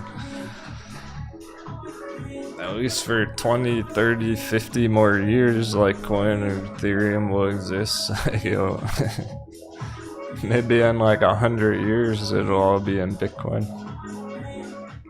Exactly, Bored Apes are so 2021.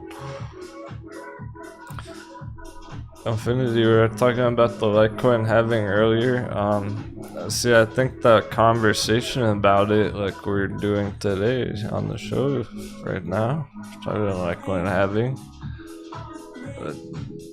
that attention helps Litecoin go to 200 before the actual halving in a couple months. Yeah, it was in like 2.5 months from now. So I say it goes now, hits fucking 200 before the halving, and then goes down after the halving.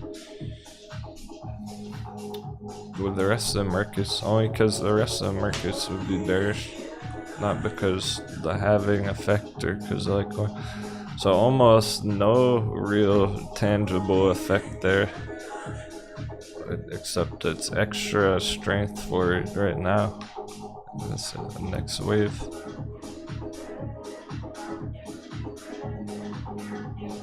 Helps get it up 100% more easily.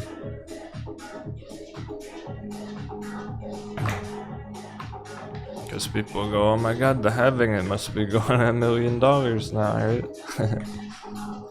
People buy it at 200 because they think it's about to go to 2,000.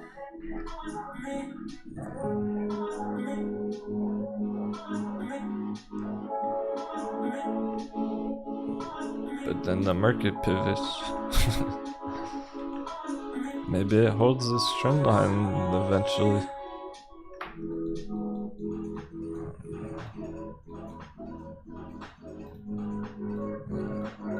Let's see how bullish I would still be even after 50% crash.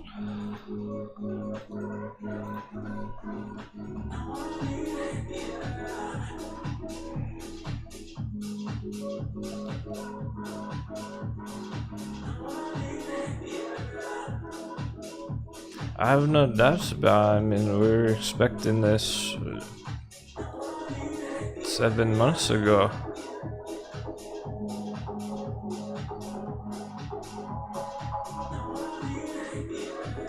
I'm talking about that 200 target.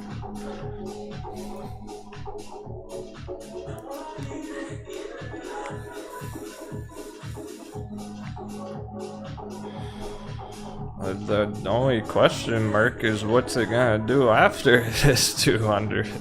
Just go to 100 and then continue? Is it gonna come all the way down to 50 again?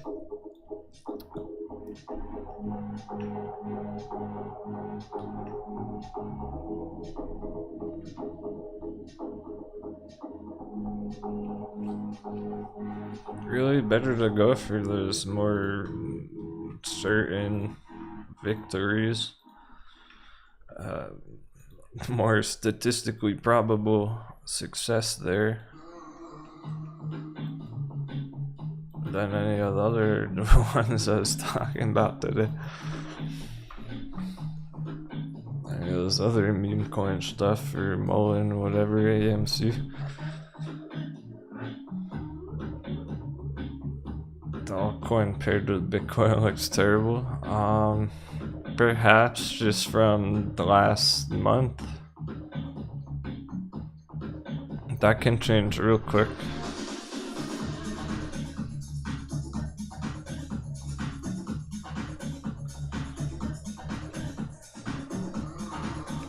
I haven't been monitoring the dominance too closely because the whole crypto market's strung together. Okay. Here's our old chart. Yeah, so, yeah. For now. And that's because there's so many fucking altcoins out there. There's so many bad altcoins that Bitcoin's gonna outperform most of them.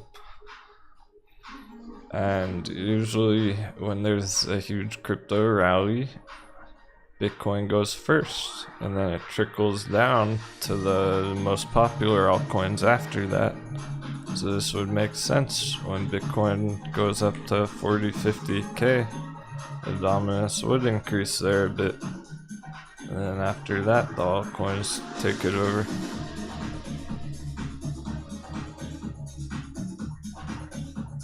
But that doesn't mean that doesn't mean Litecoin's gonna be weak compared to Bitcoin. That's not every single altcoin. So how about the Litecoin Bitcoin instead? Yeah, so like last month it broke down more there. I haven't been monitoring it, but look at fucking now. That giant green candle now. I never made it that next level over 100 there. Doesn't change anything.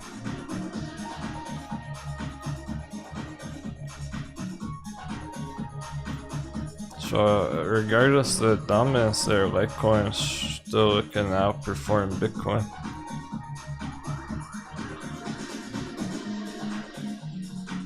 I just gotta hit that major level first up here.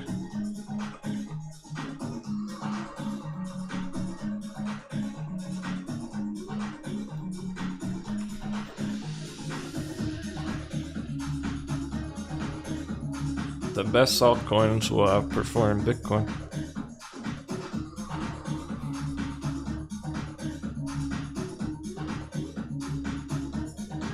So for example, Bitcoin's 0.5% green. 0.5% green right now. Litecoin 5%. It currently literally is right now, leaving Bitcoin in the dust on Litecoin.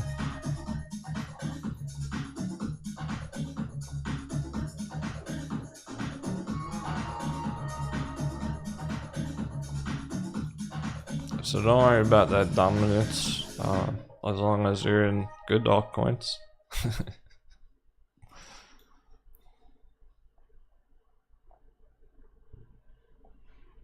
Ethereum's still completely overvalued.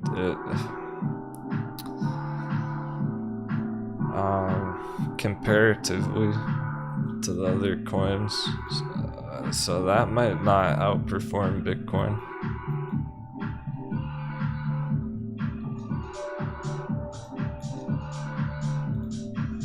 I probably still will. I still will, but just for example, like not everyone's going to, just the best ones.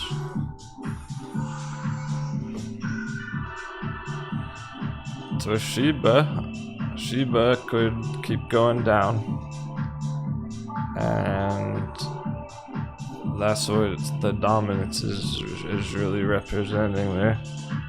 It's all those shit coins.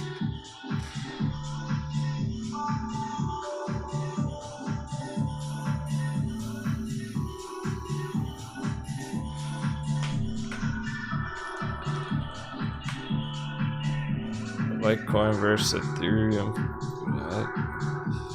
Litecoin is way better than Ethereum.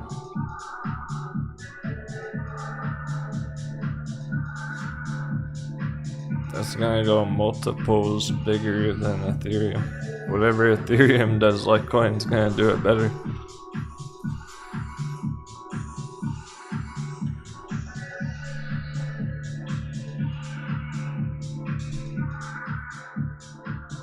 Yeah. Hands down, hands up, stick them up. No question, Litecoin's better than ETH. It's better than Bitcoin.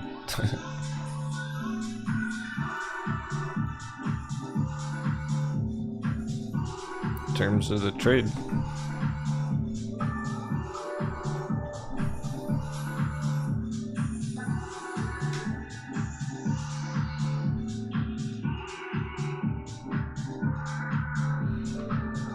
To go a step further, Dash better than Litecoin. But then LTCN is better than Dash, right?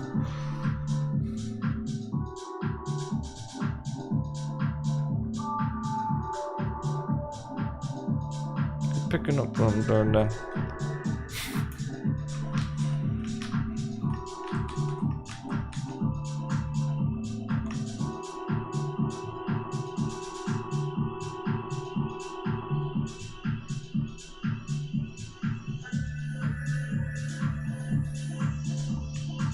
I should have stuck Nano in there. I put Nano here. Nano better than Dash. But then LTCN still.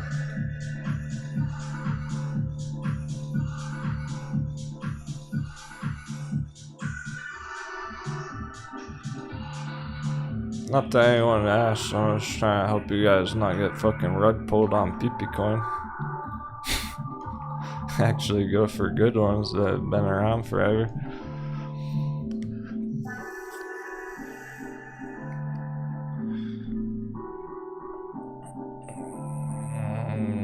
Which has me more uncertain. It's newer. I don't know like that about it. It's still pretty popular. Not just in our crew, but overall. And a lot of the reason it went down here, they flooded the market with extra coins, but now they're all on the market. So I don't have a problem with it anymore.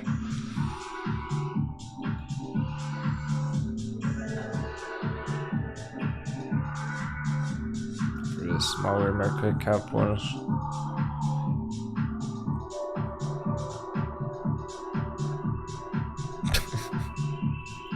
Might as well look at Doge. Yeah, it's gonna go up with the rest of them here for temporarily.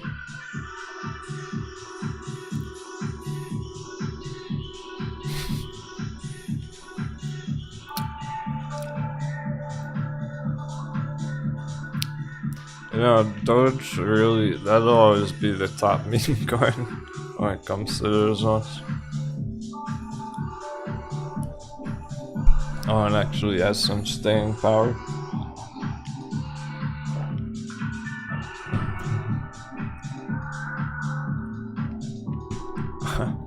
Man, that decentralized has been recovering. I wonder if they've updated that game at all. Probably not.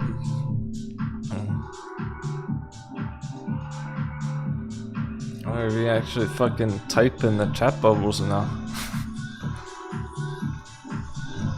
That was the worst part about it.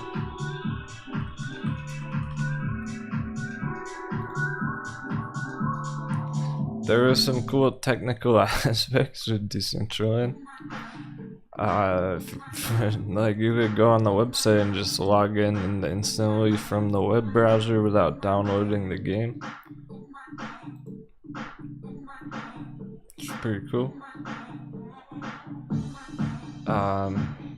The thing that fucked up the most on, when you type in the chat, you can't see it above your character. Doge cat.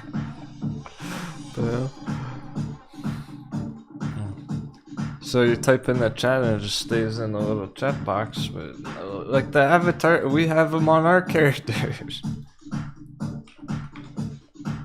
Type 7s and it's gonna pop up above my characters.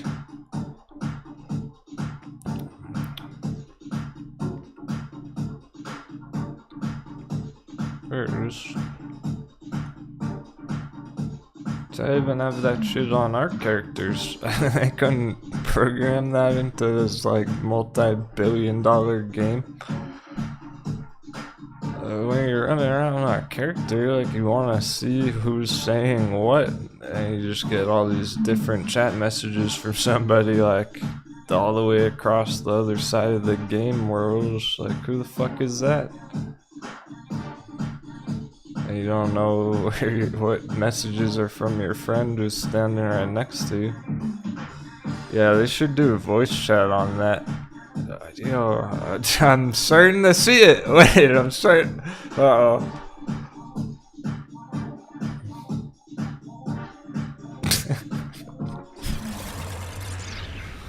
It may just be the sundial kicking in. I've hit this vape pen quite a few times. Feel it in my eyeballs. Getting pretty high now. I'm starting to see the vision. Yeah, no, that would be kind of cool. It would be kind of dope if they had the virtual properties, but it was VR headsets, like VR chat, where you can make your own character, you can walk around, use your hands, do funny things, talk with the voice chat together. That's what they need to put in the NFT games. If they just combine the two, that would be pretty sick. Like if you could have a house in VR chat.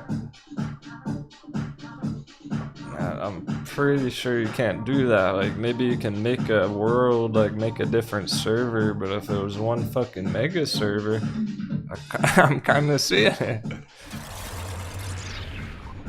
Hop on in. When I try and do it, it usually crashes the stream. I'll attempt it for a minute, for like 30 seconds, if it doesn't crash the stream.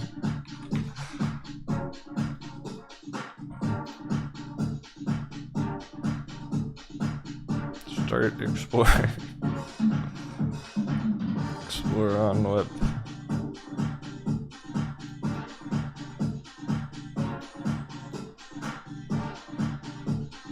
I think it already froze. It was lagging. Okay, so it does like a quick download of the version. I guess they've updated.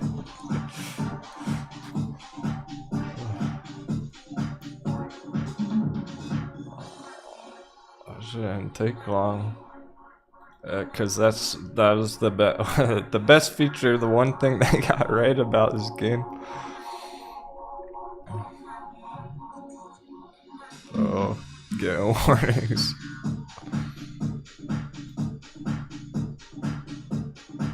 There's probably too much to handle with the stream and music and stuff. I do have it downloaded, but like I don't. It's too boring to go through the effort to show you. I don't want to spend more than a minute on here. Let's call him Denwo. Oh, I don't want to email, fuck that.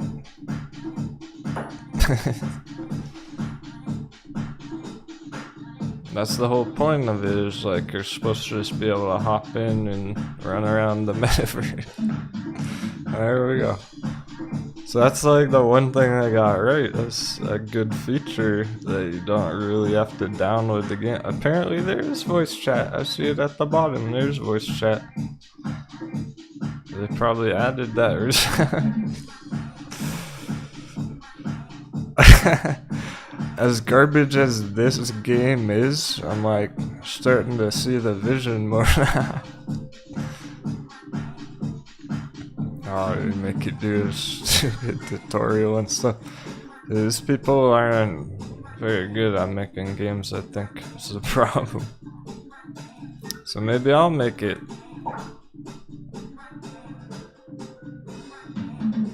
What the fuck? I just want to go see other people. Oh, too many doors and stuff. Wow, they make this way too hard to get in the game now. You used to just start like in the middle where everyone else is. Maybe I can teleport. Or not.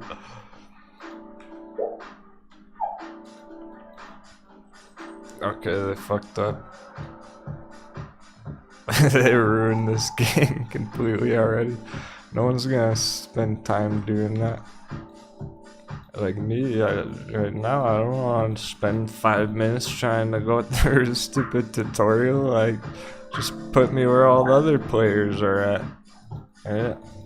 So if they're trying to attract casual people, then like, no one's gonna want to do that shit. Let's see how much the land's worth. I guess if I logged into my old account. I'm sorry to be running around. They're on OpenSea.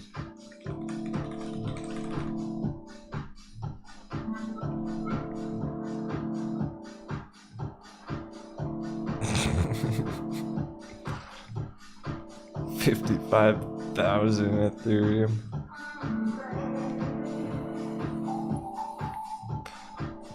Only 8,000 owners. It's not very many people.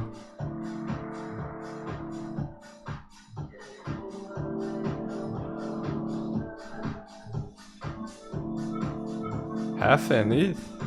Wait a second. Those are cheap. That's pretty cheap right now. That's funny. For what it is. Hey, who did that?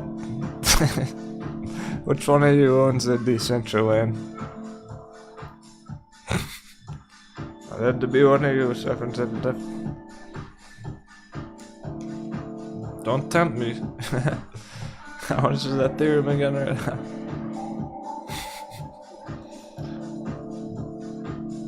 So it's like under $1,000 for a land plot now. It's funny, interesting. Cause they were definitely like 3,000 to 5,000 last year.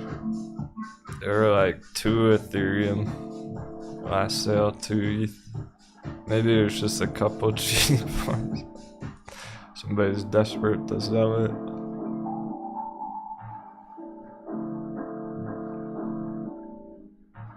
Cause they put in that new tutorial and they're like, fuck that. Oh, I got a worse one.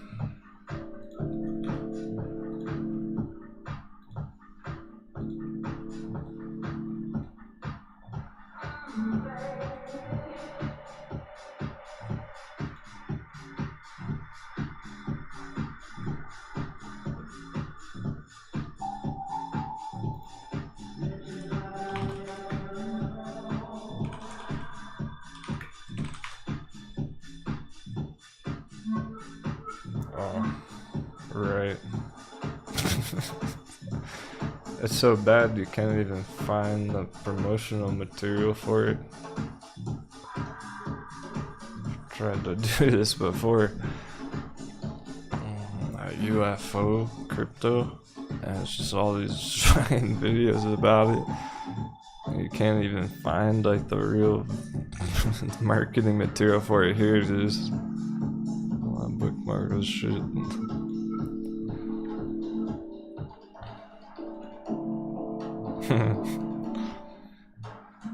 We almost have more subscribers than that. 450 views. I got more than that the last live stream.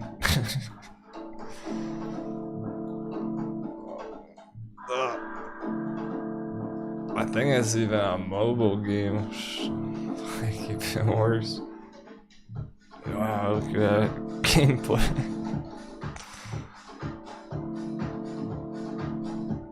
The effects are so bad.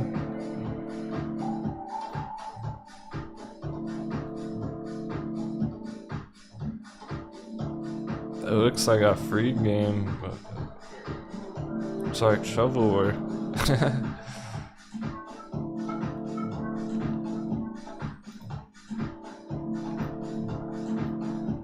Well, about 700%.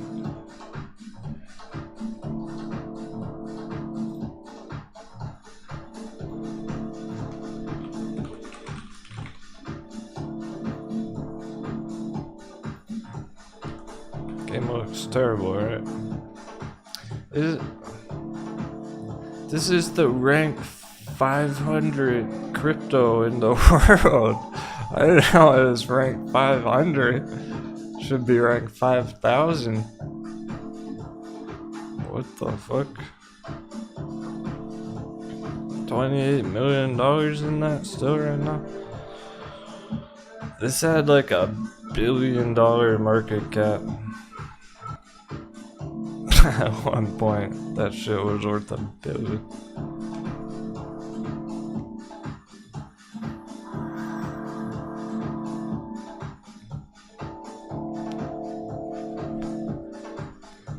Oh, it really had that market cap though. Even if that rank's not the most accurate, it really had $1 billion market cap.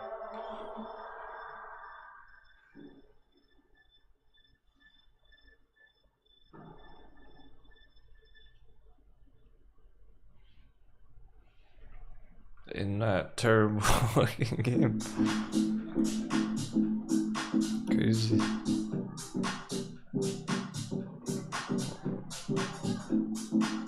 Oh, there's the profit digging. 1 hour to go.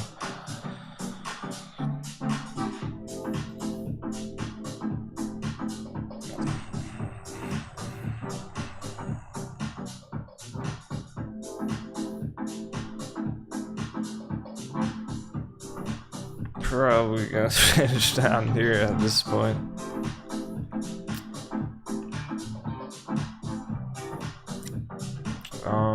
But basically it's so strong, it's not really gonna stop. That's just the profit taking I was talking about earlier. A couple of red candles and continue. We're just running out of time on the day. So hopefully all of the day traders took profits early. When I said that.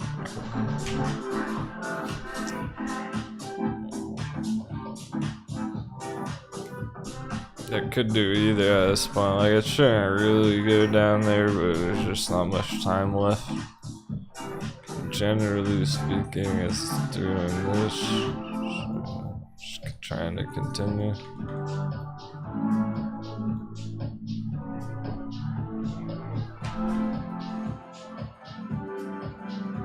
Oh, BlackBerry having a go?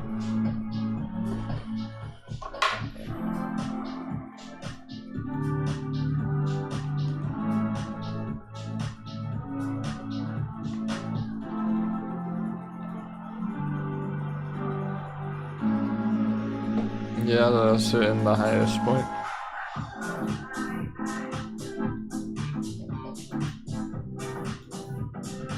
So it's a hand in hand with S&P 420 action.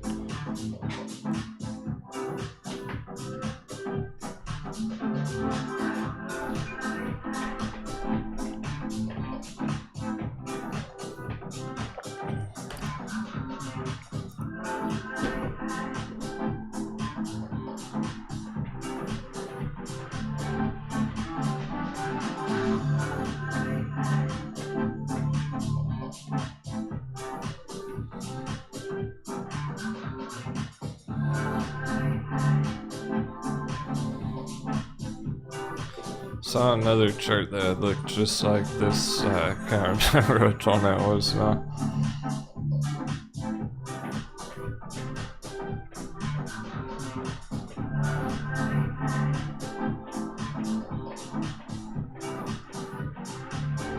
Over the weekend I noticed it, I was like, wow, that looks exactly like BlackBerry.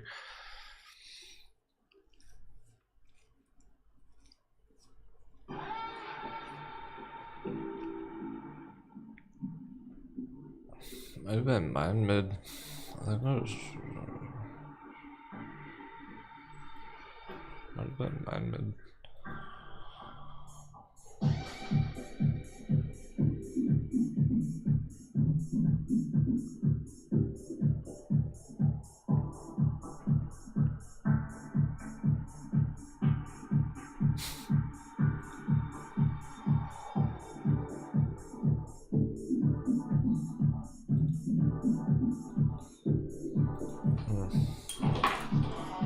Where's really in that now?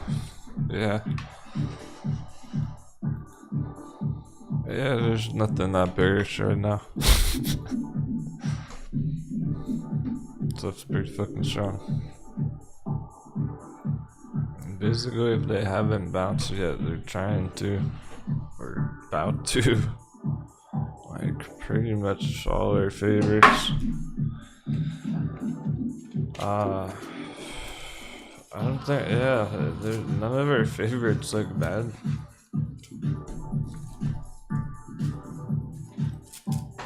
Peloton went down unnecessarily low last month. But it looks fine now.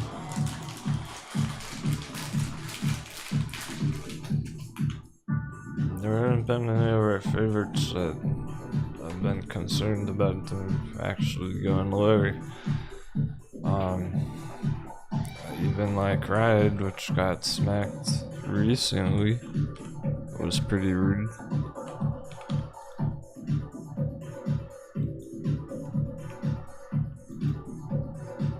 Really feeling better than ever about that.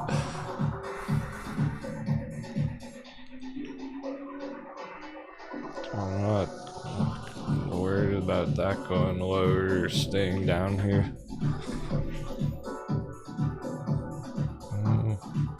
Power Bridge has been kind of sketch, but it's still a lot of buying pressure.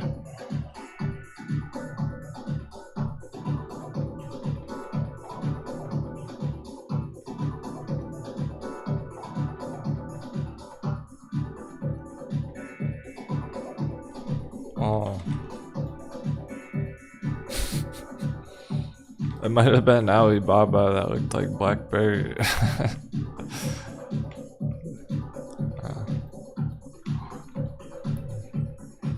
And the list, they're all bullish as fuck. I'll make some more coffee. I'll be right back. Power. Definitely, it's powerful hour. See, the S&P's already back at it.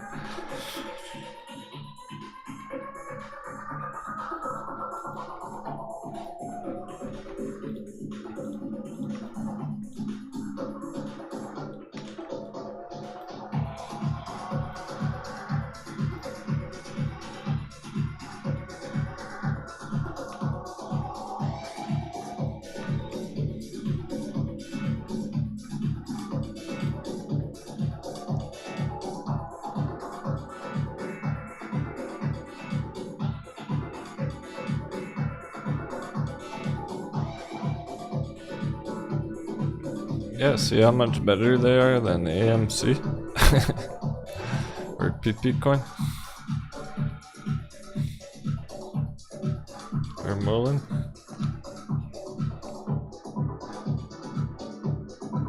Unironically, Bed Bath and Beyond had bounced quite a bit.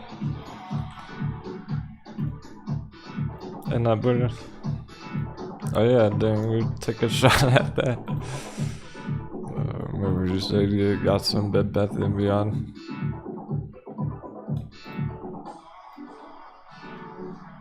Yeah, cause it was just so fucking low.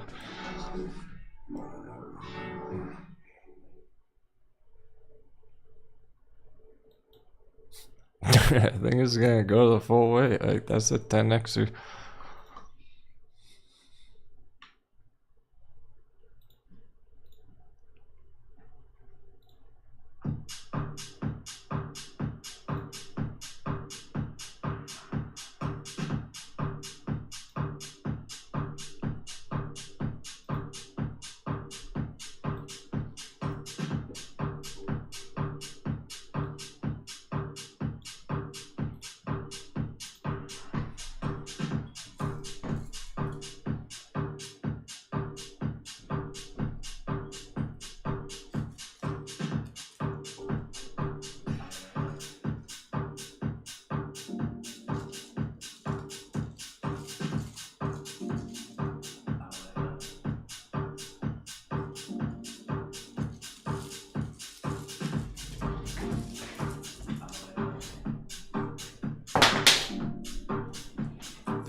warp drive. This kind of nice stuff's actually moving today after a couple of months of flat as fuck.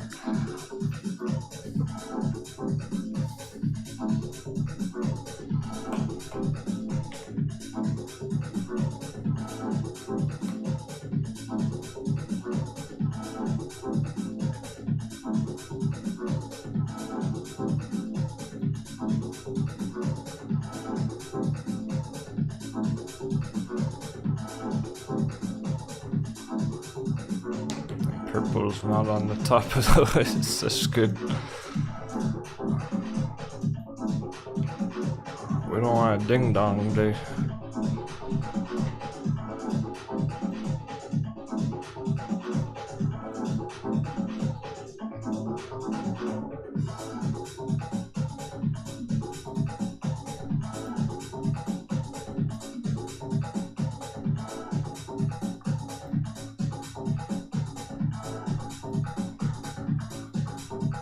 Toro might finish on the top of those.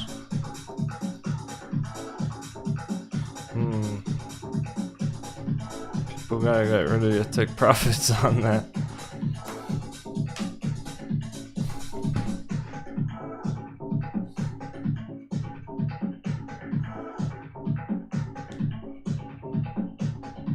I'll have to inform the crew later.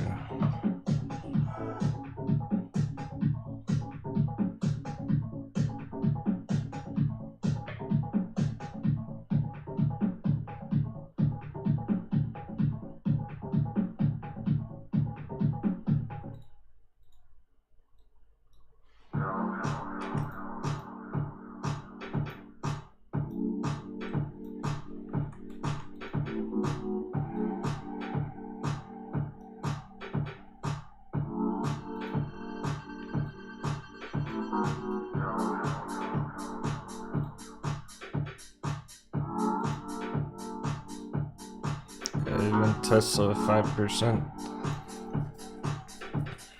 I'm sure Carvana's following that.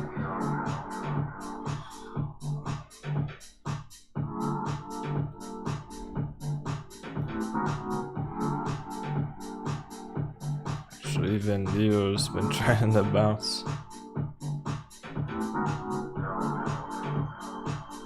I don't think anyone cares about that anymore though. I remember fucking 2 years ago in the chat, a bunch of people like Neo. They're going, oh, Neo Day is coming up, it's gonna go up. I was like, no, chart's a giant bubble. Still gonna crash, whatever Neo Day. Even that's trying to bounce.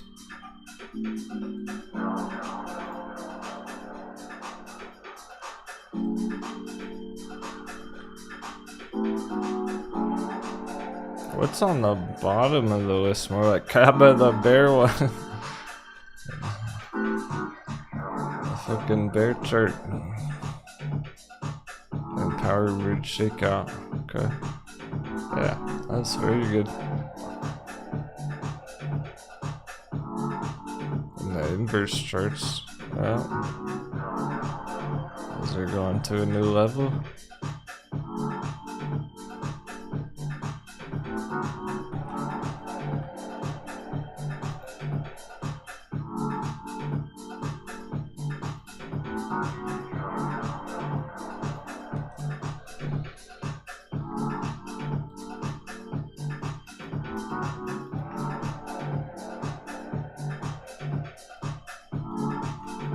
Pretty much confirming everything I've been saying for 2 months now.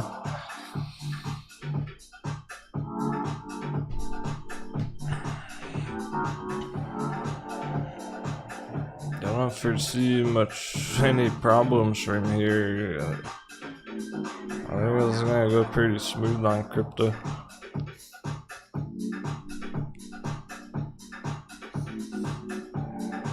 All that shit people got out of the bear charts a while ago for this exact reason.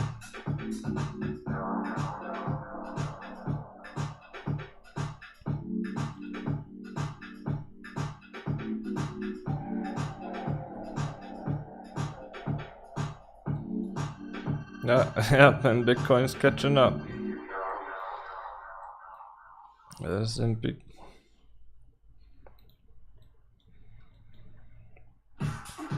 Can't really be more accurate than that, guys.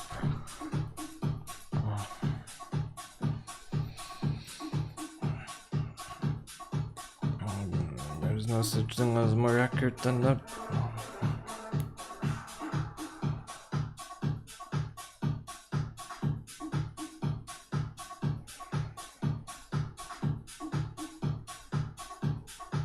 Spoiled people. Spoiled people with fucking how accurate I am sometimes, and then if I'm not one time, it's like, what, the whole world's the apocalypse.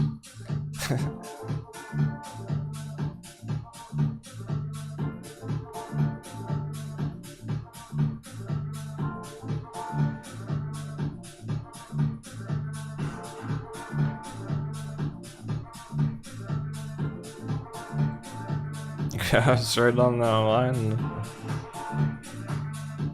How many people would have drawn the line here? And then it's not on the line. They'd be like, why did it stop there? I don't get it. Because they have the wrong line.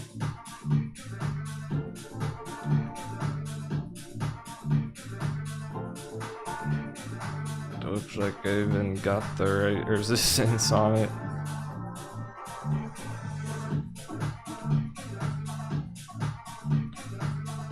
So I'm proving it. Like, shit's pretty obvious right now, honestly. Like, stuff's bullish as can be.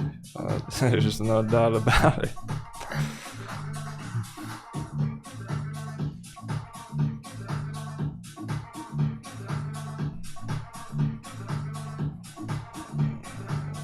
Definitely, if Bitcoin was actually bearish, it would already be down. It would already be fucking flopped. Be down at 25k right now.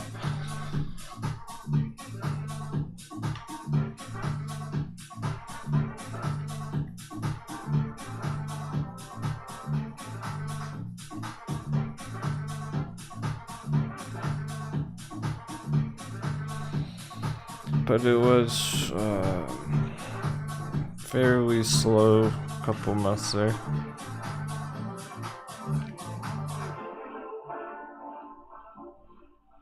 They're teasing the 30k over and over.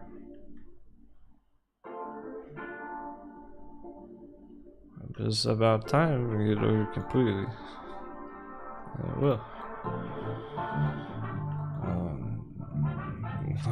Forget all that debt stuff everyone's talking about. Fuck all that shit. Bitcoin's bullish. That's just a bunch of FUD.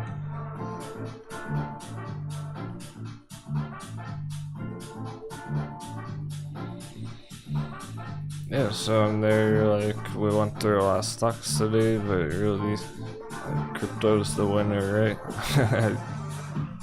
When it's that strong on crypto, it's like you can't really go wrong with Litecoin and stuff, with the good ones. It's not at risk of a fucking reverse split tomorrow.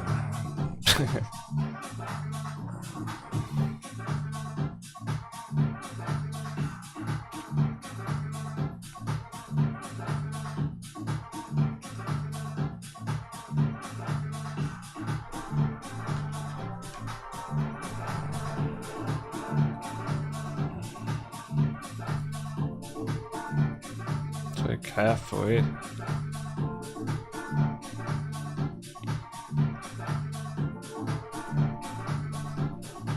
There's still a lot further to go.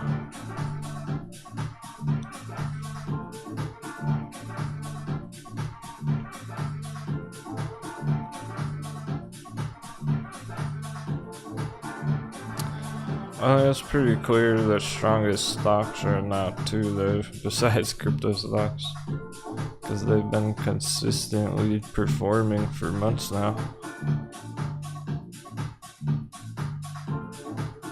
Where they slam dunked all time low, Virgin Galactic.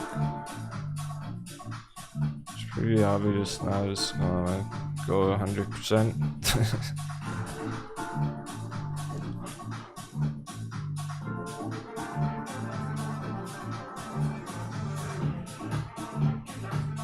But with the stocks, you get the bad news, the events. With Litecoin, it just gains value because it's undervalued. Nice and simple.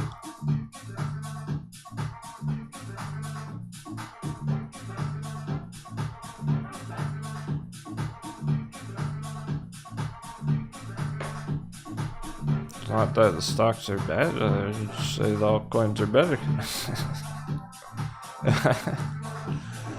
I brought it up, I knew it was you. I looked at it earlier. Shiba. It's like somebody was talking about this. I think I know who it was. Yeah, I saw you posted about it.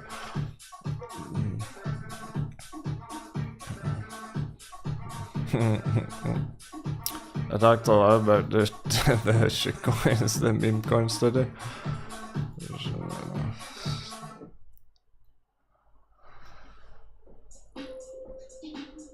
Trying not to close those other charts.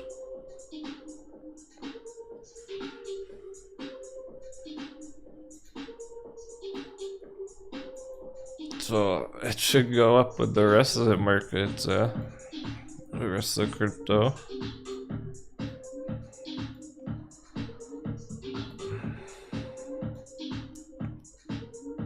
Let's make this perfect triangle.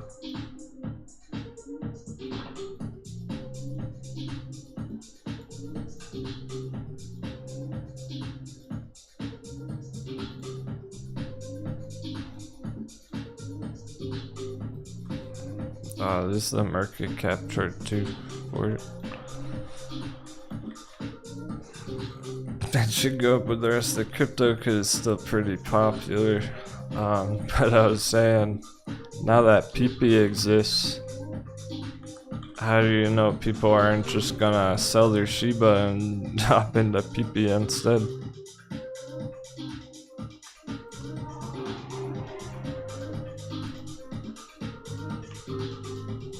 Now there's a lot of competition for those meme coins, like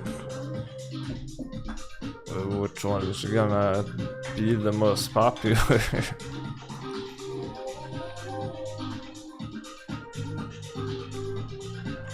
Or the other way around, right? All this value in PP goes into Shiba, and that's why Shiba goes up a lot.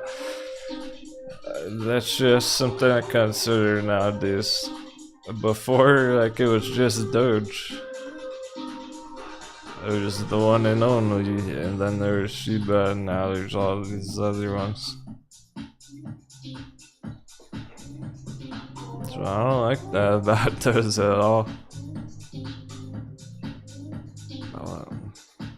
Yeah, dude, I probably already bought it. Like I said, it should go up with the rest of the markets, have a pop off. But it is competing with like PP coin now, so maybe it won't go as far as it could have before. Yeah.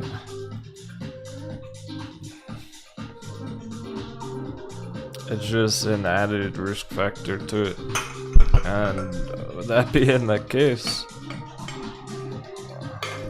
I think, well, why not go for one of the better ones? He's just trying to hit 100% on it.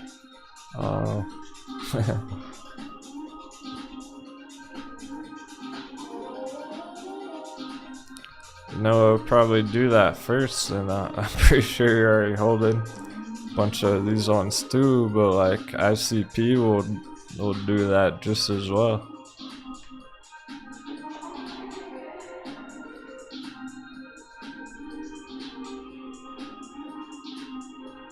Without it being a meme coin. Balancer can do that.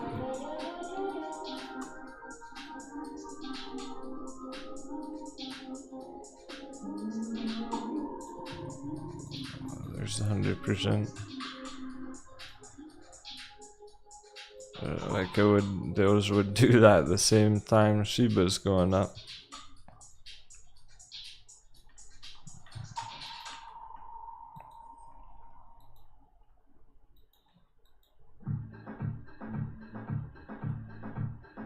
I think it'll still work on Shiba. It's just you gotta really consider and ask yourself, like, why go for the weird, sketchy meme one versus like a more stable, solid history one.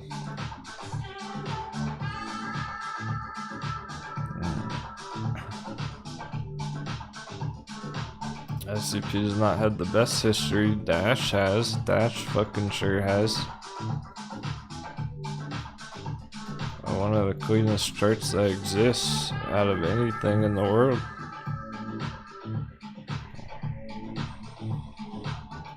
If somebody's like, I want to make 100% on an altcoin, okay, why do you really like the extra risk on Shiba when you could a lot safer catch a stable move on Dash that's way more certain to actually play out? I would say it's like fucking 10 times better chance that Dash goes up than Shiba.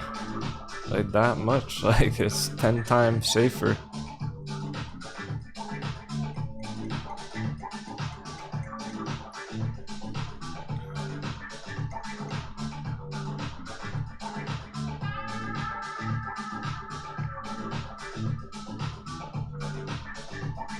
And if Shiba goes, it'll move faster. So like that's the trade-off, I guess. It's like Shiba can move faster because everyone FOMO's in it, but Dash is like 10 times more probable of actually hitting the target.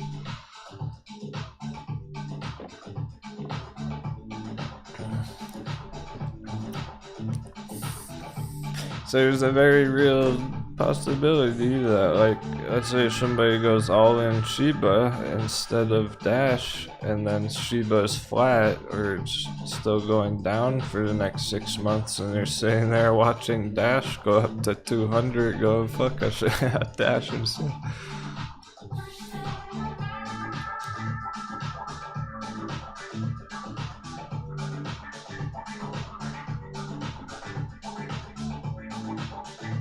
What's up, Bush and Goose?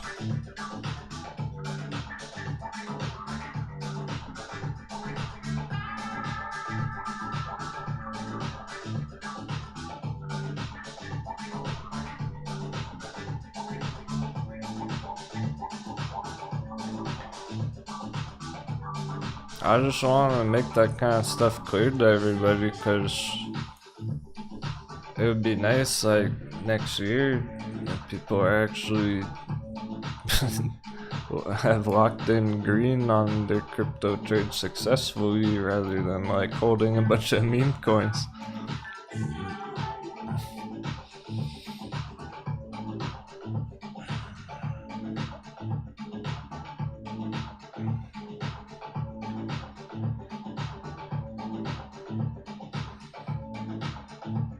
When it comes to not bored enough, who's asking about it? He has a bunch of the solid ones already. He's trying to do a scalp on it, whatnot. And like I said, it'll probably work out.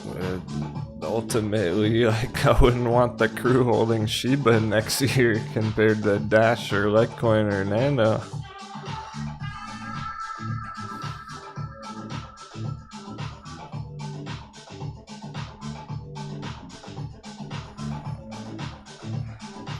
Okay, Ocean Goose. I assume you're talking about Sheeb. He's currently in it, but red on it, so he wants to transfer it out to something different.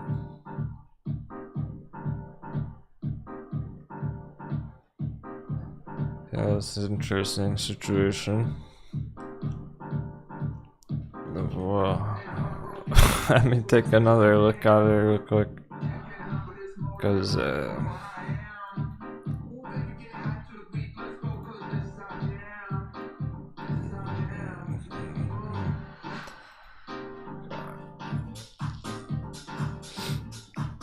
on Chainlink.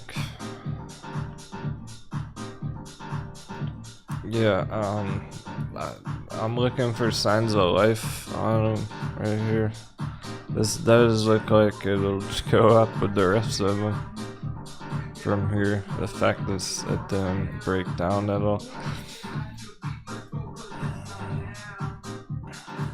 So that looks pretty active for like if you were red on it would be okay to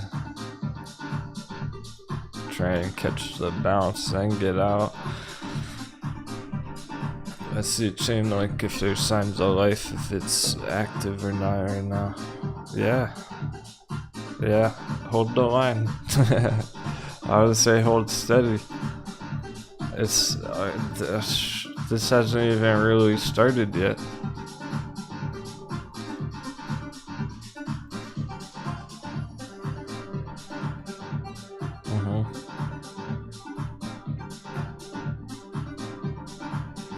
Okay, cool, yeah. You got an entry on it like last year on this dip.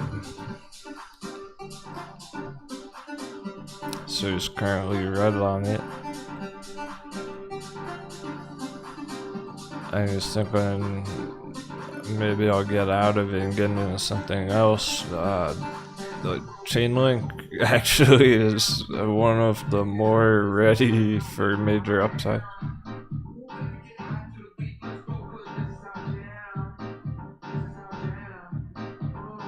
Delisting dash on Webull and you have to move into something different. Yeah, it's okay to make this kind of adjustments right now. Granted, they haven't really started yet. That's what I'm liking about Chainlink right here. It's still in that range from the dunk last year, from that drop right there, that 50% hammer. Like that was where it got major undervalued.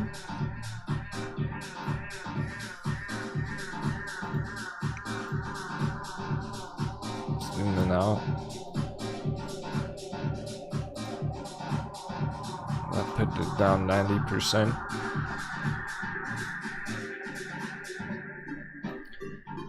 So anything in that purple box is like a strong buy, right?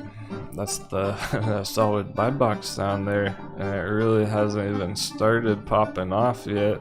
So I'm sure there's one of the next to go. This should be coming up real soon, like one of the next altcoins to start really crushing it, because it hasn't done that yet. Like it's got some catching up to do there. It's kind of like Litecoin down at 50. If Litecoin was still fucking around at 50 bucks.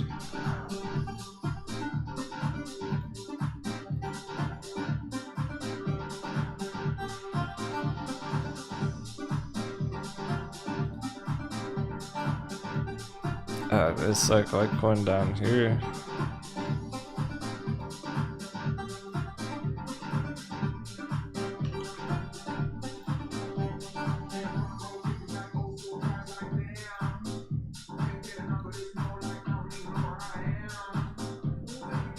Down 90%. It's fucking around down there. That deep fucking value Gamecock.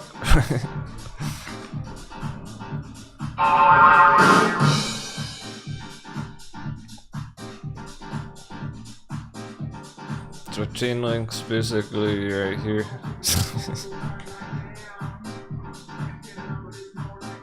Where it hasn't even really started to pop off yet, and I'm sure it will.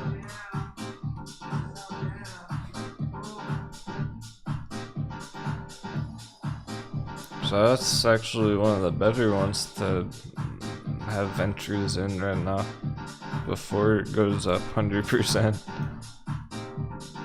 from that slam dunk back here. Hey, Zach. So glad you could make it today, man. I was surprised. Hot baby. How's everything go? Wishing you the best, man. Hope all is well. I know you had a baby. was wild. Been wondering about you, man. But I know you're stable in the markets. I never doubted that. I always believed in you. Busy as fuck, for sure. Yeah. You're not the only one in the crew going through that. And that's good. It's healthy balance. Like, you don't need to watch the charts all day, every day. I remember once we were talking about the ultimate bottom on crypto, right? We were thinking, this is it. There's the ultimate bottom for now. Turns out it was. It is. We were right. It's been going up ever since.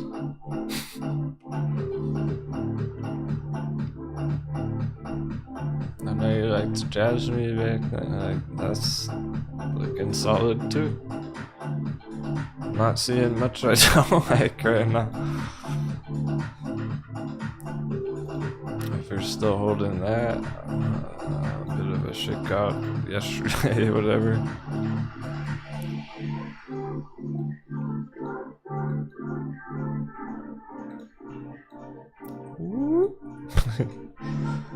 Yeah, better than ever.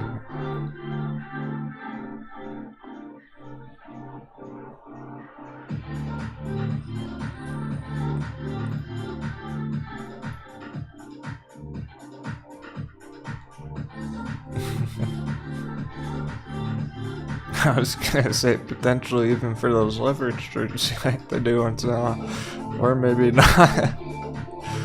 Those wicks down. Is there a leverage liquidation so goes?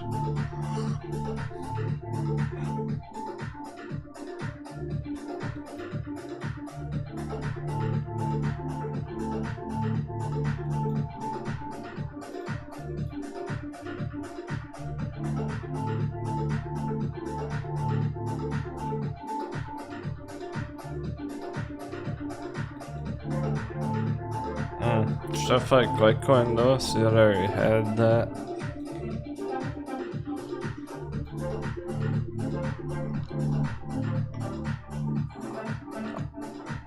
I got your short squeeze right here. Like, shorts are getting squeezed on fucking Litecoin. No, it's really what it is. The longs got liquidated here, shorts got liquidated here.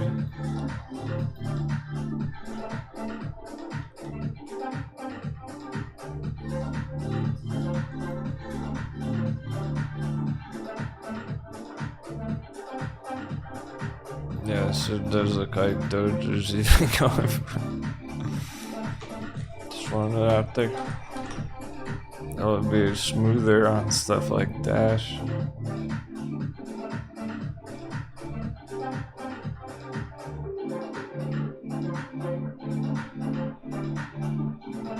You'd have to be quick on leverages though, like shit. Couldn't even wait to go up higher than that, that'd be too risky. Pretty much now or never on those, just throwing it out there.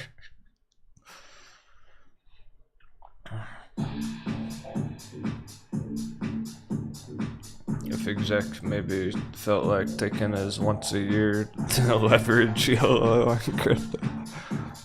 Just Doge YOLO.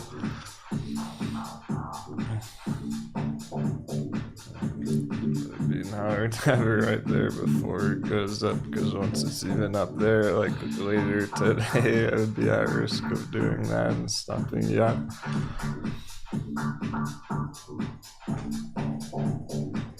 Damn, I'm too good.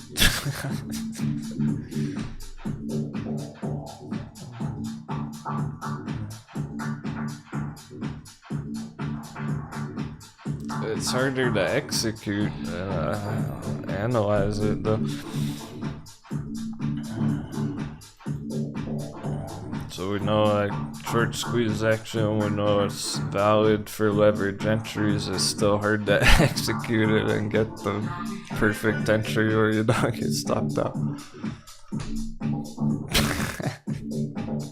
Yeah, so basically YOLO all in Doge, fuck it, why not? Not like the rest of the world. Yeah, that's what Long Boy's doing. Let's throw back Russell.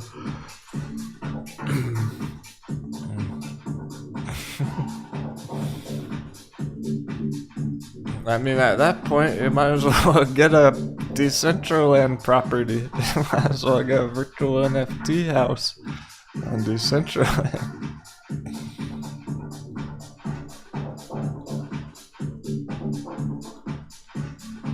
I just realized the game has nothing to do with mana, like casting spells. What does mana have to do with anything? There are no spells or mana potions in that game. It's not Diablo.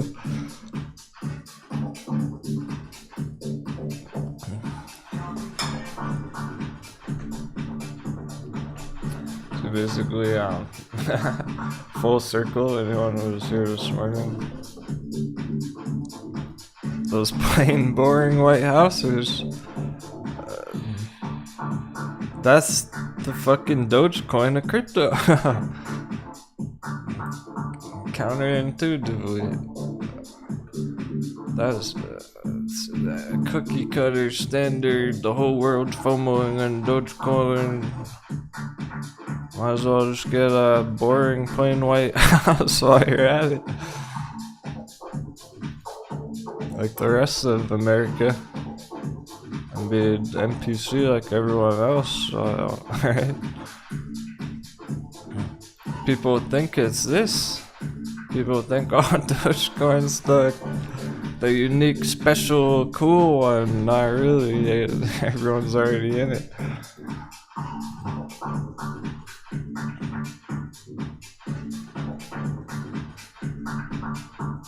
That's more like Dash Bay. That's that hidden treasures, that one that no one's talking about. That's completely undervalued.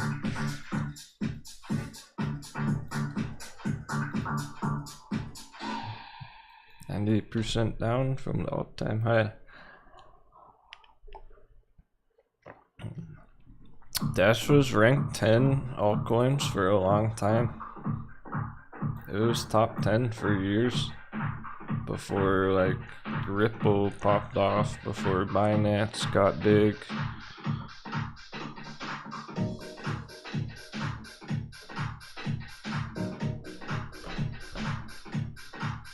Cardano got pretty fucking big.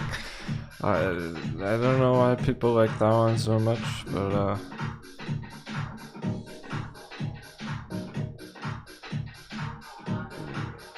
I remember some of the crypto crew traded it back here from like $1 to $3. They took profits at 3 to the very top.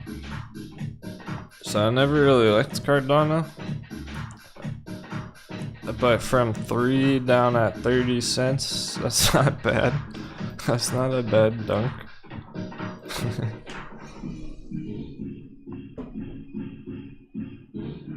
Not the worst choice right now. I've never said that about Cardano before.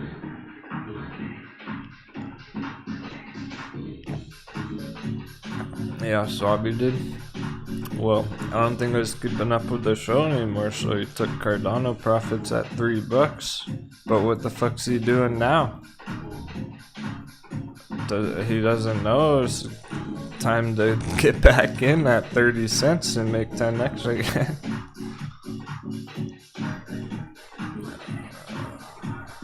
You see how that works? Like, that's where the experience comes in. That's why people need Captain, because you might like crush a trade there and you think you know everything now. But are you gonna know when it's time to get out next year again? Like, No?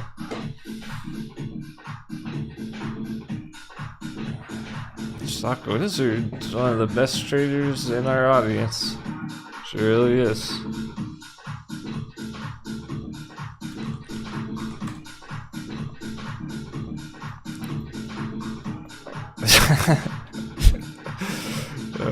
I know you're gonna watch this later, Stock Wizard. She usually catches up on the show after work. Think about it. She's legit one of the best traders in the fucking audience. She's been in the markets 20 years. Longer than I have, okay? She bought Facebook Meta at the very bottom down here at $18. She's still holding it to this day. So she's up over 10x on it after 10 years of diamond handsing it. And she lost perspective that it's time to take those profits and move on to the next one. Like, she crushed the fucking trade. She made 10x diamond handsing it. It's time to get out. And she didn't realize that, even though she's one of the best traders in the crew. And still, like, lost that perspective. I had to make that clear for her this morning. And I'm sure she sees it now. Because if she doesn't take those 10x profits, like, other people will, and it's a very real risk of it going all the way down, or just stupidly low, or she would potentially lose all those profits, and that would be terrible. Like, you don't want to put yourself in that position, at risk of that possibly happening.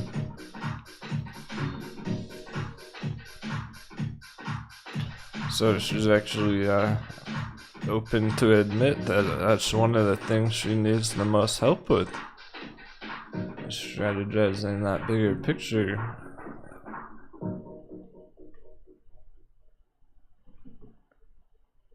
Even though she's one of the best traders in the audience. Okay, like, it's a very real problem that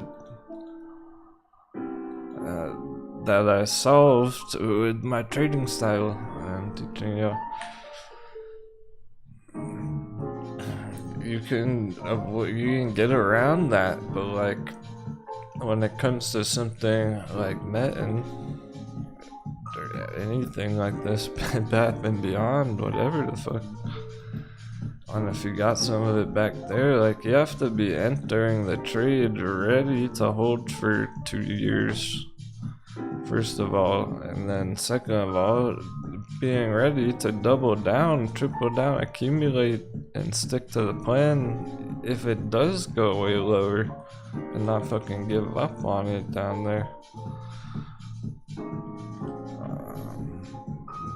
Or how about even having a stop loss somewhere down there of whatever you're comfortable with. It's like, I'm not comfortable going lower than 20%, so I'm just gonna set that. There are ways to protect against it. You can beat that.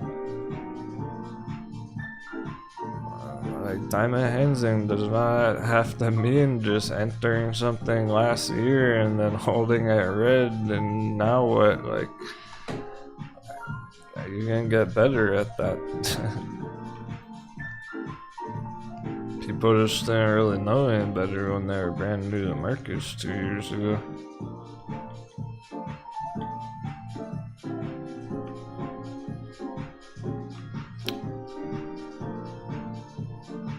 No, I think everyone understands that. Look how just straight up stuff's finishing.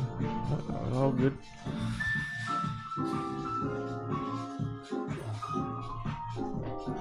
Because it's time for those mega bounces. Stuff hasn't yet. Still. They're cooking up.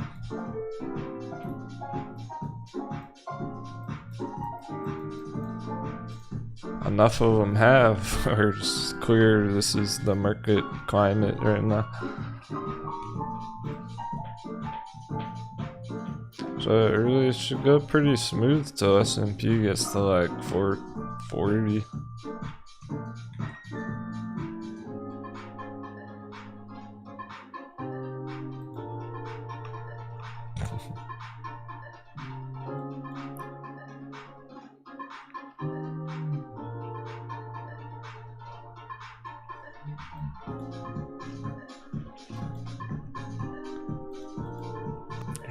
Broadband just looks so good.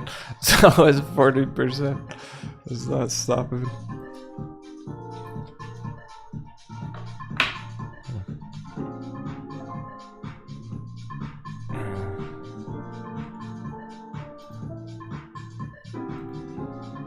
Oh, it's chunked down. The fuck? Up, down, all around. It's kind of like if even that can bounce in purple. Metamaterials after that went way down.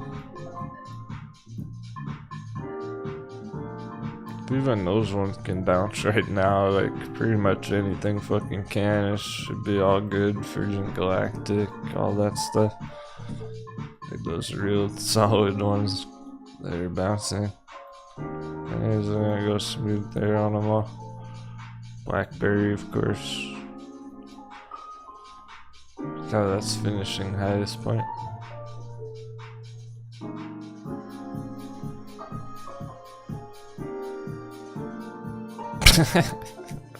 And even AMC made it over $5.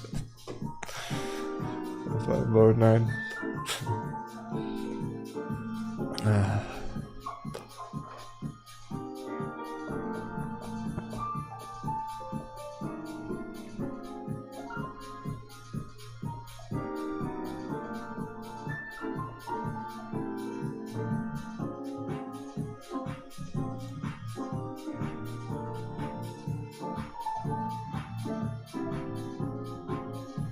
Cool. Yeah, it feels good. There's not anything to worry about like tomorrow on the market side. There's not just gonna be some random fucking crypto crash now or anything. I expected it to go smooth, whereas last couple months was pretty choppy, fucking around. Yeah, Litecoin's ready to go over 100 now. Like it's been long enough on all this.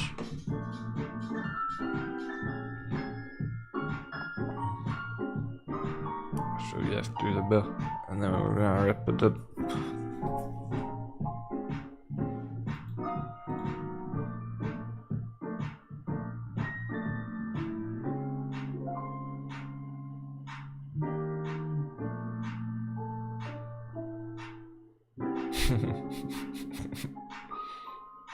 Five, four, three, two. Double ding. Bigger picture, Litecoin. Glad you asked.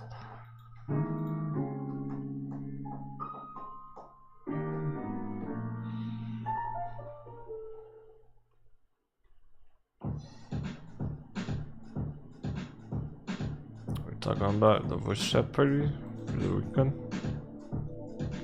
Or soda line. Soda line.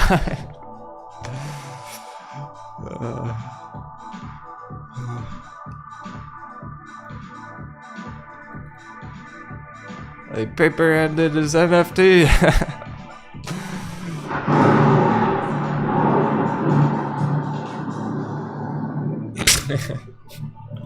That's funny, dude. Yeah, the most beautiful chart in the world. Most beautiful chart I've ever seen. Giant magic triangle.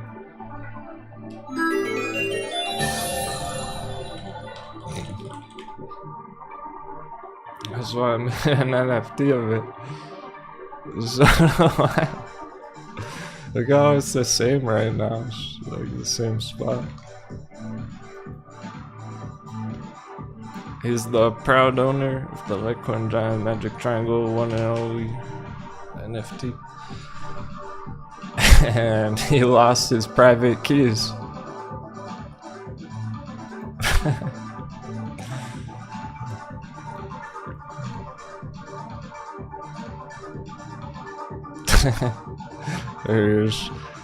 He lost access to it, so it'll never be for sale ever again.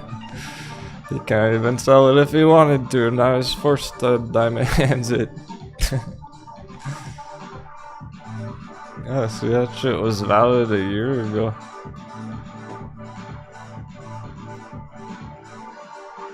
April 19th, 2022.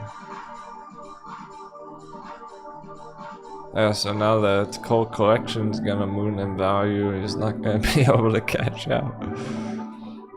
Oh, J-Big still has this. Yeah. Robert says, I'll buy it for 10k. Oh, sorry, he fucked up. Robert probably would after he crushes LDZN. And even I deleted the chart on accident too. I had to redraw it quick. That's the bigger picture on it. It's just fucking beautiful. So it's gonna hit the upper resistance area and now go above and beyond like this. At the very least hit the orange line. I'll probably spike above like that. That's major resistance. Come back down. The rest of the markets. And go for the real big move. Then it goes 10x and it goes to $1,000. Fuck, like there's not even that much time to accumulate it. Alright y'all, thanks so much for kind words and support. Hope you had a great day and take care. That was fun. Nice and smooth.